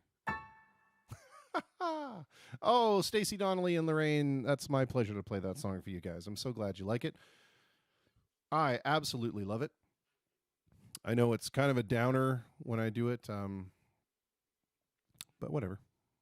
Like, I mean, it's a downer. That's the thing. So I'm a piano player. I'm a moody kind of guy, which means it lends itself real well for me doing moody songs on the piano. Which means, you know, not a whole lot of bar gigs for my solo stuff, especially the stuff that I really love to play. Stuff that like kind of tugs at your heartstrings or makes an emotional connection rather than just get up and dance kind of thing. Nothing wrong with getting up and dancing like a freak with a juice box, but you know, just every once in a while, I really love the fact that I can play these tunes that are a little more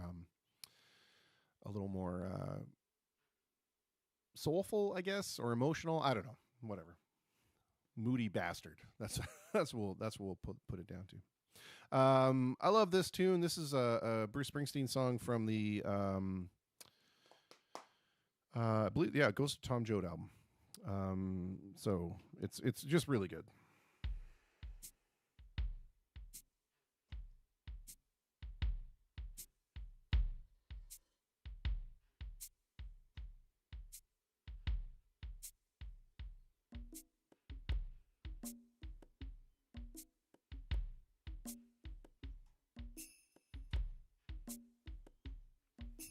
Lest we forget.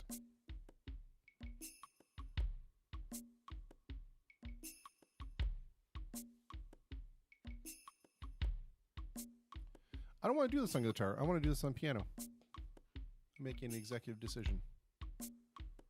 I think.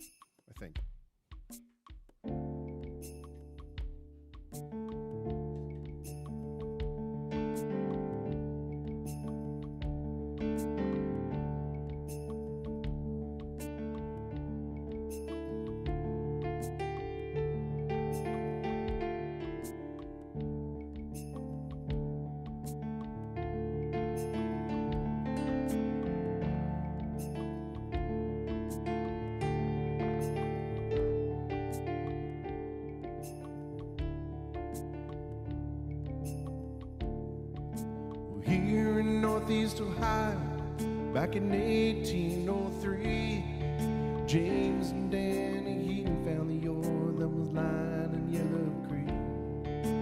They built a blast furnace here along the shore, and they made the cannonballs to help the Union win the war.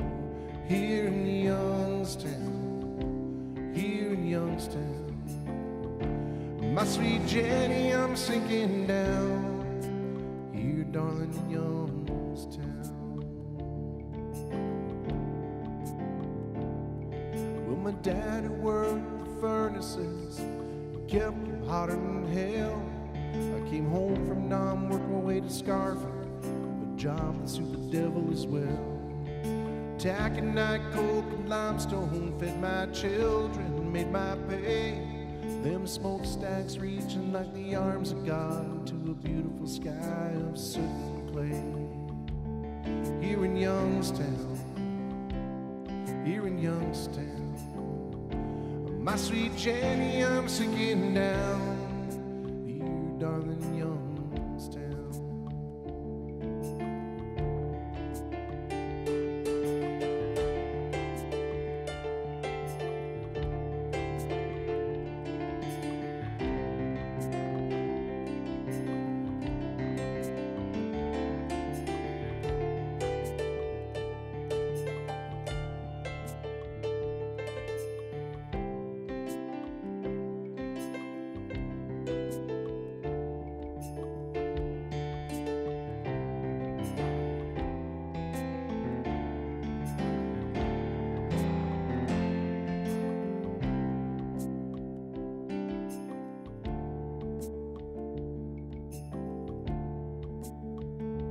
Well, my daddy come on the Ohio Works. We came home from World War II.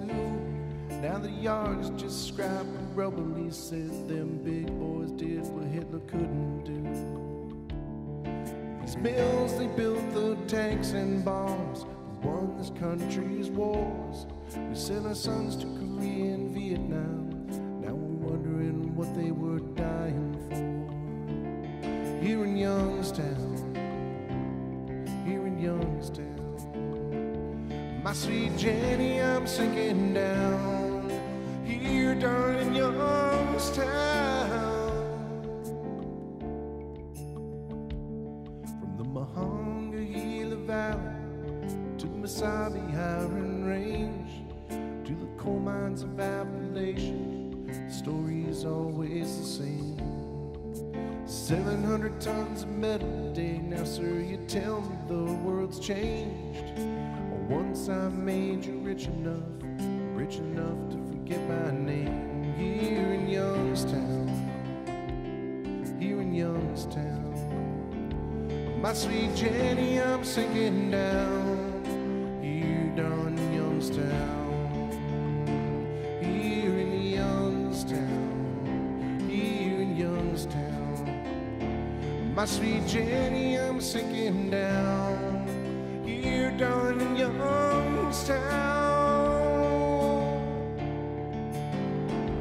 When I die, I don't want no part of heaven. I would not do heaven's work well. I pray the devil comes and takes me to stand in the fiery furnaces of hell. Just like Youngstown, just like Youngstown, my sweet Jenny, I'm sinking down. Here, darling, in Youngstown.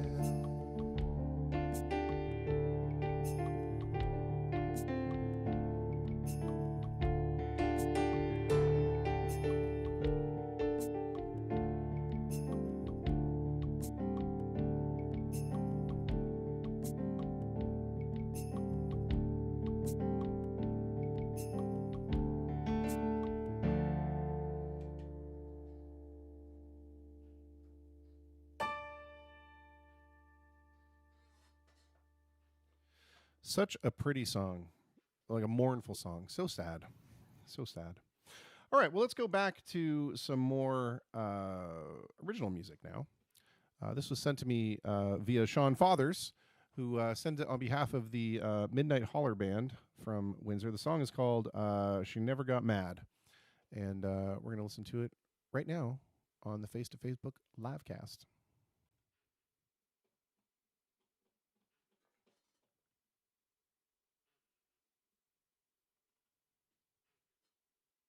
Never got mad when I didn't come home. Must have found something better to do. Just a note that she wrote before she left when she went, hoping I'd feel the pain I'd put her through. Now I'm sitting here alone, missing her while she's gone. Now here alone I know what she went through. Wanting back to the time when I could have made her mine. Once they're gone, there's nothing you can do. I never stopped to think how it felt to be alone. I always thought she'd be waiting there at home. Let me warn you now about the way you live your life. You may find one day you've lost your wife. Well, she never got mad when I didn't come home. Must have found something better to do. Just a note that she wrote before she left when she went, hoping I'd feel the pain I'd put her through.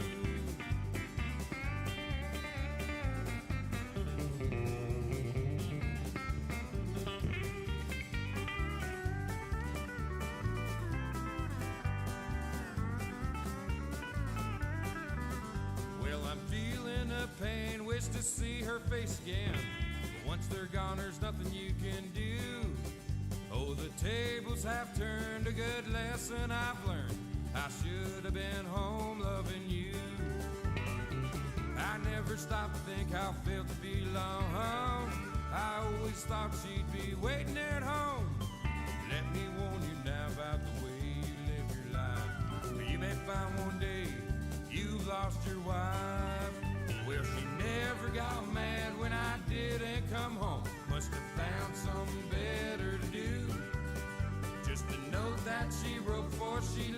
when she went, hoping I'd feel the pain I put her through.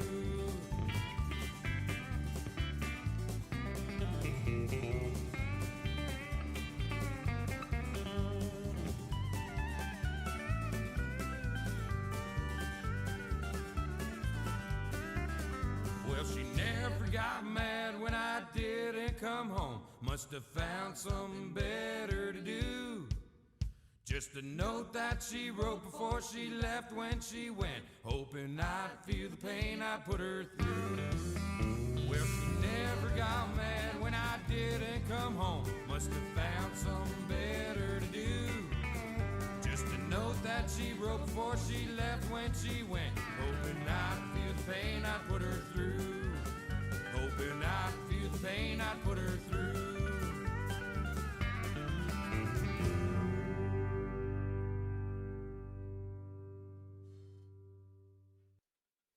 Well, yeah. That was a little bit of a hootenanny right there. That's what I'm talking about. Yeah, that was good. That got me all happy like. You know, it's interesting because, you know, there are some people who are critically dismissive of country music, and the thing is that those guitar players, I would put them head to head with any hard rock or jazz guitar player any day of the week. Those runs that they do are so quick, and the bends are just like, it's perfect. You listen to it, it's perfect. I love it. I'm digging it. I'm glad I got that now. That's going in the library. That's going in the library. All right, we're going to try this one. I tried it the other day. I'm going to get myself out of the well first. It's not really country, it's folk country, I guess.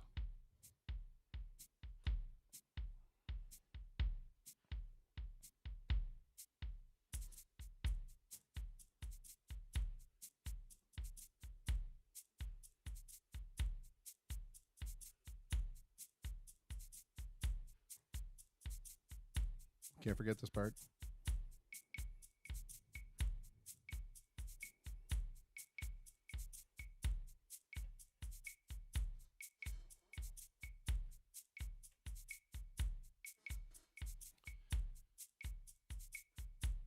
All right.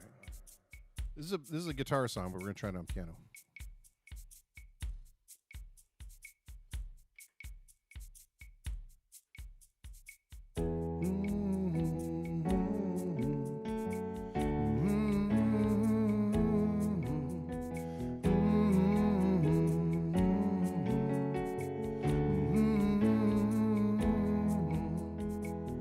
Walking back to Georgia, and I hope she'll take me back.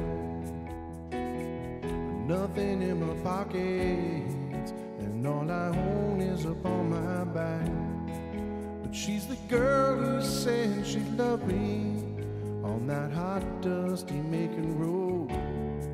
And if she's still around, I'm gonna settle down with that hard-loving Georgia girl.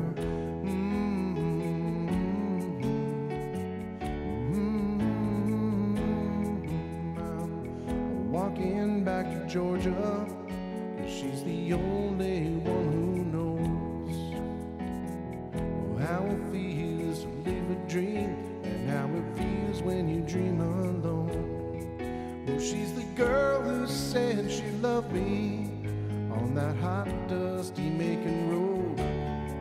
And if she's still around, I'm gonna settle down with that hard-loving Georgia girl.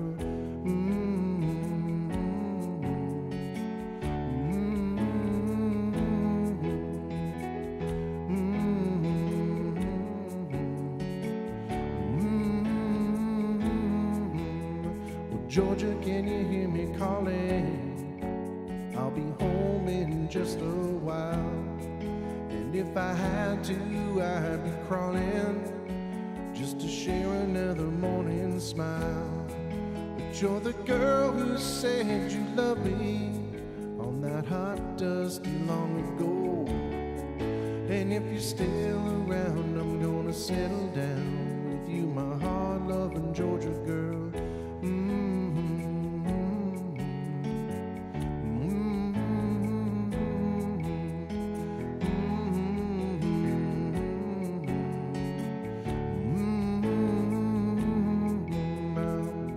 walking back to Georgia, and I hope she'll take me back. Nothing in my pockets, and all I own is upon my back. 'Cause she's the girl who said she loved me on that hot, dusty Macon road. And if you're still around, I'm gonna settle down with you, my hard-loving Georgia girl.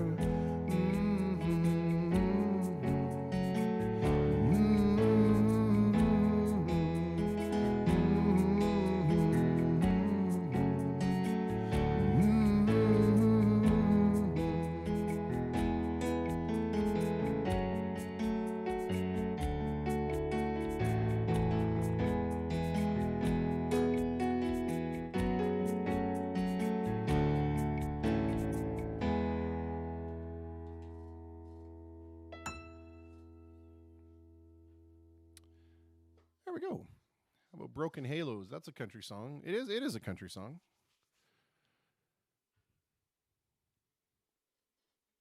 Country-esque. I still classify that as a folk country, I think.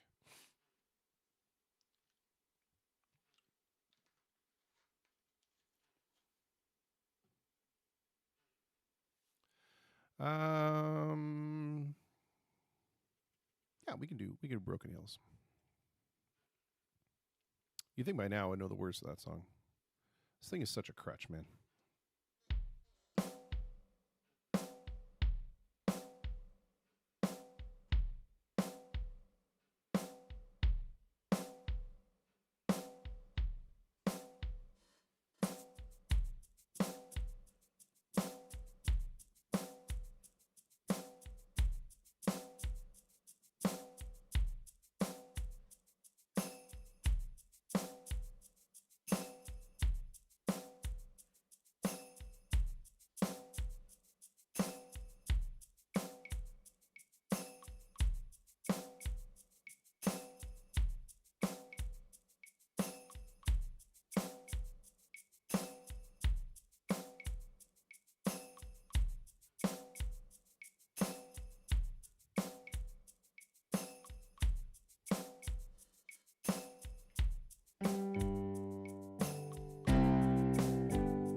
Broken arrows, folded wings.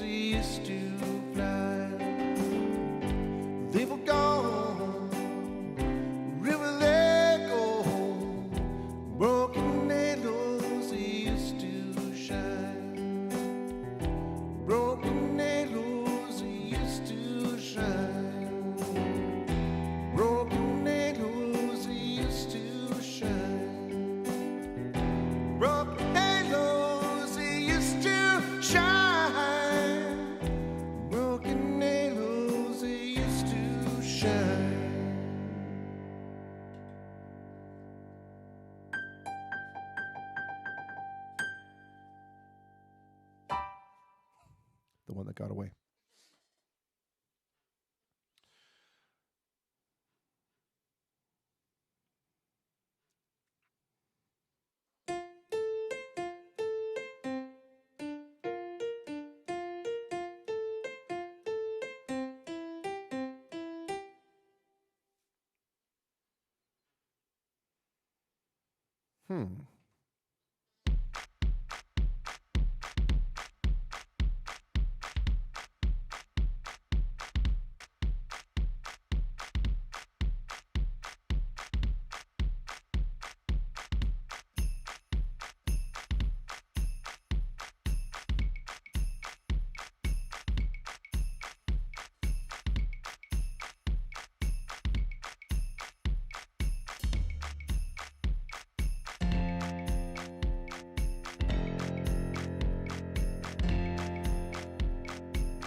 Well, I'm gonna need someone to help me.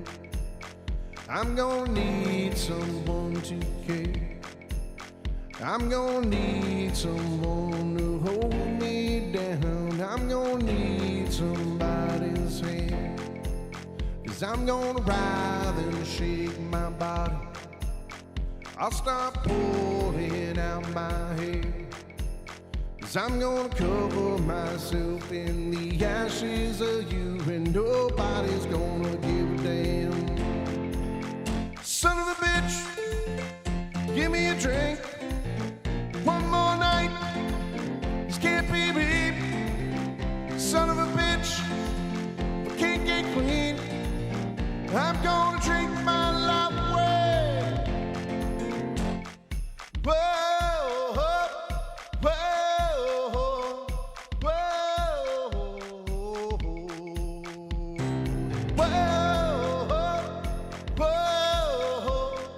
whoa. Well, now for 17 years I've been throwing them back. 17 more burying me. Can somebody please just tie me down? Ah, somebody give me a goddamn drink. Well, son of a bitch, give me a drink. One more night, this can't be me. Son of a bitch, I can't get clean. I'm gonna drink my life away. Well, my heart's breaking, my hands they were shaking, bugs crawling all over me. I said my heart was breaking, my hands they were shaking, and these bugs are crawling all over me. I said my heart was breaking, hands were shaking, bugs crawling all over me. I said my heart was breaking, hands were shaking, bugs crawling all over me. Son of a bitch, give me a drink. One more night, this can't be me. Son of a bitch, can't get clean. I'm gonna drink my life away. Son of a bitch, give me a drink. One more night, this can't be me. Son of a bitch, can't get clean. I'm gonna drink my life away.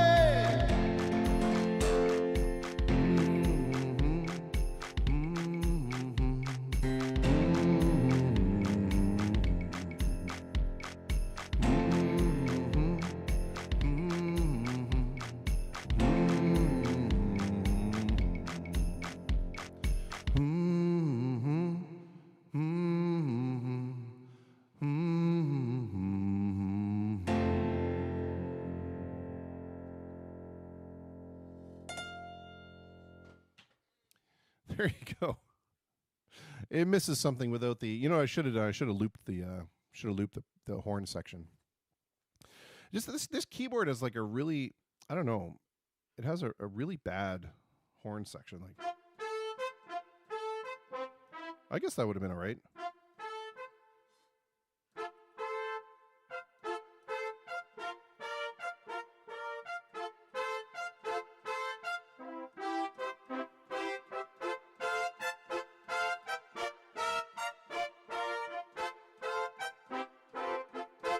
Whatever.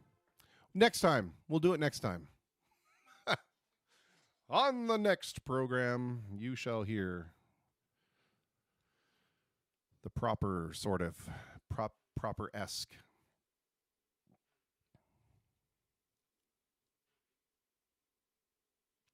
wonder if I can do this one. I've thought about it many times, and I've never even looked it up before. So let's see, because I would love to if we could, because it's got like a it's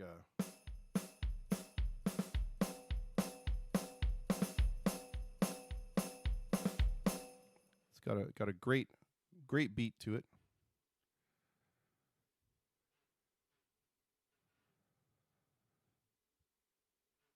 I just want to see how hard it is. Maybe it's not that difficult. Maybe. Then again.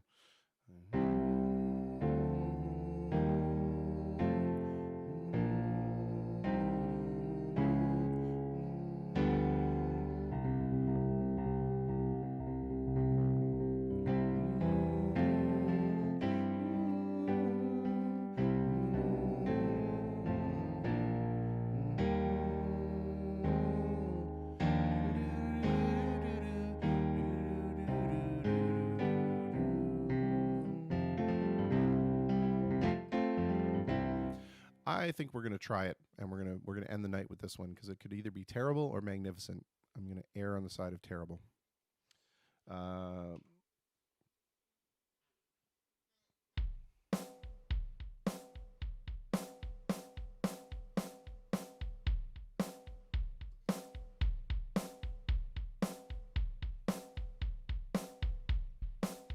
that's gonna be that one, and then we'll do phrase 2 with.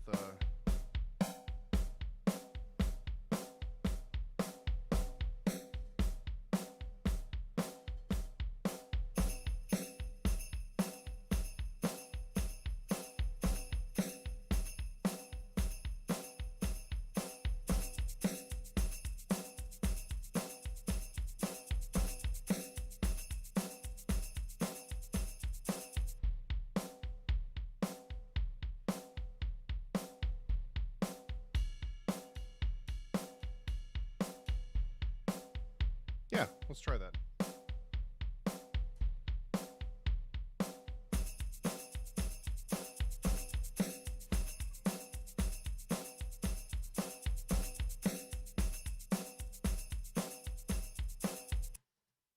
Okay, here we go. I'm gonna start. I'm your only friend, I'm not your only friend, but I'm a little glowing friend, but really I'm not actually your friend, but I am.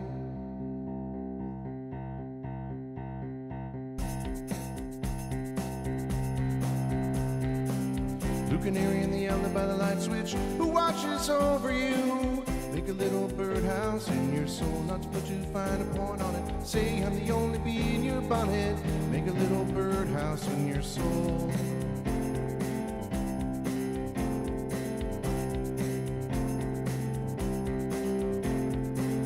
I have a secret to tell from my electrical well. It's a simple message and I'm leaving out the whistles and bells. So the room must listen to me, filibuster vigilantly. My name is Blue Canary, one note spelled L-I-T-E. My story's infinite, like the Longines Symphony, it doesn't rest. Blue Canary in the outlet by the light switch, who watches over you? Make a little birdhouse in your soul, not to put too fine a point on it. Say I'm the only bee in your bonnet. Make a little birdhouse in your soul.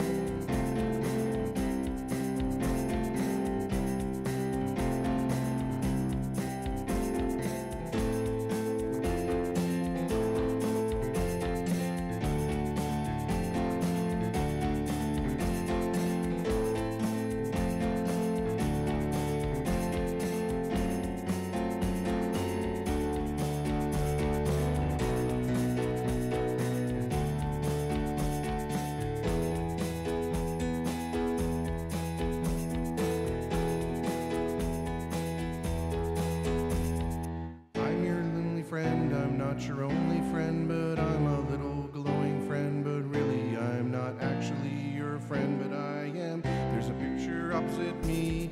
I'm a primitive ancestry, which stood on rocky shores and kept the beaches shipwreck free.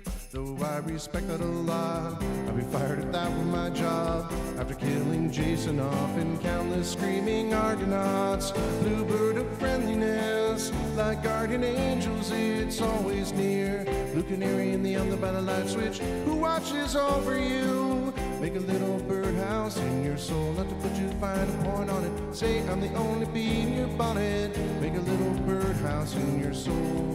While you're at it, keep the night light on inside the birdhouse in your soul. Not to put too fine a point on it. Say I'm the only bee in your bonnet. Make a little birdhouse in your soul. While you're at it, keep the night light on inside the birdhouse in your soul. Not to put too fine a point on it. Say I'm the only bee in your bonnet. Make a little birdhouse in your soul.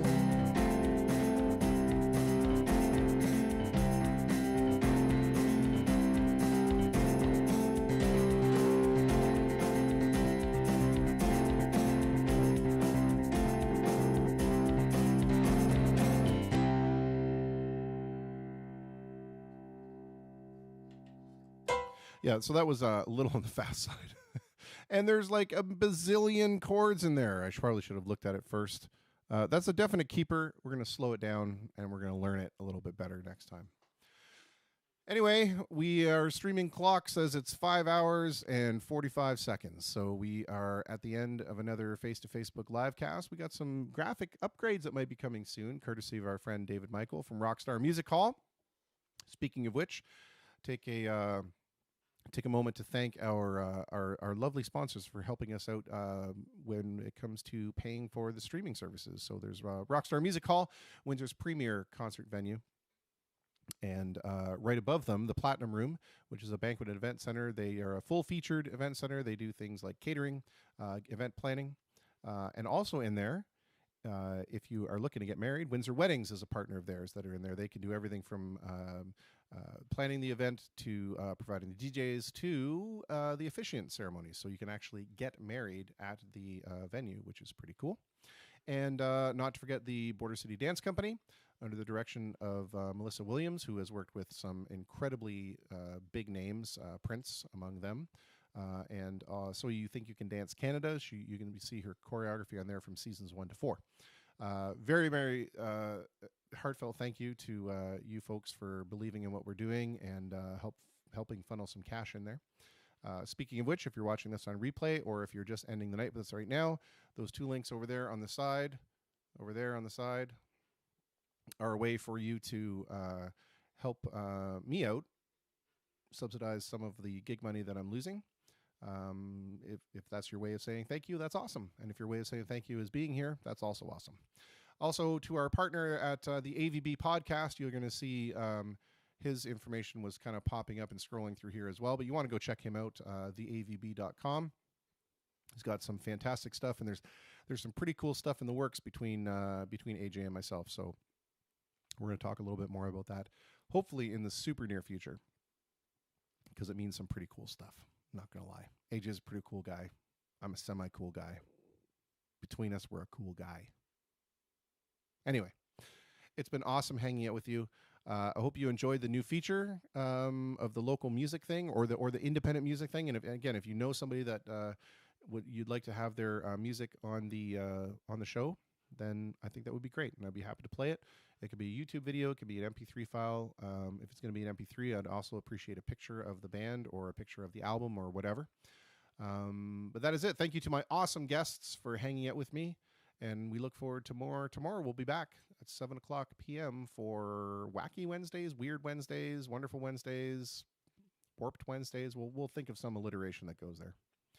Anyway, until then, sign off the same way we always do. Be good to each other. Be kind to each other. Being human takes no effort. It takes extraordinary effort to be otherwise. So just go with the flow and be nice. See you tomorrow.